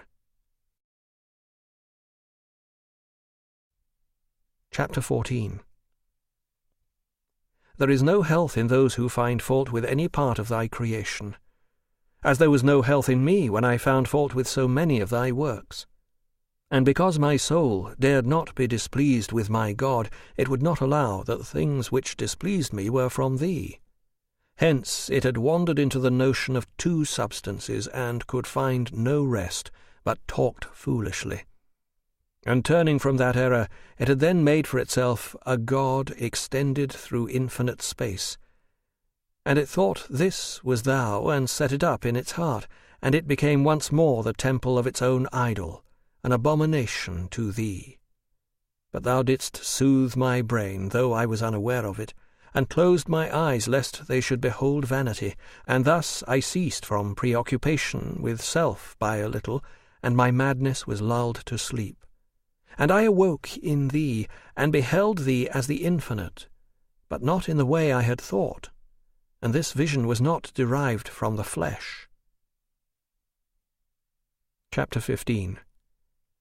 And I looked around at other things, and I saw that it was to thee that all of them owed their being, and that they were all finite in thee. Yet they are in thee not as in a space, but because thou holdest all things in the hand of thy truth, and because all things are true in so far as they are, and because falsehood is nothing, except the existence in thought of what does not exist in fact. And I saw that all things harmonize not only in their places, but also in their seasons. And I saw that thou, who alone art eternal, didst not begin to work after unnumbered periods of time, because all ages, both those which are past and those which shall pass, neither go nor come, except through thy working and abiding. Chapter 16. And I saw, and found it no marvel, that bread which is distasteful to an unhealthy palate is pleasant to a healthy one, or that the light which is painful to sore eyes is a delight to sound ones. Thy righteousness displeases the wicked, and they find even more fault with the viper and the little worm which thou hast created good, fitting in as they do with the inferior parts of creation. The wicked themselves also fit in here, and proportionately more so as they become unlike thee, but they harmonize with the higher creation proportionately as they become like thee. And I asked what wickedness was, and I found that it was no substance, but a perversion of the will bent aside from thee, O God, the supreme substance, toward these lower things, casting away its inmost treasure, and becoming bloated with eternal good. Chapter 17. And I marvelled that I now loved thee, and no phantasm in thy stead, and yet I was not stable enough to enjoy my God steadily. Instead I was transported to thee by thy beauty, and then presently torn away from thee by my own weight, sinking with grief into these lower things. This weight was carnal habit. But thy memory dwelt with me, and I never doubted in the least that there was one for me to cleave to. But I was not yet ready to cleave to thee firmly. For the body which is corrupted presses down the soul, and the earthly dwelling weighs down the mind which muses upon many things.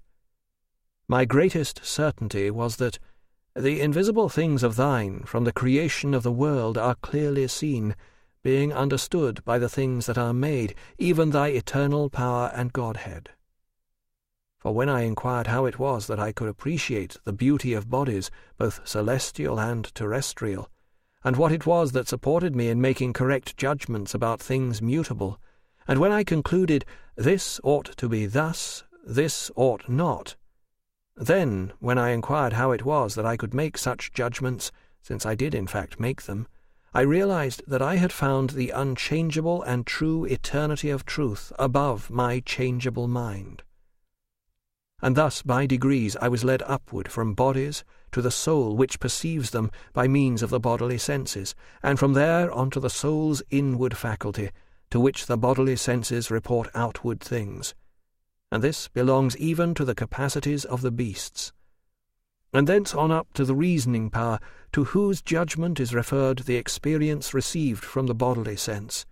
And when this power of reason within me also found that it was changeable, it raised itself up to its own intellectual principle, and withdrew its thoughts from experience, abstracting itself from the contradictory throng of phantasms in order to seek for that light in which it was bathed.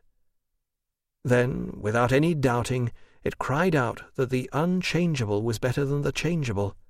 From this it follows that the mind somehow knew the unchangeable, for unless it had known it in some fashion, it could have had no sure ground for preferring it to the changeable. And thus, with the flash of a trembling glance, it arrived at that which is. And I saw thy invisibility understood by means of the things that are made. But I was not able to sustain my gaze. My weakness was dashed back, and I lapsed again into my accustomed ways, carrying along with me nothing but a loving memory of my vision, and an appetite for what I had, as it were, smelled the odour of, but was not yet able to eat. Chapter 18. I sought, therefore, some way to acquire the strength sufficient to enjoy thee, but I did not find it until I embraced that mediator between God and man, the man Christ Jesus, who is over all, God blessed forever, who came calling and saying, I am the way, the truth, and the life, and mingling with our fleshly humanity the heavenly food I was unable to receive. For the Word was made flesh, in order that thy wisdom, by which thou didst create all things, might become milk for our infancy. And as yet I was not humble enough to hold the humble Jesus, nor did I understand what lesson his weakness was meant to teach us. For thy word, the eternal truth, far exalted above even the higher parts of thy creation, lifts his subjects up toward himself. But in this lower world he built for himself a humble habitation of our own clay, that he might pull down from themselves and win over to himself those whom he is to bring subject to him, lowering their pride and heightening their love, to the end that they might go on no farther in self-confidence, but rather should become weak, seeing at their feet the deity made weak by sharing our coats of skin, so that they might cast themselves exhausted upon him and be uplifted by his rising. Chapter 19. But I thought otherwise. I saw in our Lord Christ only a man of eminent wisdom to whom no other man could be compared, especially because he was miraculously born of a virgin, sent to set us an example of despising worldly things for the attainment of immortality, and thus exhibiting his divine care for us. Because of this, I held that he had merited his great authority as leader. But concerning the mystery contained in "the Word was made flesh," I could not even form a notion. From what I learned, from what has been handed down to us in the books about him, that he ate, drank, slept, walked, rejoiced in spirit, was sad, and discoursed with his fellows, I realized that his flesh alone was not bound unto thy word, but also that there was a bond with the human soul and body. Everyone knows this who knows the unchangeableness of thy word, and this I knew by now as far as I was able, and I had no doubts at all about it. For at one time to move the limbs by an act of will, at another time not. At one time to feel some emotion, at another time not. At one time to speak intelligibly through verbal signs, at another not. These are all properties of a soul and mind subject to change. And if these things were falsely written about him, all the rest would risk the imputation of falsehood, and there would remain in those books no saving faith for the human race. Therefore, because they were written truthfully, I acknowledged a perfect man to be in Christ, not the body of a man only, nor in the body an animal soul without a rational one as well, but a true man. And this man I held to be superior to all others, not only because he was a form of the truth, but also because of the great excellence and perfection of his human nature, due to his participation in wisdom. Alypius, on the other hand, supposed the Catholics to believe that God was so clothed with flesh that besides God and the flesh there was no soul in Christ, and he did not think that a human mind was ascribed to him. And because he was fully persuaded that the actions recorded of him could not have been performed except by a living, rational creature, he moved the more slowly toward Christian faith. But when he later learned that this was the error of the Apollinarian heretics, he rejoiced in the Catholic faith and accepted it. For myself, I must confess that it was even later that I learned how, in the sentence, "the Word was made flesh," the Catholic truth can be distinguished from the falsehood of Plotinus. For the refutation of heretics makes the tenets of thy church and sound doctrine to stand out boldly. For there must also be heresies, factions, that those who are approved may be made manifest among the weak. Chapter 20. By having thus read the books of the Platonists, and having been taught by them to search for the incorporeal truth, I saw how thy invisible things are understood through the things that are made. And, even when I was thrown back, I still sensed what it was that the dullness of my soul would not allow me to contemplate. I was assured that thou wast, and wast infinite, though not diffused in finite space or infinity. That thou truly art, who art ever the same, varying neither in part nor motion, and that all things are from thee, as is proved by this sure cause alone, that they exist. Of all this I was convinced, yet I was too weak to enjoy thee. I chattered away as if I were an expert, but if I had not sought thy way in Christ our Saviour, my knowledge would have turned out to be not instruction but destruction. For now, full of what was in fact my punishment, I had begun to desire to seem wise. I did not mourn my ignorance, but rather was puffed up with knowledge. For where was that love which builds upon the foundation of humility, which is Jesus Christ? Or when would these books teach me this? I now believed that it was thy pleasure that I should fall upon these books before I studied thy scriptures, that it might be impressed on my memory how I was affected by them. And then afterward, when I was subdued by thy scriptures, and when my wounds were touched by thy healing fingers, I might discern and distinguish what a difference there is between presumption and confession, between those who saw where they were to go even if they did not see the way, and the way which leads not only to the observing, but also the inhabiting of the blessed country. For had I first been moulded in thy holy scriptures, and if thou hadst grown sweet to me through my familiar use of them, and if then I had afterward fallen on those volumes, they might have pushed me off the solid ground of godliness. or if I had stood firm in that wholesome disposition which I had there acquired, I might have thought that wisdom could be attained by the study of those Platonist books alone.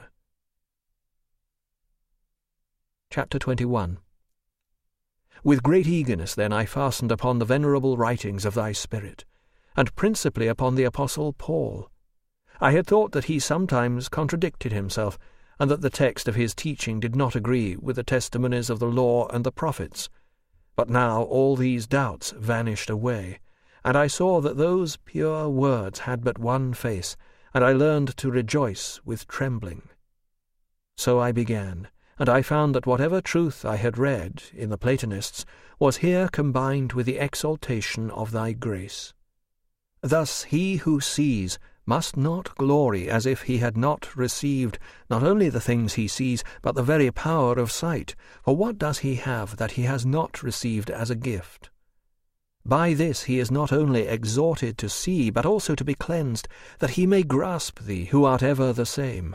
And thus he who cannot see thee afar off may yet enter upon the road that leads to reaching, seeing, and possessing thee.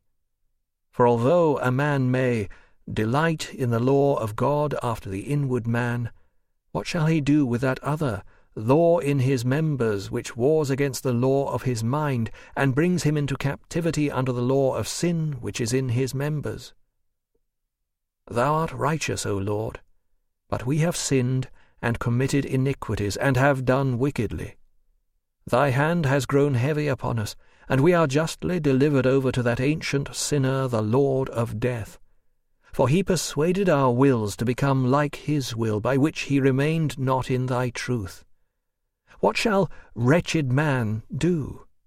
Who shall deliver him from the body of this death, except thy grace through Jesus Christ our Lord, whom thou hast begotten, co-eternal with thyself, and didst create in the beginning of thy ways, in whom the prince of this world found nothing worthy of death, yet he killed him. And so the handwriting which was all against us was blotted out. The books of the Platonists tell nothing of this. Their pages do not contain the expression of this kind of godliness, the tears of confession, thy sacrifice, a troubled spirit, a broken and a contrite heart, the salvation of thy people, the espoused city, the earnest of the Holy Spirit, the cup of our redemption. In them no man sings, Shall not my soul be subject unto God? For from him comes my salvation. He is my God and my salvation, my defender, I shall no more be moved. In them no one hears him calling, Come unto me, all you who labour. They scorn to learn of him, because he is meek and lowly of heart. For thou hast hidden those things from the wise and prudent, and hast revealed them unto babies. For it is one thing to see the land of peace from a wooded mountain-top, and fail to find the way thither, to attempt impassable ways in vain, opposed and waylaid by fugitives and deserters under their captain, the lion and dragon. But it is quite another thing to keep to the highway that leads thither, guarded by the hosts of the heavenly Emperor, on which there are no deserters from the heavenly army to rob the passers-by, for they shun it as a torment. These thoughts sank wondrously into my heart when I read that least of thy apostles, and when I had considered all thy works, and trembled. Book 8. Conversion to Christ. Augustine is deeply impressed by Simplicianus' story of the conversion to Christ of the famous orator and philosopher Marius Victorinus. He is stirred to emulate him, but finds himself still enchained by his incontinence and preoccupation with worldly affairs. He is then visited by a court official, Pontitianus, who tells him and Alypius the stories of the conversion of Antony, and also of 2 imperial secret service agents. These stories throw him into a violent turmoil in which his divided will struggles against himself. He almost succeeds in making the decision for continence, but is still held back. Finally, a child's song overheard by chance sends him to the Bible. A text from Paul resolves the crisis. The conversion is a fact. Alypius also makes his decision, and the two inform the rejoicing Monica. Chapter 1. O my God, let me remember with gratitude, and confess to thee thy mercies toward me. Let my bones be bathed in thy love, and let them say, Lord, who is like unto thee? Thou hast broken my bonds in sunder. I will offer unto thee the sacrifice of thanksgiving. And how thou didst break them I will declare, and all who worship thee shall say when they hear these things, Blessed be the Lord in heaven and earth, great and wonderful is his name. Thy words had stuck fast in my breast, and I was hedged round about by thee on every side. Of thy eternal life I was now certain, although I had seen it through a glass darkly, and I had been relieved of all doubt that there is an incorruptible substance, and that it is the source of every other substance. Nor did I any longer crave greater certainty about thee, but rather greater steadfastness in thee. But as for my temporal life, everything was uncertain, and my heart had to be purged of the old leaven. The way, the Saviour himself, pleased me well, but as yet I was reluctant to pass through the strait gate. And thou didst put it into my mind, and it seemed good in my own sight, to go to Simplicianus, who appeared to me a faithful servant of thine, and thy grace shone forth in him. I had also been told that from his youth up he had lived in entire devotion to thee.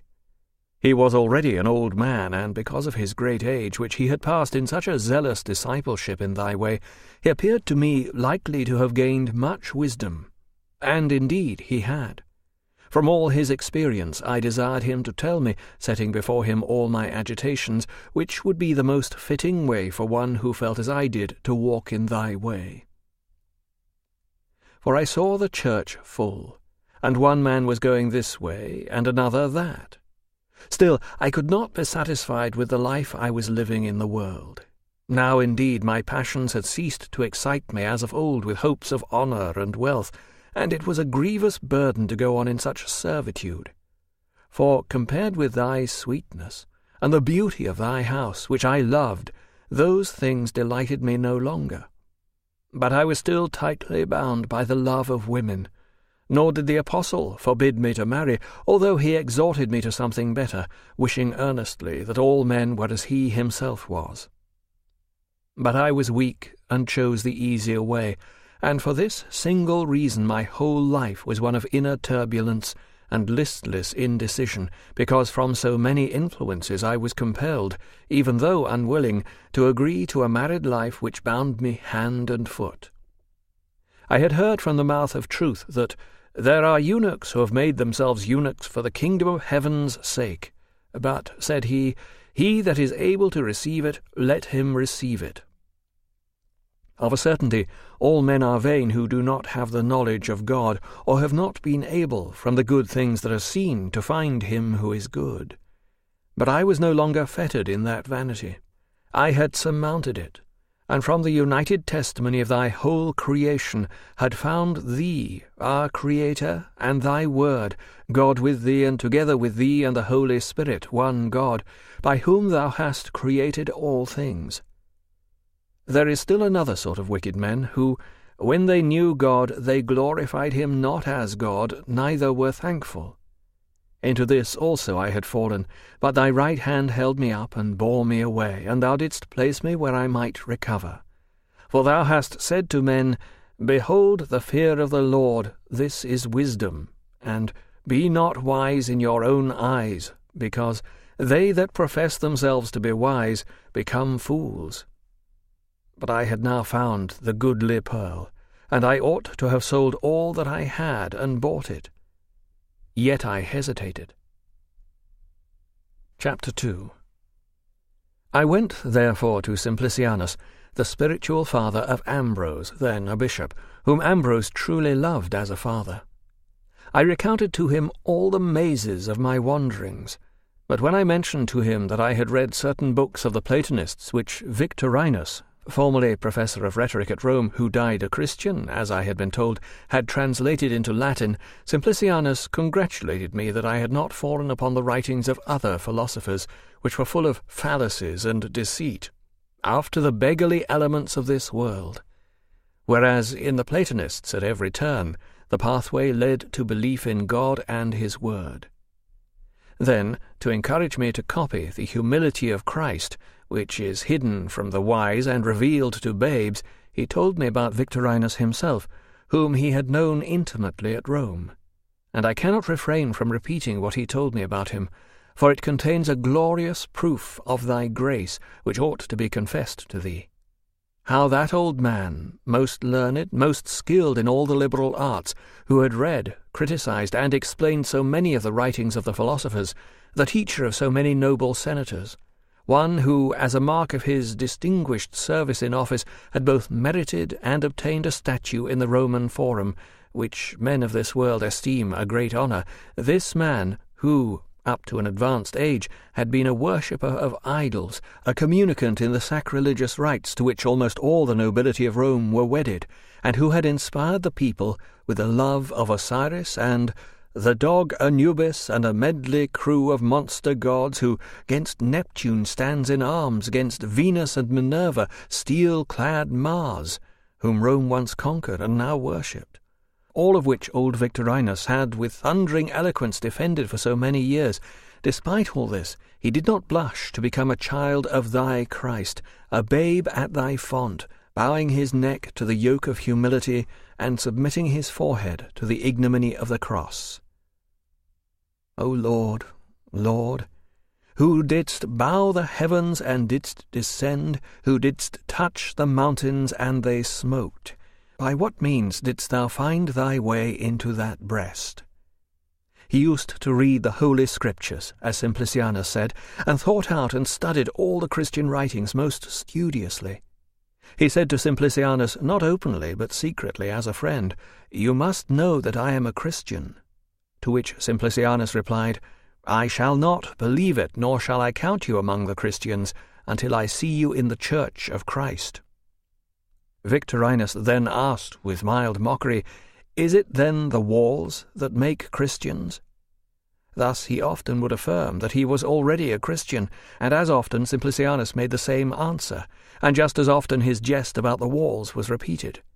He was fearful of offending his friends, proud demon-worshippers, from the height of whose Babylonian dignity, as from the tops of the cedars of Lebanon, which the Lord had not yet broken down, he feared that a storm of enmity would descend upon him.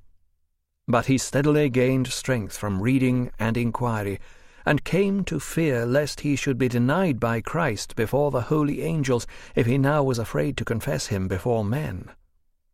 Thus he came to appear to himself guilty of a great fault, in being ashamed of the sacraments of the humility of thy word, when he was not ashamed of the sacrilegious rites of those proud demons, whose pride he had imitated and whose rites he had shared. From this he became bold-faced against vanity and shamefaced toward the truth. Thus, suddenly and unexpectedly, he said to Simplicianus, as he himself told me, "Let us go to the church. I wish to become a Christian."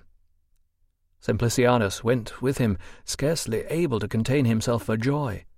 He was admitted to the first sacraments of instruction, and not long afterward gave in his name that he might receive the baptism of regeneration. At this Rome marvelled, and the church rejoiced. The proud saw and were enraged. They gnashed their teeth and melted away.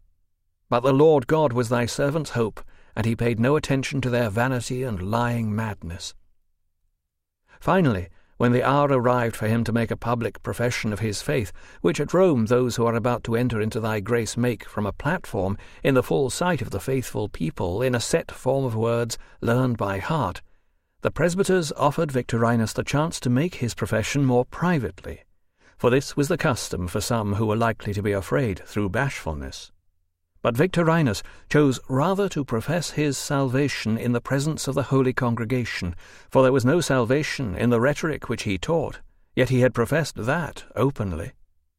Why then should he shrink from naming thy word before the sheep of thy flock, when he had not shrunk from uttering his own words before the mad multitude? So then, when he ascended the platform to make his profession, everyone, as they recognized him, whispered his name one to the other in tones of jubilation. Who was there among them that did not know him? And a low murmur ran through the mouths of all the rejoicing multitude, Victorinus! Victorinus! There was a sudden burst of exultation at the sight of him, and suddenly they were hushed that they might hear him. He pronounced the true faith with an excellent boldness, and all desired to take him to their very heart. Indeed, by their love and joy they did take him to their heart, and they received him with loving and joyful hands. Chapter 3. O good God! What happens in a man to make him rejoice more at the salvation of a soul that has been despaired of, and then delivered from greater danger, than over one who has never lost hope, or never been in such imminent danger? For thou also, O most merciful Father, dost rejoice more over one that repents than over 99 just persons that need no repentance. And we listen with much delight whenever we hear how the lost sheep is brought home again on the shepherd's shoulders, while the angels rejoice, or when the piece of money is restored to its place in the treasury, and the neighbours rejoice with the woman who found it. And the joy of the solemn festival of thy house constrains us to tears when it is read in thy house about the younger son who was dead and is alive again, was lost and is found. For it is thou who rejoicest both in us and in thy angels, who are holy through holy love. For thou art ever the same, because thou knowest unchangeably all things which remain neither the same nor forever. What, then, happens in the soul when it takes more delight at finding or having restored to it the things it loves than if it had always possessed them? Indeed, many other things bear witness that this is so. All things are full of witnesses, crying out, "So it is." The commander triumphs in victory, yet he could not have conquered if he had not fought. And the greater the peril of the battle, the more the joy of the triumph. The storm tosses the voyagers, threatens shipwreck, and everyone turns pale in the presence of death. Then the sky and sea grow calm, and they rejoice as much as they had feared. A loved one is sick, and his pulse indicates danger. All who desire his safety are themselves sick at heart. He recovers, though not able as yet to walk with his former strength, and there is more joy now than there was before when he walked sound and strong. Indeed, the very pleasures of human life, not only those which rush upon us unexpectedly and involuntarily, but also those which are voluntary and planned, men obtain by difficulties. There is no pleasure in eating and drinking unless the pains of hunger and thirst have preceded. Drunkards even eat certain salt meats in order to create a painful thirst, and when the drinker lays this, it causes pleasure. It is also the custom that the affianced bride should not be immediately given in marriage, so that the husband may not esteem her any less, whom as his betrothed he longed for. This can be seen in the case of base and dishonourable pleasure, but it is also apparent in pleasures that are permitted and lawful, in the sincerity of honest friendship, and in him who was dead and lived again, who had been lost and was found. The greater joy is everywhere preceded by the greater pain. What does this mean, O Lord my God, when thou art an everlasting joy to thyself, and some creatures about thee are ever rejoicing in thee? What does it mean that this portion of creation thus ebbs and flows alternately in want and satiety? Is this their mode of being, and is this all thou hast allotted to them, that from the highest heaven to the lowest earth, from the beginning of the world to the end, from the angels to the worm, from the first movement to the last, thou wast assigning to all their proper places and their proper seasons, to all the kinds of good things and to all thy just works? Alas, how high thou art in the highest, and how deep in the deepest! Thou never departest from us, and yet only with difficulty do we return to thee. Chapter 4. Go on, O Lord, and act. Stir us up and call us back. Inflame us and draw us to thee. Stir us up and grow sweet to us. Let us now love thee. Let us run to thee. Are there not many men who, out of a deeper pit of darkness than that of Victorinus, return to thee, who draw near to thee, and are illuminated by that light which gives those who receive it power from thee to become thy sons? But if they are less well known, even those who know them rejoice less for them. For when many rejoice together, the joy of each one is fuller, in that they warm one another, catch fire from each other. Moreover, those who are well known influence many toward salvation, and take the lead with many to follow them. Therefore, even those who took the way before them rejoice over them greatly, because they do not rejoice over them alone. But it ought never to be that in thy tabernacle the persons of the rich should be welcome before the poor, or the nobly born before the rest, since thou hast rather chosen the weak things of the world to confound the strong, and hast chosen the base things of the world, and things that are despised, and the things that are not, in order to bring to naught the things that are. It was even the least of the apostles, by whose tongue thou didst sound forth these words. And when Paulus, the proconsul, had his pride overcome by the onslaught of the apostle, and he was made to pass under the easy yoke of thy Christ, and became an officer of the great king, he also desired to be called Paul, instead of Saul, his former name, in testimony to such a great victory. For the enemy is more overcome in one on whom he has a greater hold, and whom he has hold of more completely.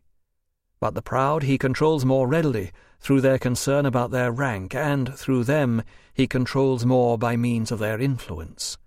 The more, therefore, the world prized the heart of Victorinus, which the devil had held in an impregnable stronghold, and the tongue of Victorinus, that sharp, strong weapon with which the devil had slain so many, all the more exultingly should thy sons rejoice, because our king hath bound the strong man, and they saw his vessels taken from him and cleansed, and made fit for thy honour, and profitable to the Lord for every good work. Chapter 5. Now when this man of thine, Simplicianus, told me the story of Victorinus, I was eager to imitate him.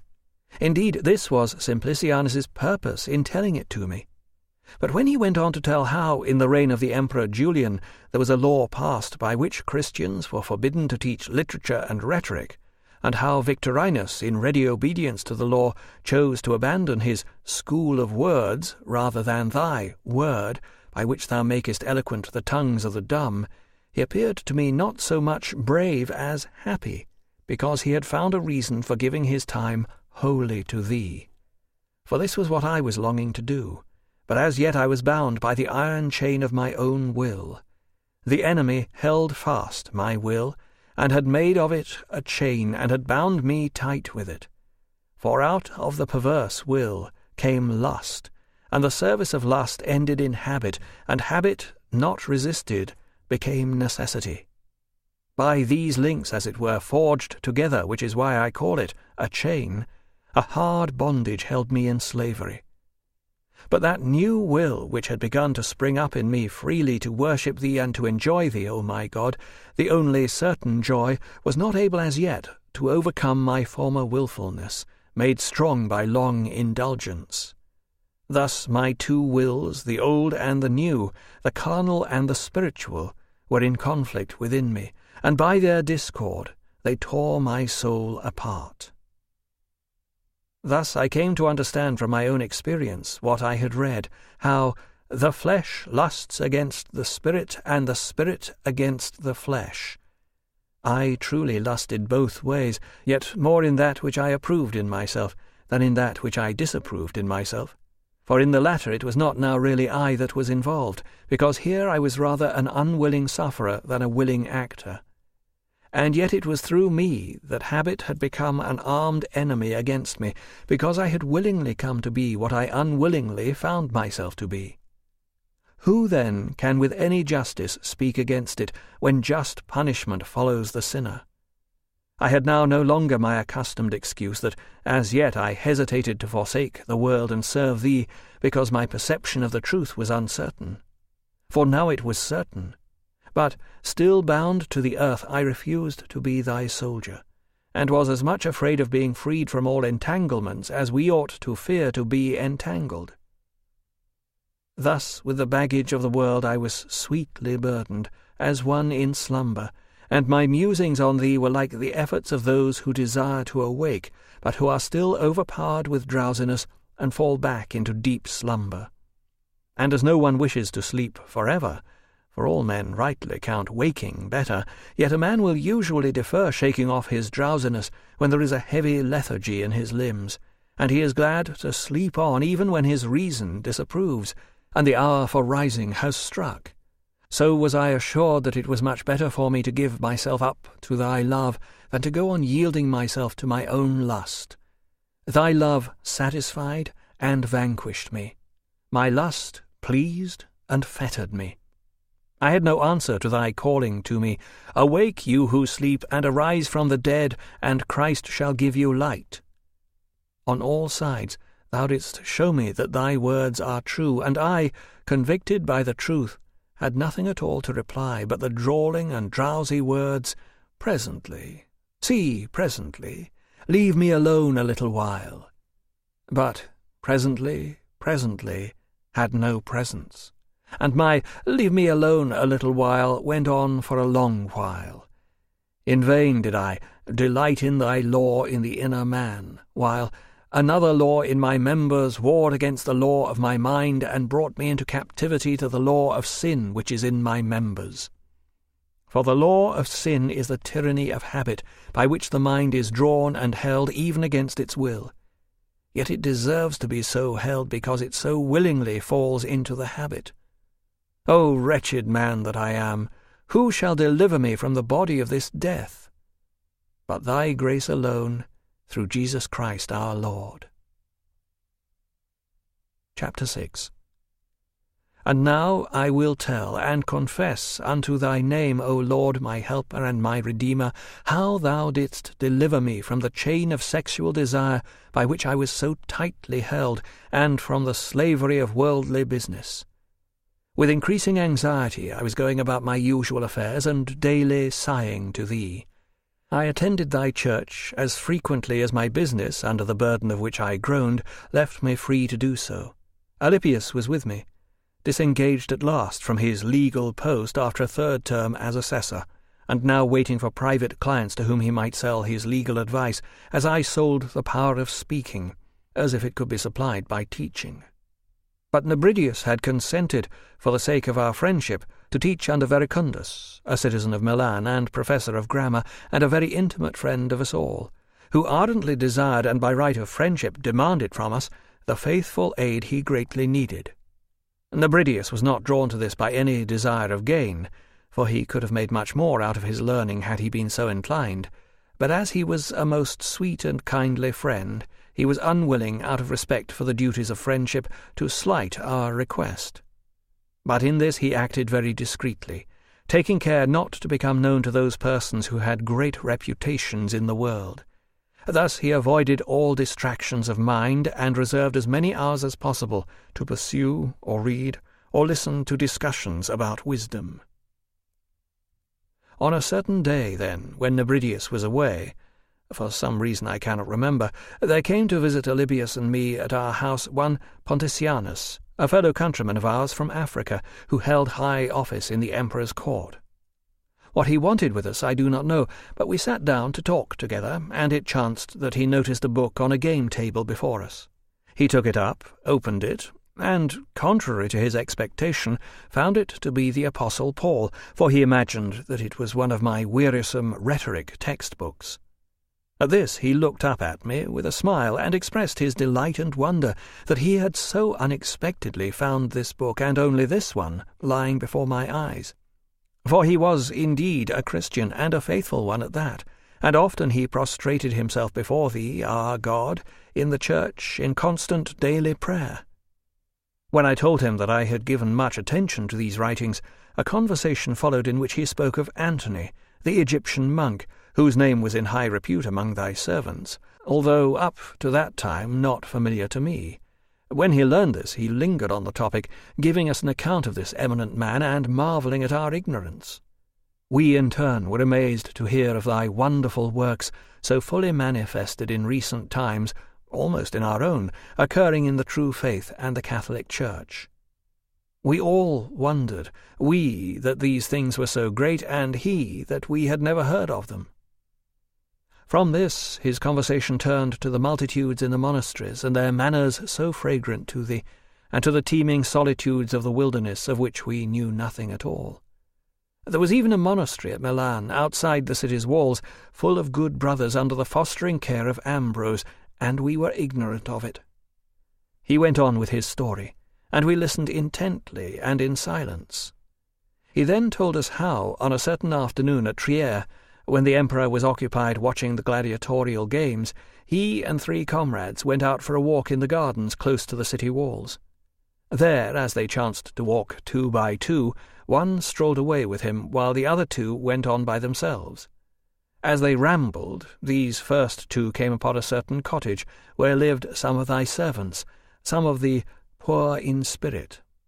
Of such is the kingdom of heaven, where they found the book in which was written the life of Antony. One of them began to read it, to marvel, and to be inflamed by it. While reading, he meditated on embracing just such a life, giving up his worldly employment to seek thee alone. These 2 belonged to the group of officials called Secret Service agents. Then, suddenly being overwhelmed with a holy love and a sober shame, and as if in anger with himself, he fixed his eyes on his friend, exclaiming, "Tell me, I beg you, what goal are we seeking in all these toils of ours? What is it that we desire? What is our motive in public service? Can our hopes in the court rise higher than to be friends of the emperor? But how frail, how beset with peril is that pride! Through what dangers must we climb to a greater danger, and when shall we succeed? But if I chose to become a friend of God, see, I can become one now." Thus he spoke, and in the pangs of the travail of the new life, he turned his eyes again onto the page and continued reading. He was inwardly changed, as thou didst see, and the world dropped away from his mind, as soon became plain to others. For as he read with a heart like a stormy sea, more than once he groaned. Finally he saw the better course and resolved on it. Then, having become thy servant, he said to his friend, "Now I have broken loose from those hopes we had, and I am determined to serve God, and I enter into that service from this hour in this place. If you are reluctant to imitate me, do not oppose me." The other replied that he would continue bound in his friendship to share in so great a service for so great a prize. So both became thine, and began to build a tower, counting the cost, namely, of forsaking all that they had and following thee. Shortly after, Pontitianus and his companion, who had walked with him in the other part of the garden, came in search of them to the same place, and having found them, reminded them to return as the day was declining. But the first 2, making known to Pontitianus their resolution and purpose, and how a resolve had sprung up and become confirmed in them, entreated them not to take it ill if they refused to join themselves with them. But Pontitianus and his friend, although not changed from their former course, did nevertheless, as he told us, bewail themselves and congratulated their friends on their godliness, recommending themselves to their prayers. And with hearts inclining again toward earthly things, they returned to the palace. But the other 2, setting their affections on heavenly things, remained in the cottage. Both of them had affianced brides who, when they heard of this, likewise dedicated their virginity to thee. Chapter 7. Such was the story Pontitianus told. But while he was speaking, thou, O Lord, turned me toward myself, taking me from behind my back, where I had put myself while unwilling to exercise self-scrutiny. And now thou didst set me face to face with myself, that I might see how ugly I was, and how crooked and sordid, bespotted and ulcerous. And I looked, and I loathed myself, but whither to fly from myself I could not discover. And if I sought to turn my gaze away from myself, he would continue his narrative, and thou wouldst oppose me to myself, and thrust me before my own eyes, that I might discover my iniquity and hate it. I had known it, but acted as though I knew it not. I winked at it, and forgot it. But now, the more ardently I loved those whose wholesome affections I heard reported, that they had given themselves up wholly to thee to be cured, the more did I abhor myself when compared with them. For many of my years, perhaps 12, had passed away since my 19th, when, upon the reading of Cicero's Hortensius, I was roused to a desire for wisdom. And here I was, still postponing the abandonment of this world's happiness to devote myself to the search. For not just the finding alone, but also the bare search for it, ought to have been preferred above the treasures and kingdoms of this world, better than all bodily pleasures, though they were to be had for the taking. But, wretched youth that I was, supremely wretched even in the very outset of my youth, I had entreated chastity of thee, and had prayed, "Grant me chastity and continence, but not yet." For I was afraid lest thou shouldst hear me too soon, and too soon cure me of my disease of lust which I desired to have satisfied, rather than extinguished. And I had wandered through perverse ways of godless superstition, not really sure of it either, but preferring it to the other which I did not seek in piety, but opposed in malice. And I had thought that I delayed from day to day in rejecting those worldly hopes and following thee alone, because there did not appear anything certain by which I could direct my course. And now the day had arrived in which I was laid bare to myself, and my conscience was to chide me. "Where are you, O my tongue? You said indeed that you were not willing to cast off the baggage of vanity for uncertain truth, but behold, now it is certain, and still that burden oppresses you. At the same time, those who have not worn themselves out with searching for it as you have, nor spent 10 years and more in thinking about it, have had their shoulders unburdened, and have received wings to fly away." Thus was I inwardly confused and mightily confounded with a horrible shame, while Pontitianus went ahead speaking such things. And when he had finished his story and the business he came for, he went his way. And then, what did I not say to myself within myself? With what scourges of rebuke did I not lash my soul to make it follow me as I was struggling to go after thee? Yet it drew back. It refused. It would not make an effort. All its arguments were exhausted and confuted. Yet it resisted in sullen disquiet, fearing the cutting off of that habit by which it was being wasted to death, as if that were death itself. Chapter 8. Then, as this vehement quarrel which I waged with my soul in the chamber of my heart was raging inside my inner dwelling, agitated both in mind and countenance, I seized upon Alypius and exclaimed, "What is the matter with us? What is this? What did you hear? The uninstructed start up and take heaven, and we, with all our learning but so little heart, see where we wallow in flesh and blood. Because others have gone before us, are we ashamed to follow, and not rather ashamed at our not following?" I scarcely knew what I said, and in my excitement I flung away from him, while he gazed at me in silent astonishment. For I did not sound like myself. My face, eyes, colour, tone expressed my meaning more clearly than my words. There was a little garden belonging to our lodging, of which we had the use, as of the whole house, for the master, our landlord, did not live there.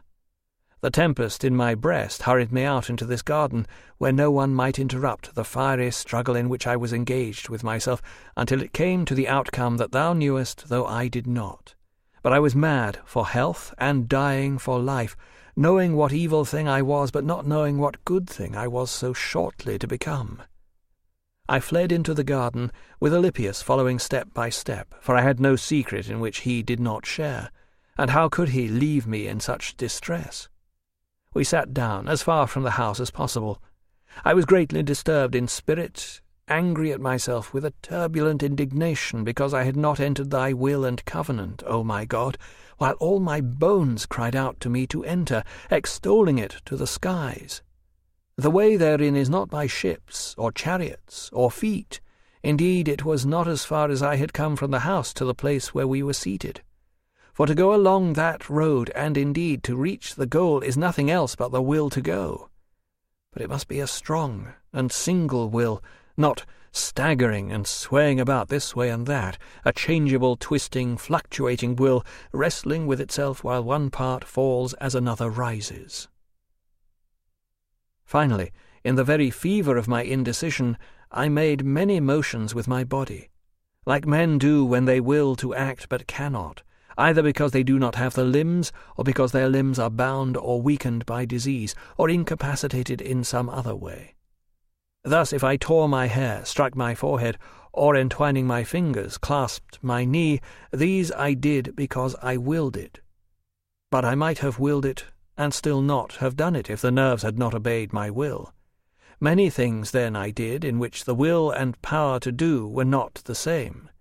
Yet I did not do that one thing which seemed to me infinitely more desirable, which before long I should have power to will, because shortly when I willed I would will with a single will. For in this the power of willing is the power of doing, and as yet I could not do it.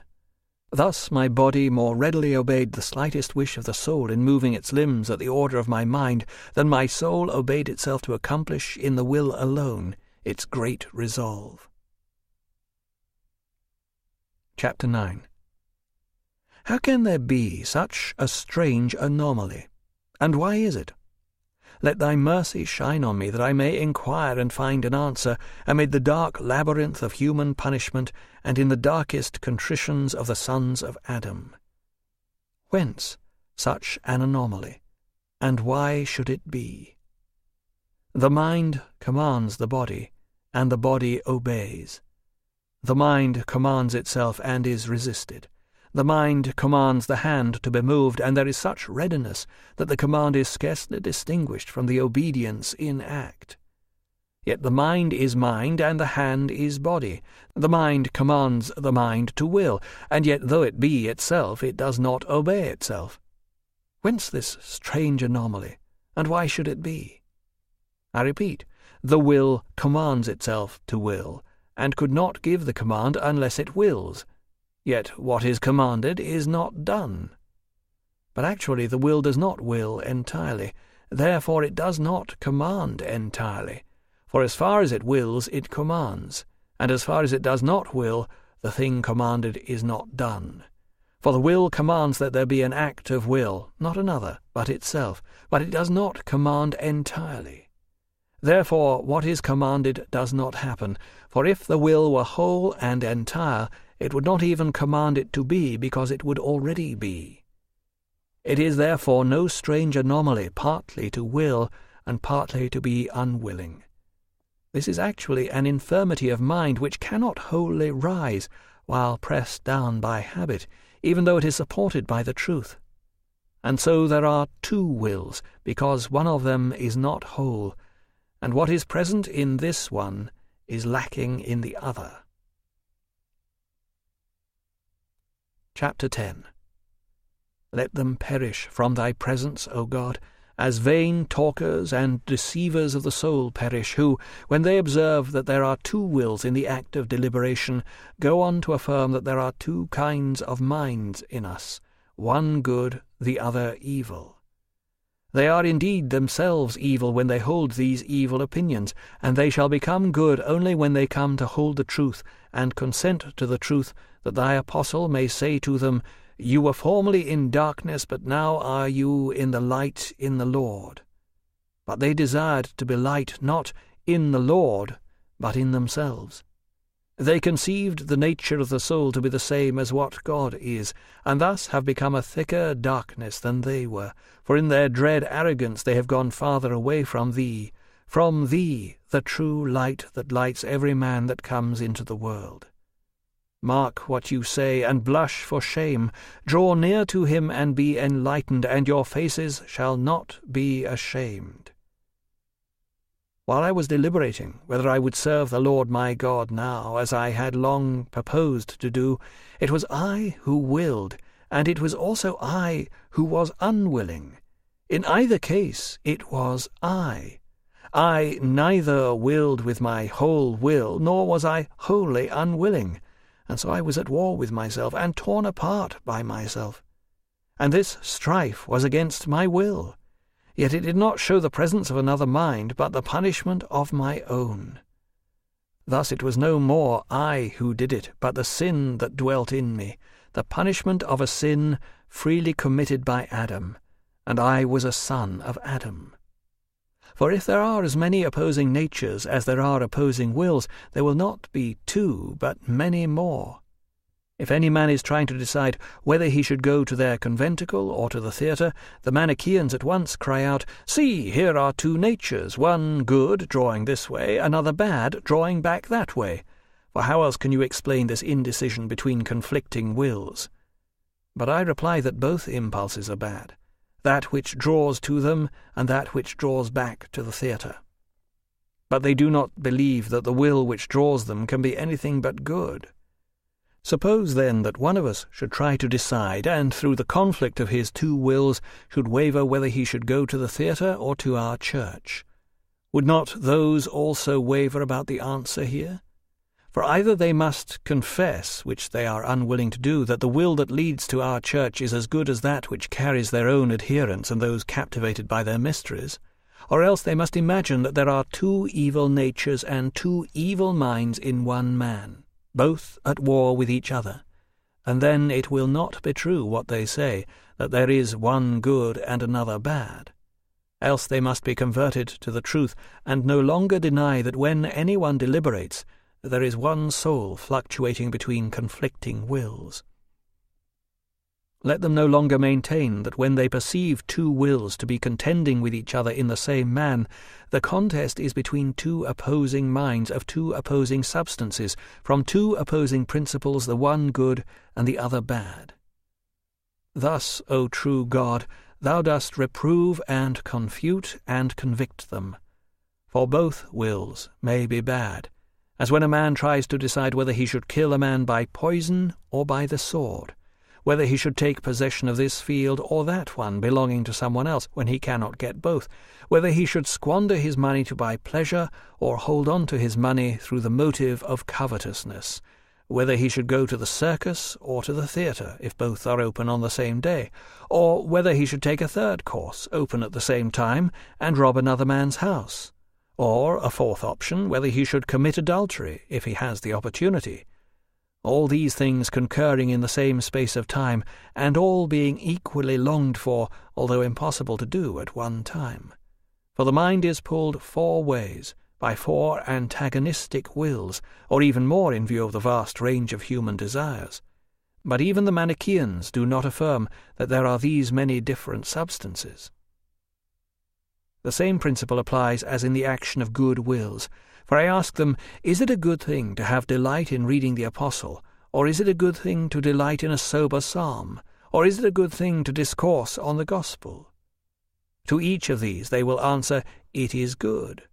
But what then if all delight us equally, and all at the same time? Do not different wills distract the mind when a man is trying to decide what he should choose? Yet they are all good and are at variance with each other until one is chosen. When this is done, the whole united will may go forward on a single track, instead of remaining as it was before, divided in many ways. So also, when eternity attracts us from above, and the pleasure of earthly delight pulls us down from below, the soul does not will either the one or the other with all its force, but still it is the same soul that does not will this or that with a united will, and is therefore pulled apart with grievous perplexities, because for truth's sake it prefers this, but for custom's sake it does not lay that aside. Chapter 11. Thus I was sick and tormented, reproaching myself more bitterly than ever, rolling and writhing in my chain till it should be utterly broken. By now I was held but slightly, but still was held, and thou, O Lord, didst press upon me in my inmost heart with a severe mercy, redoubling the lashes of fear and shame, lest I should again give way, and that same slender remaining tie not be broken off, but recover strength and enchain me yet more securely. I kept saying to myself, see, let it be done now. Let it be done now. And as I said this, I all but came to a firm decision. I all but did, yet I did not quite. Still, I did not fall back to my old condition, but stood aside for a moment and drew breath. And I tried again, and lacked only a very little of reaching the resolve, and then somewhat less, and then all but touched and grasped it.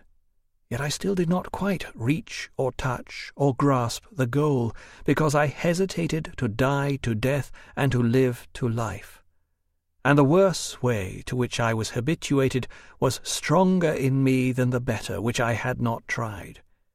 And up to the very moment in which I was to become another man, the nearer the moment approached, the greater horror did it strike in me. But it did not strike me back, nor turn me aside, but held me in suspense.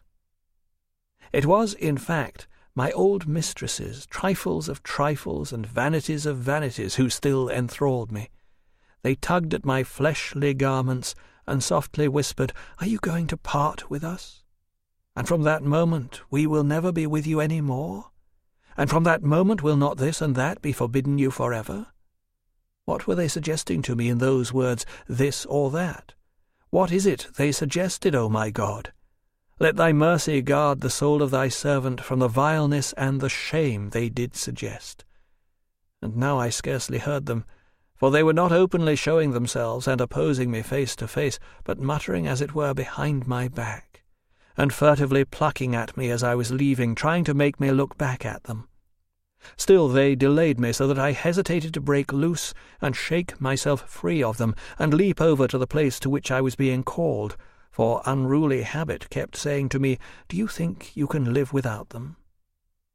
But now it said this very faintly, for in the direction I had set my face, and yet toward which I still trembled to go, the chaste dignity of countenance appeared to me, cheerful but not wanton, modestly alluring me to come and doubt nothing, extending her holy hands, full of a multitude of good examples, to receive and embrace me. There were there so many young men and maidens, a multitude of youth and every age, grave widows and ancient virgins, and Continence herself in their midst. Not barren, but a fruitful mother of children, her joys, by thee, O Lord, her husband. And she smiled on me with a challenging smile, as if to say, "Can you not do what these young men and maidens can? Or can any of them do it of themselves, and not rather in the Lord their God? The Lord their God gave me to them. Why do you stand in your own strength, and so stand not? Cast yourself on him, fear not. He will not flinch, and you will not fall. Cast yourself on him without fear, for he will receive and heal you." And I blushed violently, for I still heard the muttering of those trifles, and hung suspended. Again she seemed to speak.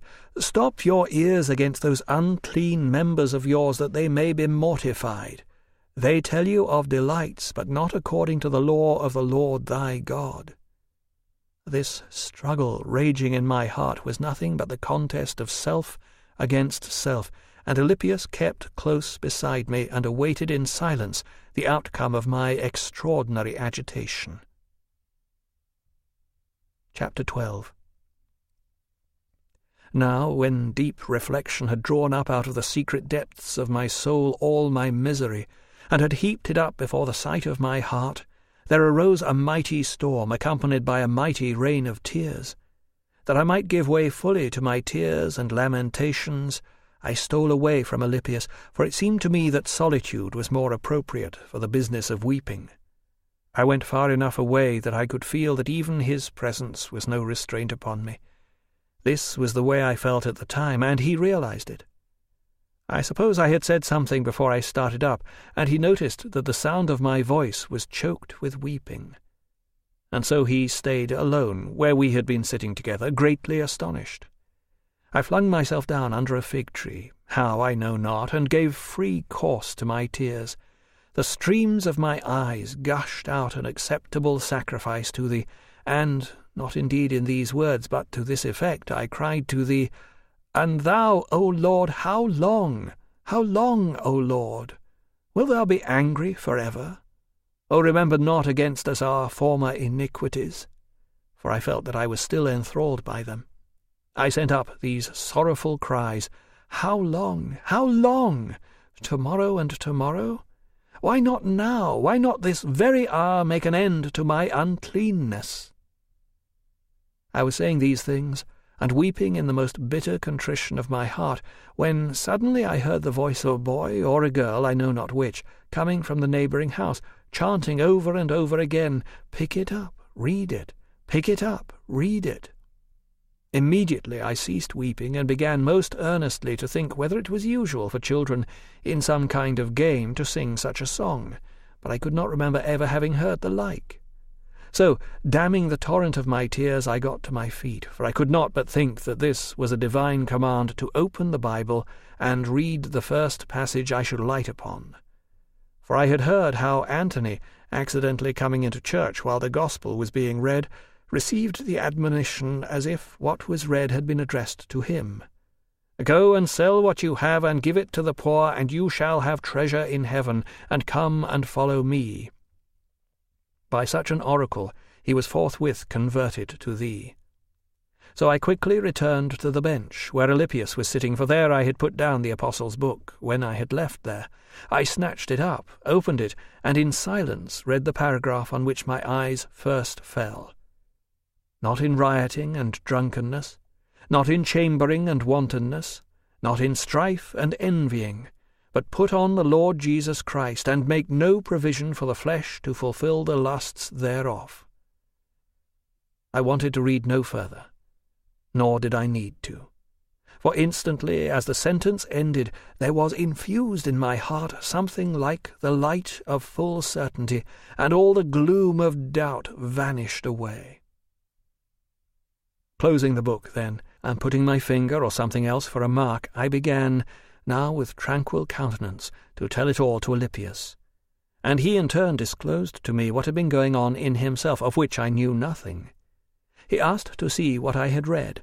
I showed him, and he looked on even further than I had read. I had not known what followed, but indeed it was this: "Him that is weak in the faith receive." This he applied to himself, and told me so. By these words of warning he was strengthened, and by exercising his good resolution and purpose, all very much in keeping with his character, in which in these respects he was always far different from and better than I, he joined me in full commitment without any restless hesitation. Then we went in to my mother and told her what happened, to her great joy. We explained to her how it had happened, and she leapt for joy triumphant, and she blessed thee, who art able to do exceedingly abundantly above all that we ask or think. For she saw that thou hadst granted her far more than she had ever asked for in all her pitiful and doleful lamentations. For thou didst so convert me to thee that I sought neither a wife nor any other of this world's hopes, but set my feet on that rule of faith which so many years before thou hadst showed her in her dream about me. And so thou didst turn her grief into gladness more plentiful than she had ventured to desire, and dearer and purer than the desire she used to cherish of having grandchildren of my flesh. Book 9. The End of the Autobiography. Augustine tells of his resigning from his professorship and of the days at Cassiciacum in preparation for baptism. He is baptized together with Deodatus and Alypius. Shortly thereafter they start back for Africa. Augustine recalls the ecstasy he and his mother shared in Ostia, and then reports her death and burial and his grief. The book closes with a moving prayer for the souls of Monica, Patricius, and all his fellow citizens of the heavenly Jerusalem. Chapter 1. O Lord, I am thy servant, and the son of thy handmaid. Thou hast loosed my bonds. I will offer to thee the sacrifice of thanksgiving. Let my heart and my tongue praise thee, and let all my bones say, Lord, who is like unto thee? Let them say so, and answer thou me, and say unto my soul, I am your salvation. Who am I, and what is my nature? What evil is there not in me and my deeds, or if not in my deeds, my words, or if not in my words, my will? But thou, O Lord, art good and merciful, and thy right hand didst reach into the depth of my death, and didst empty out the abyss of corruption from the bottom of my heart. And this was the result. Now I did not will to do what I willed, and began to will to do what thou didst will. But where was my free will during all those years, and from what deep and secret retreat was it called forth in a single moment, whereby I gave my neck to thy easy yoke, and my shoulders to thy light burden, O Christ Jesus, my strength and my Redeemer? How sweet did it suddenly become to me to be without the sweetness of trifles! And it was now a joy to put away what I formerly feared to lose, for thou didst cast them away from me, O true and highest sweetness. Thou didst cast them away, and in their place thou didst enter in thyself, sweeter than all pleasure, though not to flesh and blood, brighter than all light, but more veiled